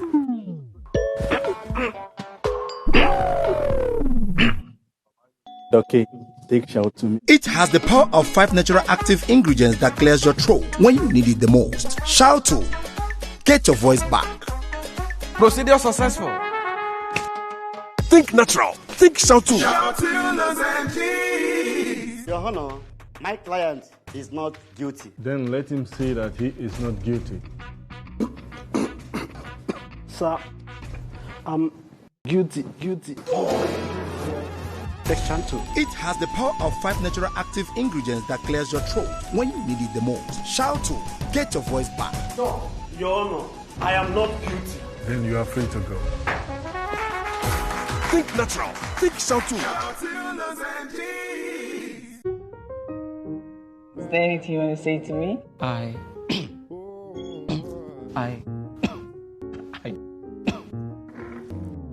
So, take shout to. It has the power of 5 natural active ingredients that clears your throat when you need it the most. Shout to get your voice back. My tutu. I don't want to live without you, tutu. Will you marry me? Think natural. Think shout to. The world of boxing is in shock. The highly acclaimed champion, Mr. Three Blows, has fallen ill. Mr. Three Blows is experiencing malaria symptoms. You know how much I don't bet for it? I got stand up with your Oh yeah, take. Shall I tell? It's too sure. Three Blows and his fans celebrate victory thanks to Shalatem anti-malarial drug. Shalatem knocks out malaria in 3 days. It's another day to get out there. Head out for sustenance. Work for the future. Life can be good or painful. For those painful periods, you always have a partner to count on. Ibukap is always with you, giving you the desired relief from pain. Ibukap capsule, always with you to beat pain. Marketed by Shalina Healthcare Limited. Just for you. I ate so much fried and spicy food at the lunch today. Right now, I'm having heartburn and indigestion. Say yes to Polygel Dual and no to heartburn and indigestion. Polygel Dual provides double action and rapid relief. It neutralizes excess stomach acid, stops acid rise by forming a protective layer, starts working in 25 seconds, and the effect lasts for more than 3.5 hours. Polygel Dual help you maximize every moment. Don't worry, sir. It's a simple procedure, okay? Give me this cup. No. Give me this cup.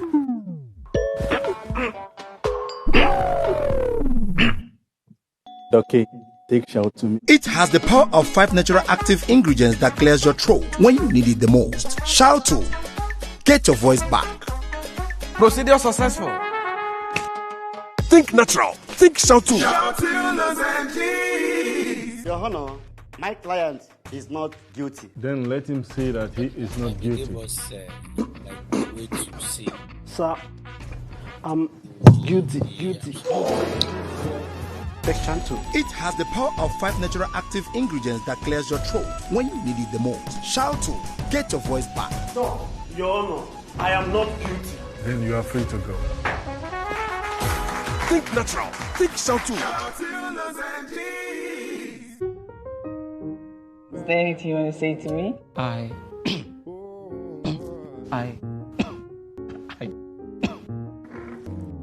So, take shout to.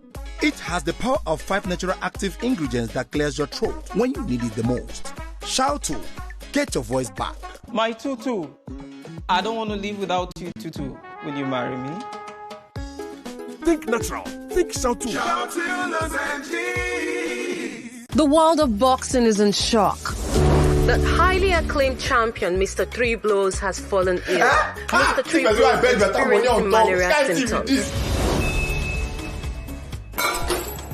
You know how much I don't bet for it? I got stand up with you. Go today. Oh yeah, take. Salatem, it's too sure. Three Blows and his fans celebrate victory thanks to Shalatem anti-malarial drug. Shalatem knocks out malaria in 3 days. It's another day to get out there. Head out for sustenance. Work for the future. Life can be good or painful. For those painful periods, you always have a partner to count on. Ibucap is always with you, giving you the desired relief from pain. Ibucap capsule, always with you to beat pain. Marketed by Shalina Healthcare Limited. Just for you. I ate so much fried and spicy food at the lunch today. Right now, I'm having heartburn and indigestion. Say yes to Polygel Dual and no to heartburn and indigestion. Polygel Dual provides double action and rapid relief. It neutralizes excess stomach acid, stops acid rise by forming a protective layer, starts working in 25 seconds, and the effect lasts for more than 3.5 hours. Polygel Dual help you maximize every moment. Don't worry, sir. It's a simple procedure, okay? Give me this cup. No. Give me this cup.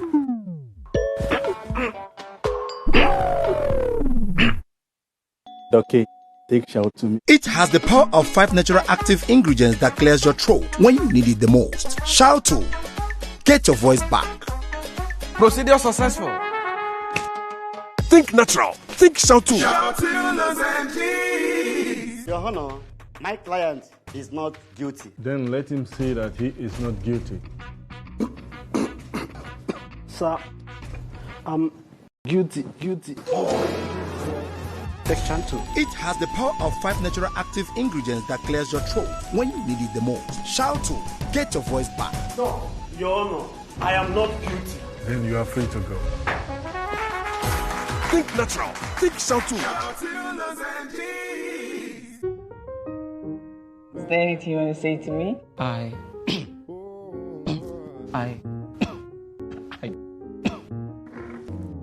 So, take shout to. It has the power of 5 natural active ingredients that clears your throat when you need it the most. Shout to get your voice back.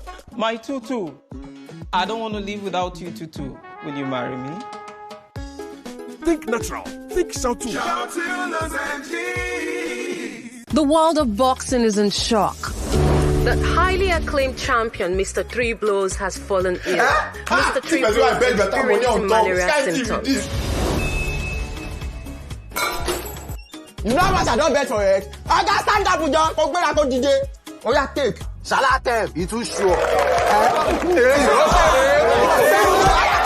Three Blows and his fans celebrate victory thanks to Shalatem anti-malarial drug. Shalatem knocks out malaria in 3 days. It's another day to get out there. Head out for sustenance. Work for the future.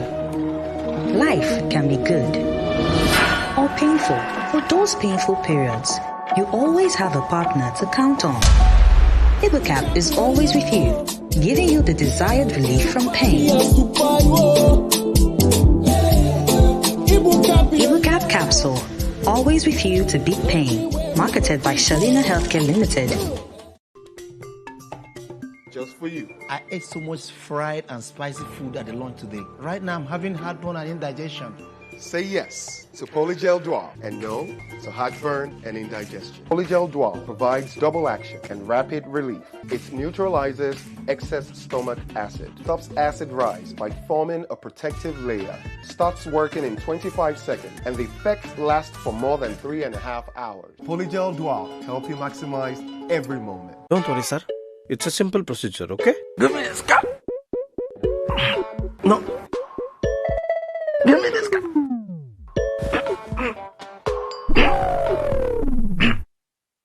Okay, take shout to me. It has the power of 5 natural active ingredients that clears your throat when you need it the most. Shout to get your voice back. Procedure successful. Think natural. Think shout to. Your Honor, my client is not guilty. Then let him say that he is not guilty. Sir, I'm guilty.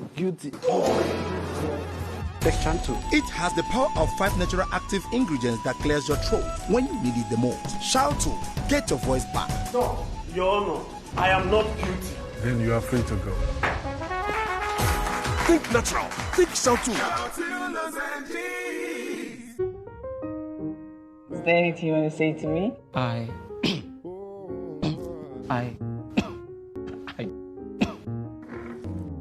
So, take shout to.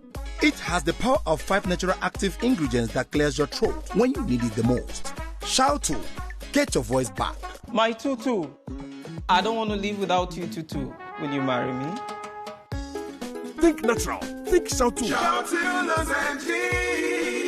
The world of boxing is in shock. The highly acclaimed champion, Mr. Three Blows, has fallen ill. Mr. Three Blows is experiencing malaria symptoms. You know how much I don't bet for it? I got stand up with John. Oh, yeah, take. Salatem, it's too sure. Three Blows and his fans celebrate victory thanks to Shalatem anti-malaria drug. Charlatan knocks out malaria in 3 days. It's another day to get out there. Head out for sustenance. Work for the future. Life can be good or painful.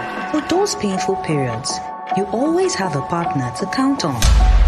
Ibucap is always with you, giving you the desire.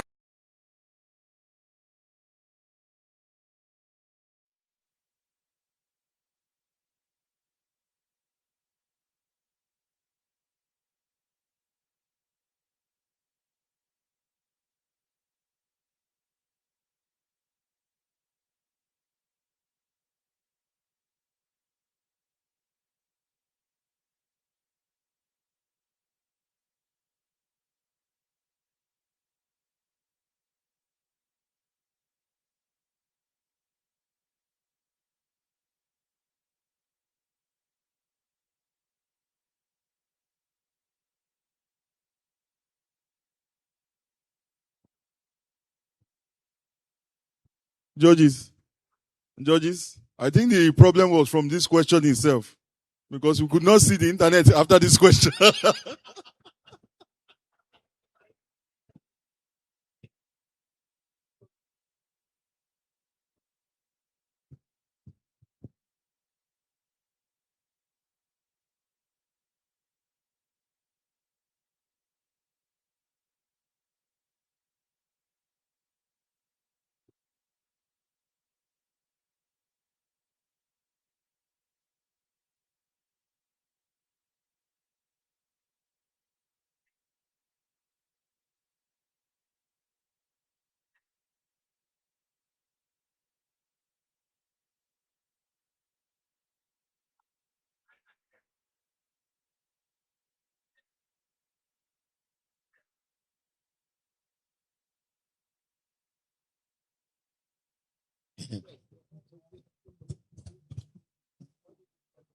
Ten has arrived. 10 has arrived, so everybody is here.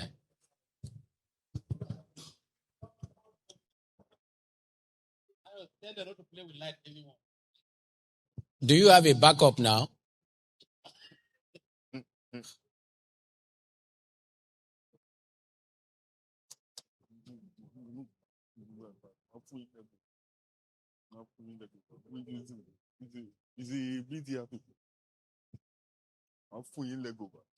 Okay, can we go?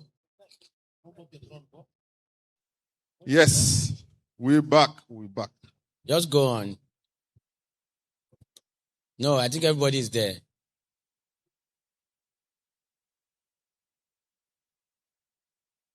Okay, contestants, we'll take a random buzz. 1, 2, 3,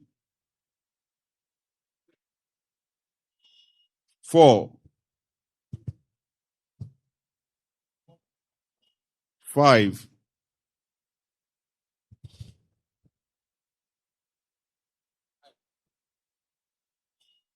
6, 7, 8, 9, 10.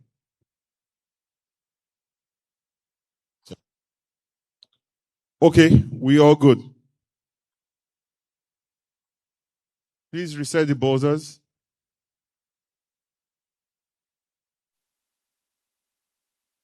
Yep. Judges, are you ready?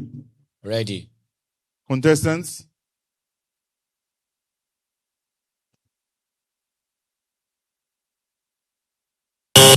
Number 9. +2.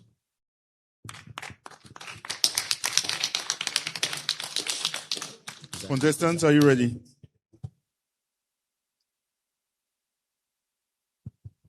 Judges? Number 1.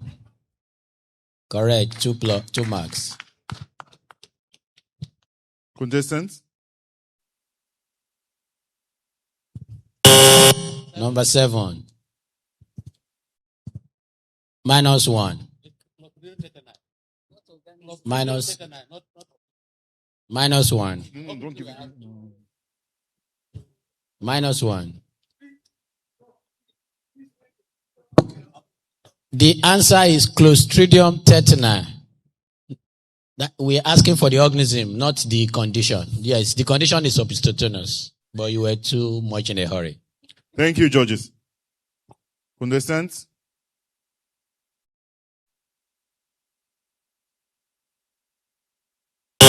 Number 4. Correct. Central pontine demyelation. Correct. 2 marks. Contestants, are you ready? Number 1.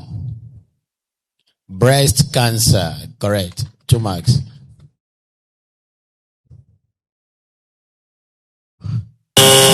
Number 2.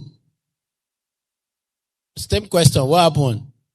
It didn't move. So we have. No, reset first. Okay. You have to move to the next question. Number 8. -1. This is pleural effusion where the arrow is. The yellow arrow is what is the arrow. It's pleural effusion. Judges, are you ready? Number 6. Correct. Pulse oximeter. Contestants? Number 1. No, wrong. Maleficence. Is the wrong one. Maleficence. -1. Judges, are you ready?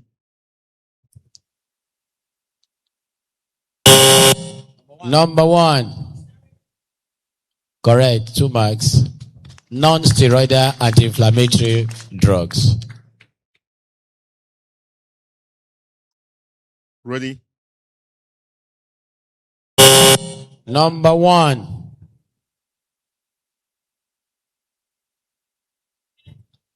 Correct.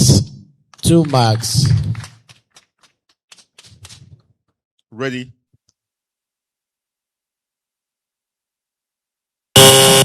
Number 1. Sorry? Tooth decay is correct. Dental caries, tooth decay, correct. 2 marks.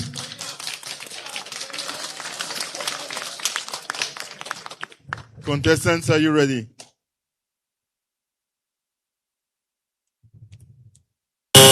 Number 6. Correct. 2 marks. Judges, are you Hepatitis ready? A virus.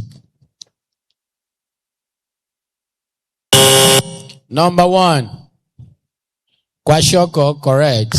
2 marks. Audience, please encourage them.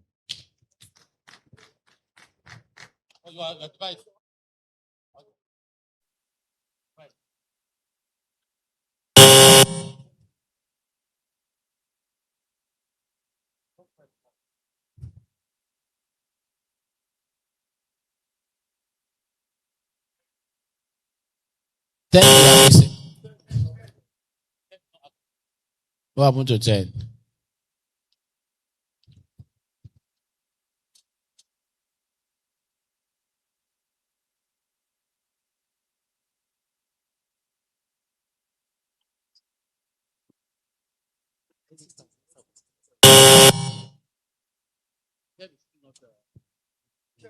Where is he having the red under?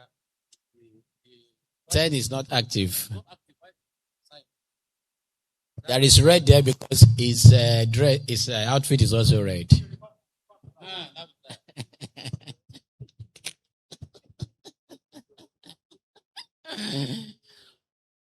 So I think everybody is ready now. Ready? Yeah.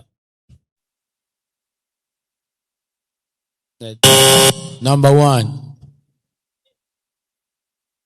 Wrong. -1. The answer is Ebola.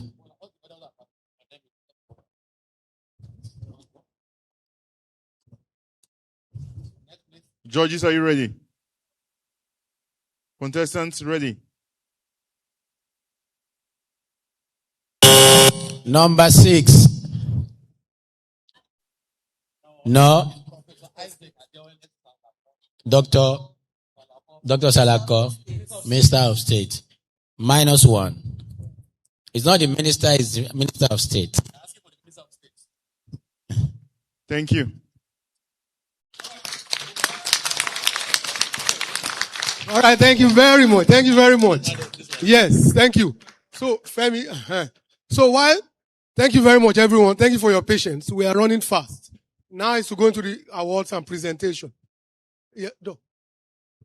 Yes, sir. Sorry. Thank you very much, Shalina, for this organization and for this competition. Well, we had a lot of glitches during this program, and the technology put in place for this competition. I would want to make a recommendation. It could be rejected or accepted. However, because I feel these contestants, they would have possibly know the answer to almost all the questions presented.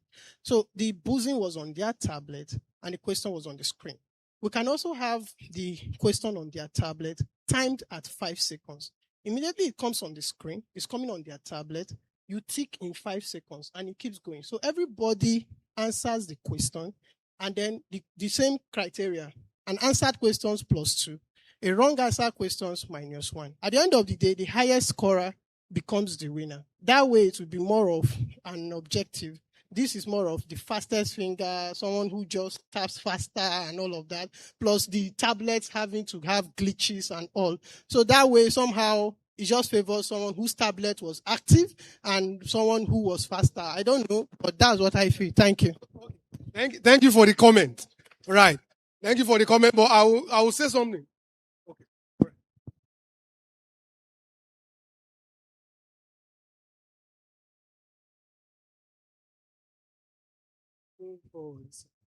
All right. Thank you very much. Good observation, Doc. I appreciate that.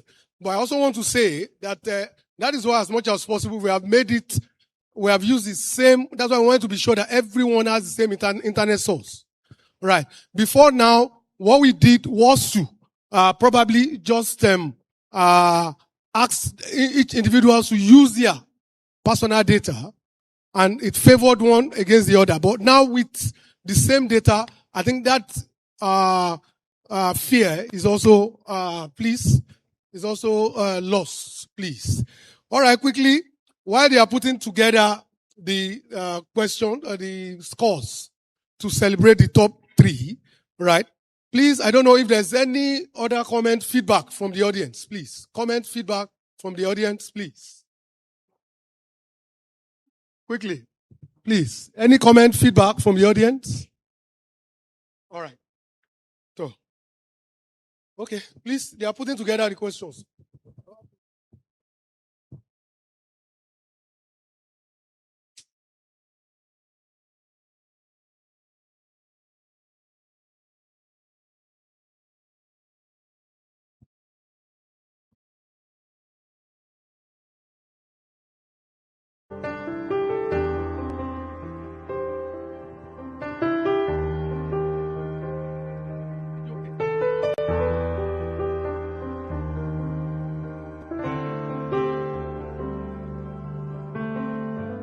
All right. Once again, thank you for your patience. It's just to celebrate the winners now. Right. Okay.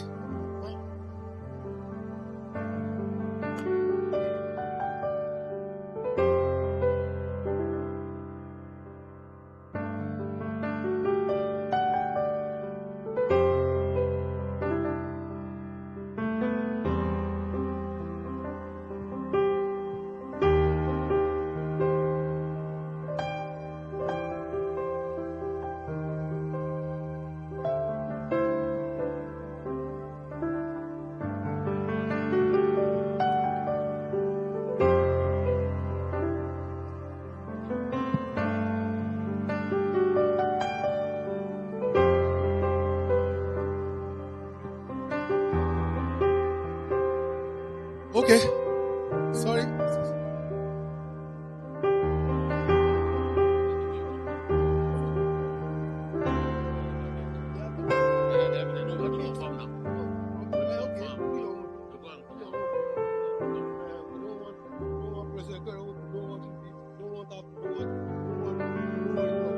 All right, thank you very much. I mentioned at the beginning of this program that this is the 5th edition, and our revered national assessors have been with us from the first up till today, and they've contributed greatly to whatever we are seeing today. We keep modifying, we keep trying to get better with feedbacks from you and from national assessors. So please permit me to call on the CEO and our MD to please come forward, and we want to make some presentations to our national assessors. Please. Please.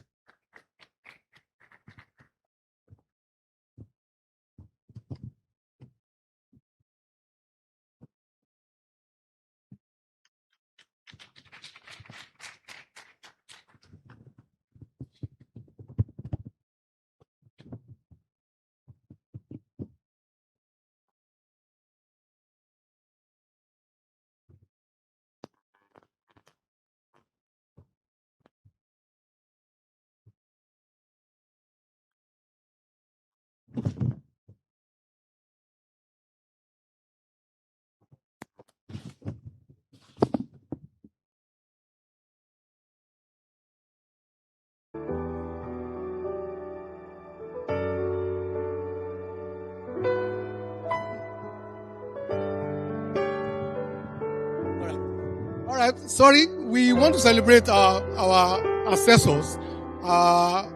Please, with a round of applause, let me first call on Professor Afyong Obokuoku. Please come forward, and we want to appreciate you for your efforts over the years, and thank you for.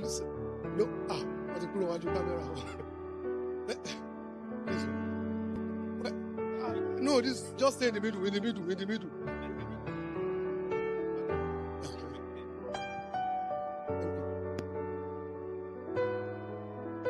Okay. Sorry. The plaque reads, in tribute to your outstanding mentorship and in acknowledgement of emerging research initiatives dedicated to enhancing clinical outcomes and healthcare delivery. We appreciate our national assessors. Thank you all. Thank you very much.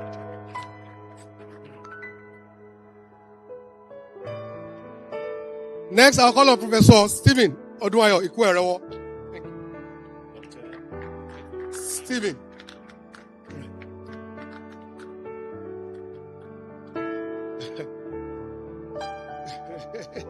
Well, you have to keep drawing back.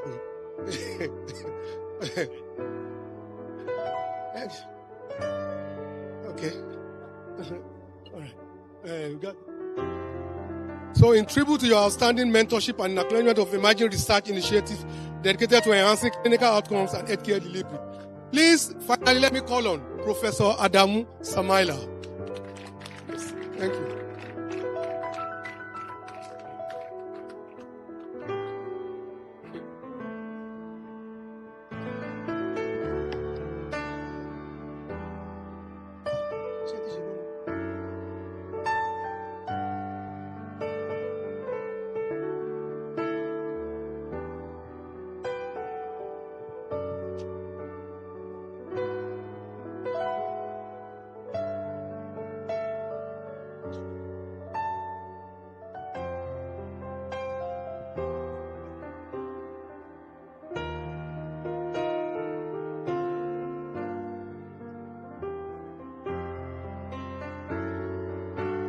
All right. Please, they are trying to, while trying to, okay, please, I think you are interacting with them. Yeah. Okay. No, please do interact with them.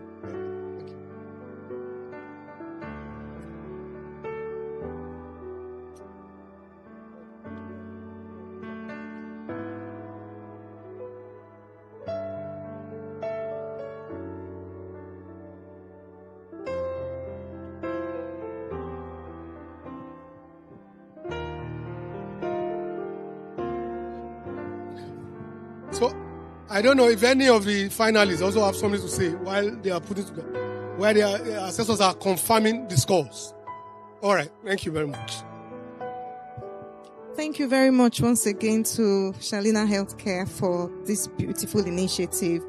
I'd like to suggest that in subsequent seasons, we should have questions for the rapid fire spread across various specialties of medicine so that there would be a fair distribution. Thank you so much. There's nothing from psychiatry at all. We have something from pathology, from community medicine, of course, much of the research, a lot from several other places, but nothing from. The whole lesson was to give basic medical questions that everyone should be able to get, irrespective of specialty. They are also aware of that, and that's why they said, as much as they will come up with basic medical questions. You know, in a particular area. The questions were basic questions that anybody who is a doctor should be able to respond to. In my area of practice, for example, when I get to do something every single day, even though it's basic, it becomes very much basic to me. Yes, that's correct. But that is to you, but it's not basic to an anesthesiologist. That's what I'm saying. A Foley's catheter is basic to you. Because even in psychiatry, you use Foley's catheter. Some of your patients will go into retention. Yes, I understand so that. You have patients who have organic mental problem too. So all those questions are basic. No. He's saying that within psychiatry is not well represented. That's not we're not representing contestants. We're not representing specialty. These are questions we arrive at after arriving at this point. What any doctor.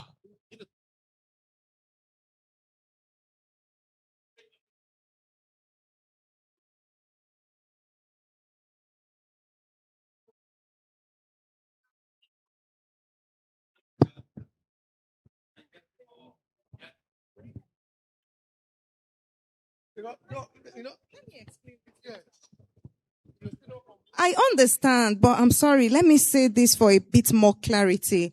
For example, if I'm in pathology, I'm likely going to get to talk much about malaria, much more than someone in psychiatry. Let me use my specialty as an example.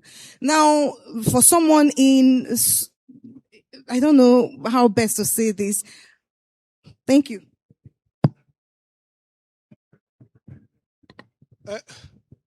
Prof, I hope we got what Prof still, she feels questions are skewed. That there are some aspects, for example, she feels our own side that the questions were skewed against her.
Innovation. Innovation drives us forward. Our passion fuels the fire.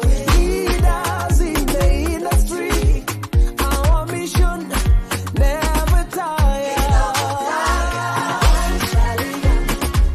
One family, we shape the future. One family with integrity and dedication.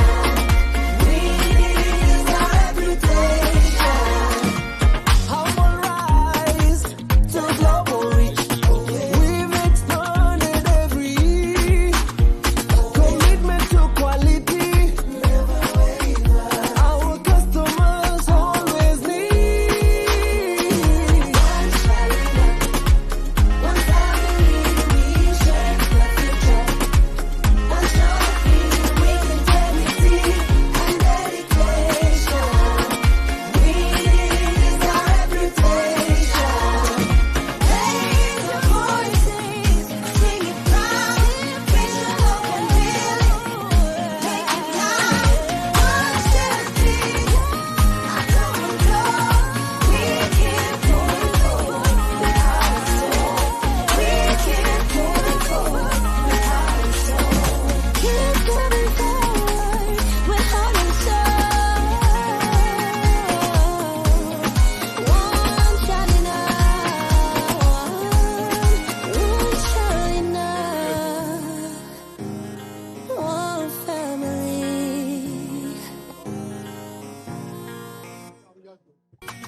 Okay, please, I don't know, is there any other for the presentation? Please, for the presentation, for the third place, studio, please.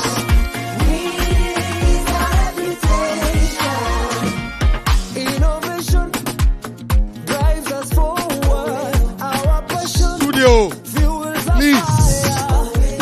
Hello. Please, to assist us in making the presentations for the third place award, I would be requesting the presence of Dr. Shotubo, Dr. Ogide, Dr. Oloregulem, Victor, if he's still around. Right. Please, I will be requesting the presence of the three of them. Please, I'll call them when we are ready. I just want to alert you, Dr. Shotubo, Dr. Ogide, Dr. Oloregulem, Victor. Please, to present the third place award. For the second place award, Dr. Akimbo Ade, is he still around? Dr. Akimbo Ade, Dr. Adebayo will join Mr. Nalin to help make the second place presentation. And for the first place winner, please, I'll be calling on Professor Aimaku, Dr. Shodipo to join our MD and our CEO. To join our MD and CEO to make the first place presentation. Please, they are trying to put together the final score. For the third place presentation, Dr. Shotubo, Dr. Ogide, and Dr. Olore Bulem, Victor. For the second place, Dr. Akimboade, Dr. Adebayo, and Dr. Nalin, Mr. Nalin.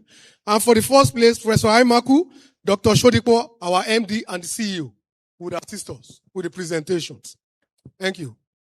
All right. Yeah. Where's Baba Foley? Chijioke. Where's Mr. Foley?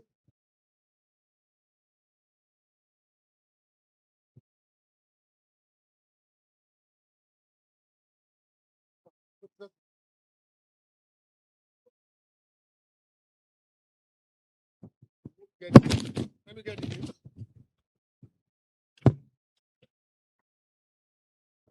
We are right. No. That's why we are. 2 weeks ago, I gave it. Well done. It was just downloaded this morning. Don't mind it. Oh, yeah. So,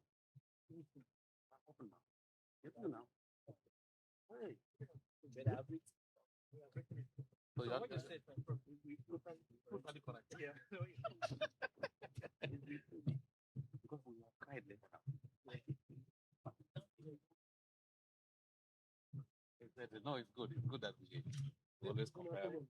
Don't worry.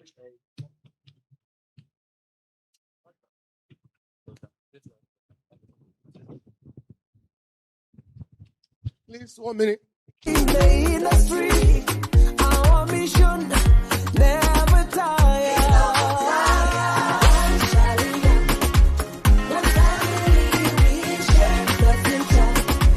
Passionately, with integrity and dedication. We live our reputation. Humble rise to global reach.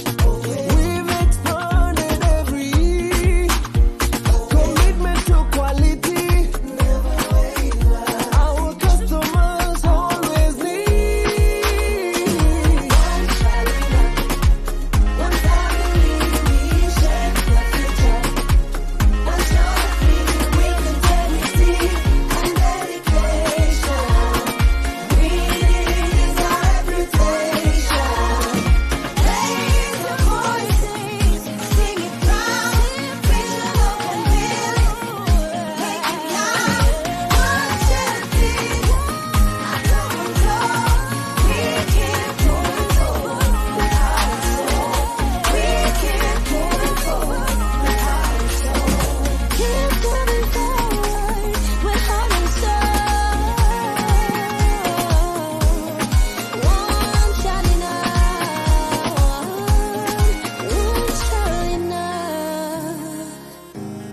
one family.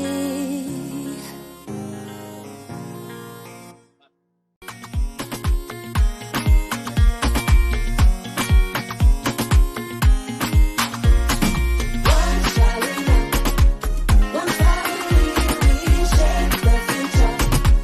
Passionately, with integrity and dedication. You know, please, it's I must say, studio, I must say it's we have to be very, very careful. You know, the results, the scores, the scores were so tight. Unfortunately, my colleague was very poor in mathematics in school. So he doesn't know if 0.4 is greater than 0.2. You know? So thank God for Professor Samaila that went to a good nursery school. Right. Femi did not go to a nursery school. And so he didn't know, he almost missed out 0.4, 0.2. Right. But please, I can assure you that it is settled. And we'll continue to train Femi and continue to ask Shalina to help us send him for further training. He doesn't know decimal points. All right. So again, please, I want to remind, please, Dr. Shotubo, Dr. Ogide, Dr. Oregbulem will help us, assist us with the third place presentation. while Dr. Akimboade, Dr. Adebayo, and Mr. Nalin will present the second place. Then Professor Aimaku, Dr. Shodipo will join our MD and CEO for the first place. I have not called this. No, I know. But you're calling too many people and it's confusing. So No, just no. call the few. No, third place. They know. Okay, so Third where are place, they? they know. No, I've not asked them to come out. You've not asked. No, by the time this thing come out. No, just take your time.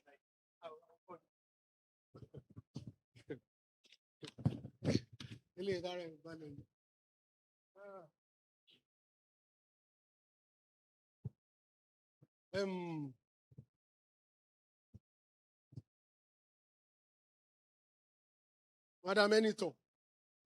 Madam Eniton, I hope you are also ready.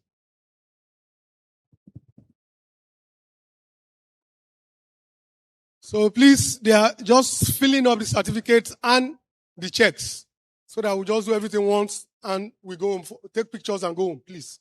Thank you all. I want to also once again thank all the finalists. Thank you for all the efforts. Please a round of applause for the finalists. A lot, it takes a lot to come before a crowd to present, even though it's their dissertations. But it still takes a lot to come before the crowd. We have interacted over the last 3 months or thereabout, 2 months, 3 months thereabout. We've been interacting, waiting for this day. So, and I know what kind of efforts they must have put in, right, before today. It's not easy, and we must commend them. As I said earlier, please, finalists, please, it's a relationship that has been formed today. We have the WhatsApp group. Please reach out to each other. Be your acquaintances. I'm sure later you would find the need to reach out to each other for one thing or the other. Thank God the medical fraternity is a small place. It's a global village. And I'm sure at a point in time, the beauty is that you have all come from different places, different zones of this country. And you have come to meet yourself. For some of you, you are seeing yourselves for the first time. You are meeting yourself. So a relationship has been formed. Please keep it up, keep it glowing. And please, in everything you do, always remember that Shalina is watching you. Always remember that Shalina remains your partner. And please remember that you are Shalina ambassadors. In your various institutions, you are Shalina ambassadors.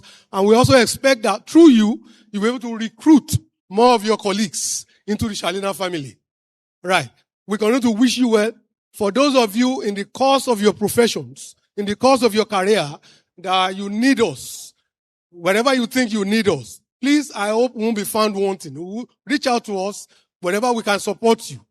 Please, that is the essence of this relationship. Please, we are going to look out for each of you. I also work on the field. Anytime I go to the field and I come to your areas, I would ask for you. For those of the doctors that said they love cooking, I'm going to challenge you all. I'm going to start with Dr. Reolua in Ibadan. Right.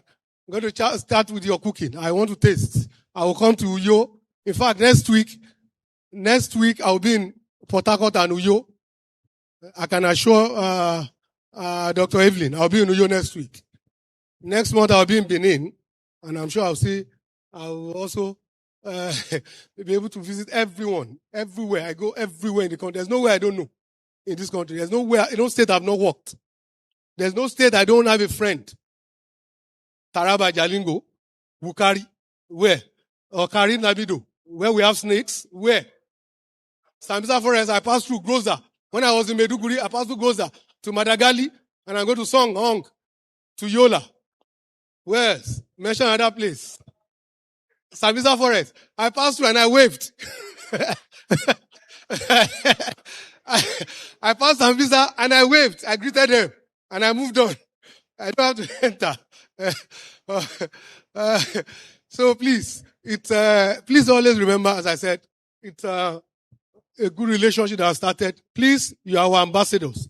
Shalina is yours. Today, we are number 3, courtesy of your previous colleagues. Through you, we want to move to number 2, number 1 in this country. We are running. Shalina is running. Right. We started from number 11.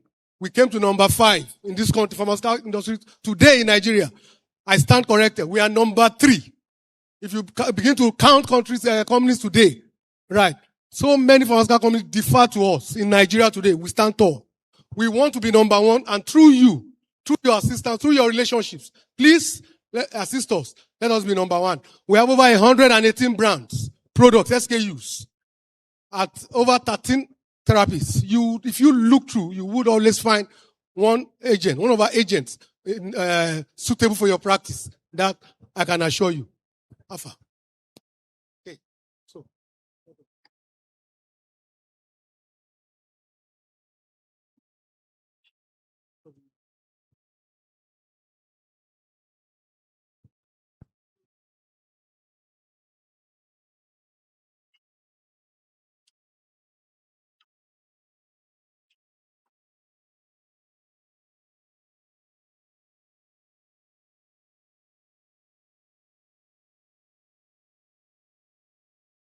Us forward, our passion fuels the fire. Leaders in the industry, our mission never tire. Okay. All right. Now we'll be starting the presentations. Please, for the third place winner, I'll be calling on Dr. Shotubo, Dr. Ogide, Dr. Olore Gulam. Please come forward, please. Thank you all. Please come forward. Thank you.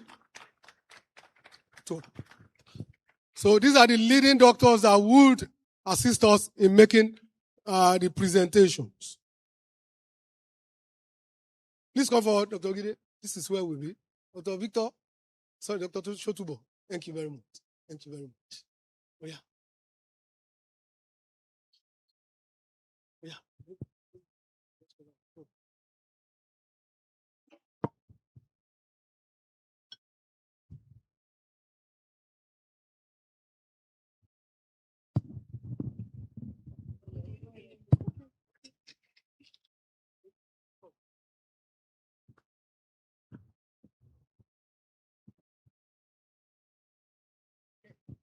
All right.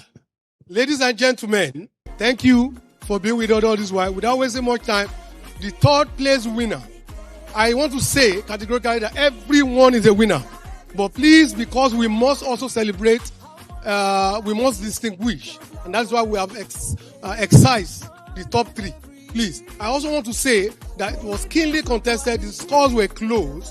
And please, again, from the audience, a round of applause for the finalists. The third place winner goes to, please celebrate with me, Dr. Friedman Lincoln. Yes. Okay. Just be in the middle. Just be in the middle. Just be in the middle.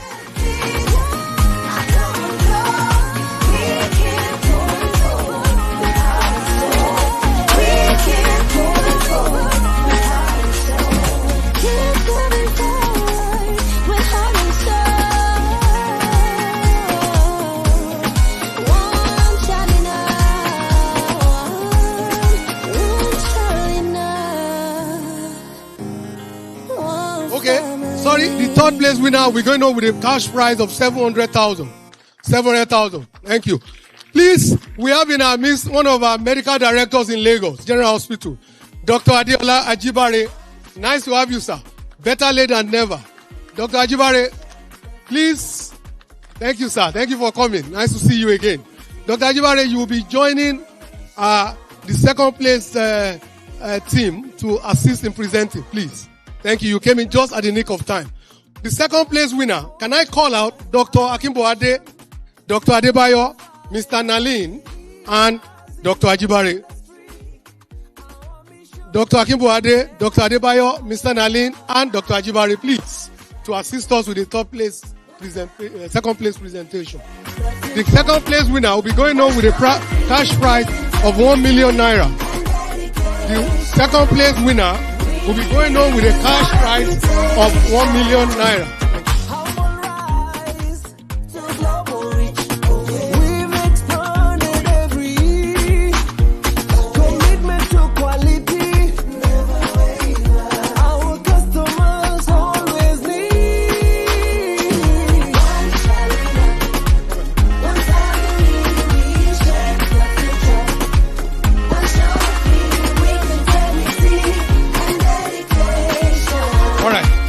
second place winner, ladies and gentlemen.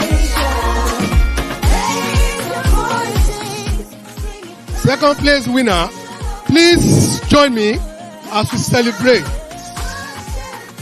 Celebrate. Doctor. Second place winner is a doctor. Not a pharmacist, he's a doctor. Dr. Gide, are you in doubt? No, the second place winner is a doctor, Dr. Gide. Doctor, please jam your hands as I call on Dr.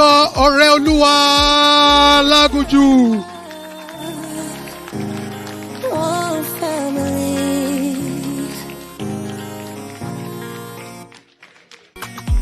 She's going on with a cash prize of 1 million naira. Dr. Oreoluwa is from UCH Ibadan. Dr. Friedman is from UCTH Calabar.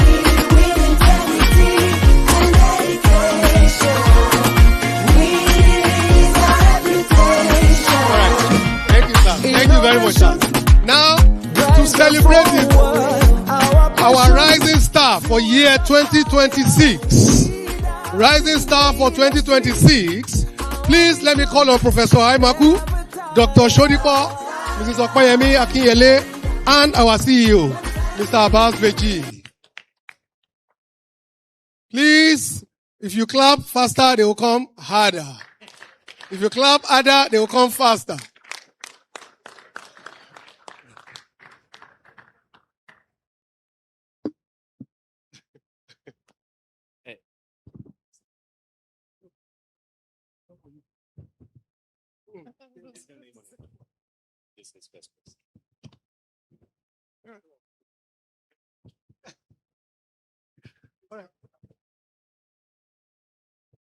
Okay.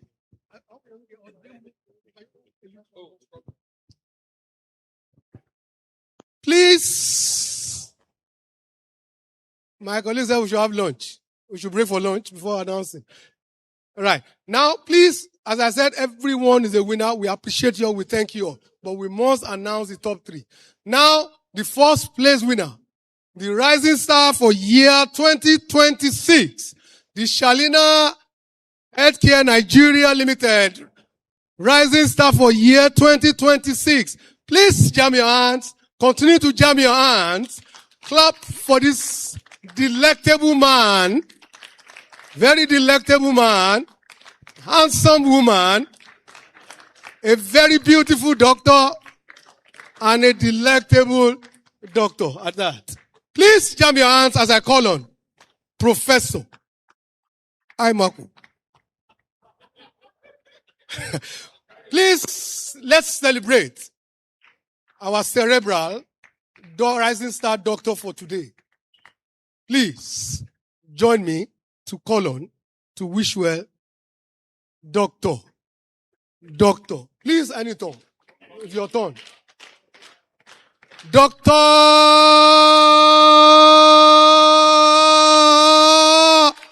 Shiru Maria Moturayo from University of Ilorin Teaching Hospital.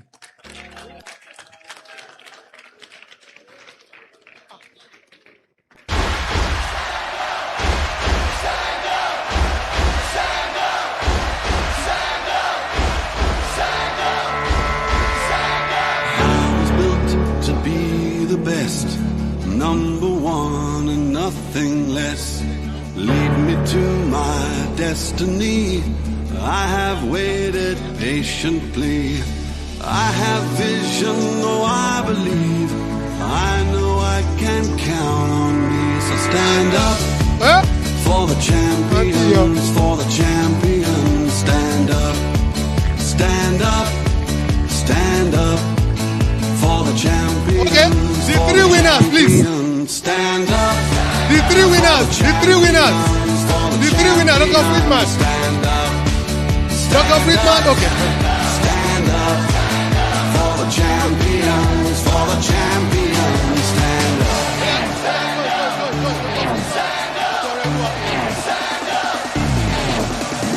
Here we go. It's getting close. Now it's just who wants it most. It's just life, that's how it is.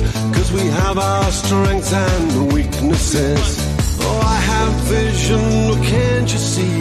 I'm on the move, make way for me. So stand up for the champions, for the champions. Stand up, stand up, stand up for the champions, for the champions. Stand up for the champions, for the champions. Stand up, stand up, stand up. All right.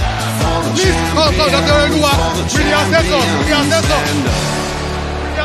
Assessors, please come. Assessors, please come. Assessors, please come. Assessors, please come quickly. Assessors. I have to pick myself back up. And when I fall down, I have to pick myself back up. And when I fall down, I have to pick myself back up. And when I fall down, I have to pick myself up. Stand up for the champions, for the champions. Stand up for the champions, for the champions. Stand up, stand up, stand up for the champions, for the champions. Stand up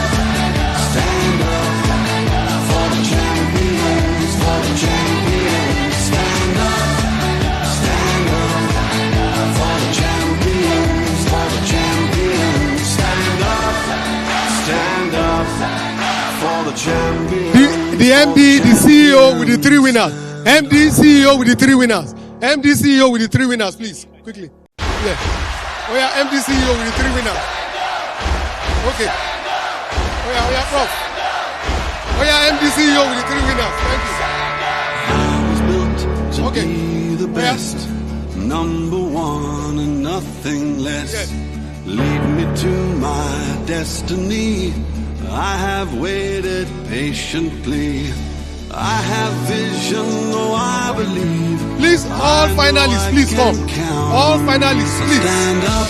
All finalists, please. Dr. Akiboyewa. All finalists, please come. Stand up for the champions, for the champions. Stand up for the champions, for the champions. Stand up, stand up, stand up for the champions, for the champions. Stand Okay, all finalists, please go to the platform. To the platform at the back, yes. Here we go, it's getting close. Now it's just who wants it most. It's just life, that's how it is. Cause we have our strengths and weaknesses. Oh, I have vision, oh, can't you see? I'm on the move, make way for me. So stand up for the champions, for the champions. Stand up, stand up, stand up for the champions, for the champions. Stand up for the champions, for the champions. Stand up, stand up, stand up for the champions, for the champions. Stand up.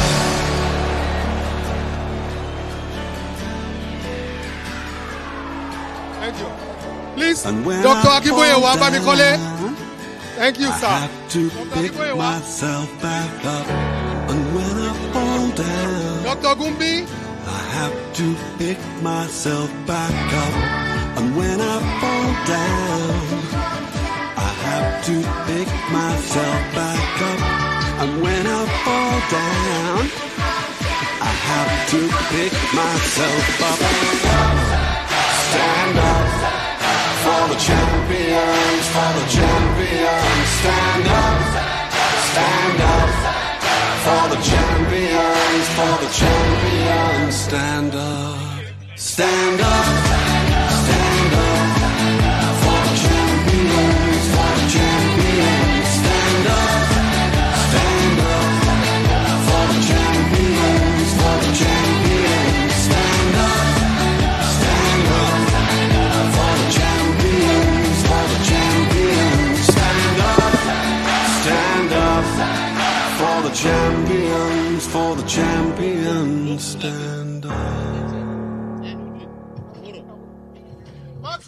Maxim, please come, Maxim. Oh yeah. Please pictures for the Maxim.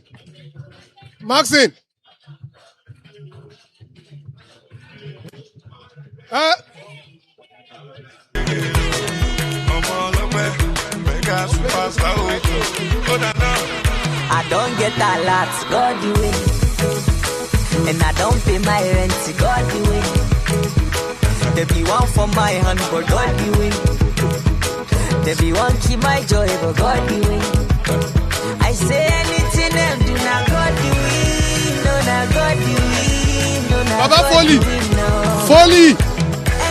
Foley, please come. No, not God do it. No, not God do it, no. I don't change my name to God do it. And no more, I don't buy more to God do it. They say my market no go sell, but God do it. And then me say I no go blue, but God do it. Them my brother, make them try their luck. My God go win, no my God go win, no my Lord go win, no. Anything I do not God do it, no not God do it, no not God do it, no. As you don't pass exam, now God do it. And then me say you no go pass, but God do it. You wake up, see today, Mr. Abbas. now God do it. Mr. Abbas. Abbas, they rob, they no see you, brother.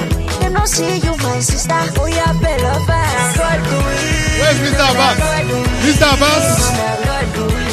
Mr. Abbas. Mr. Abbas. MD. As now your wedding day, now God do it. And he don't tell where you dey find, but God do it. See we go pop champagne, God do it. And we go there dance, cause God do it. Oh, anything you win, now God do it. And if you win election, my brother, God do it. Like if you win the contract, my friend, God do it. And if you check the countdown, my brother, God do it. And if your market's now God do it. No, now God do it. No, now God do it, no. Anything I do, now God do it. No, now God do it. No, now God do it, no. Why you no go dance, now God do it. No, now God do it. No, now God do it, no. Anything I do, now God do it. No, now God do it. No, now God do it, no. God do it. Welcome back.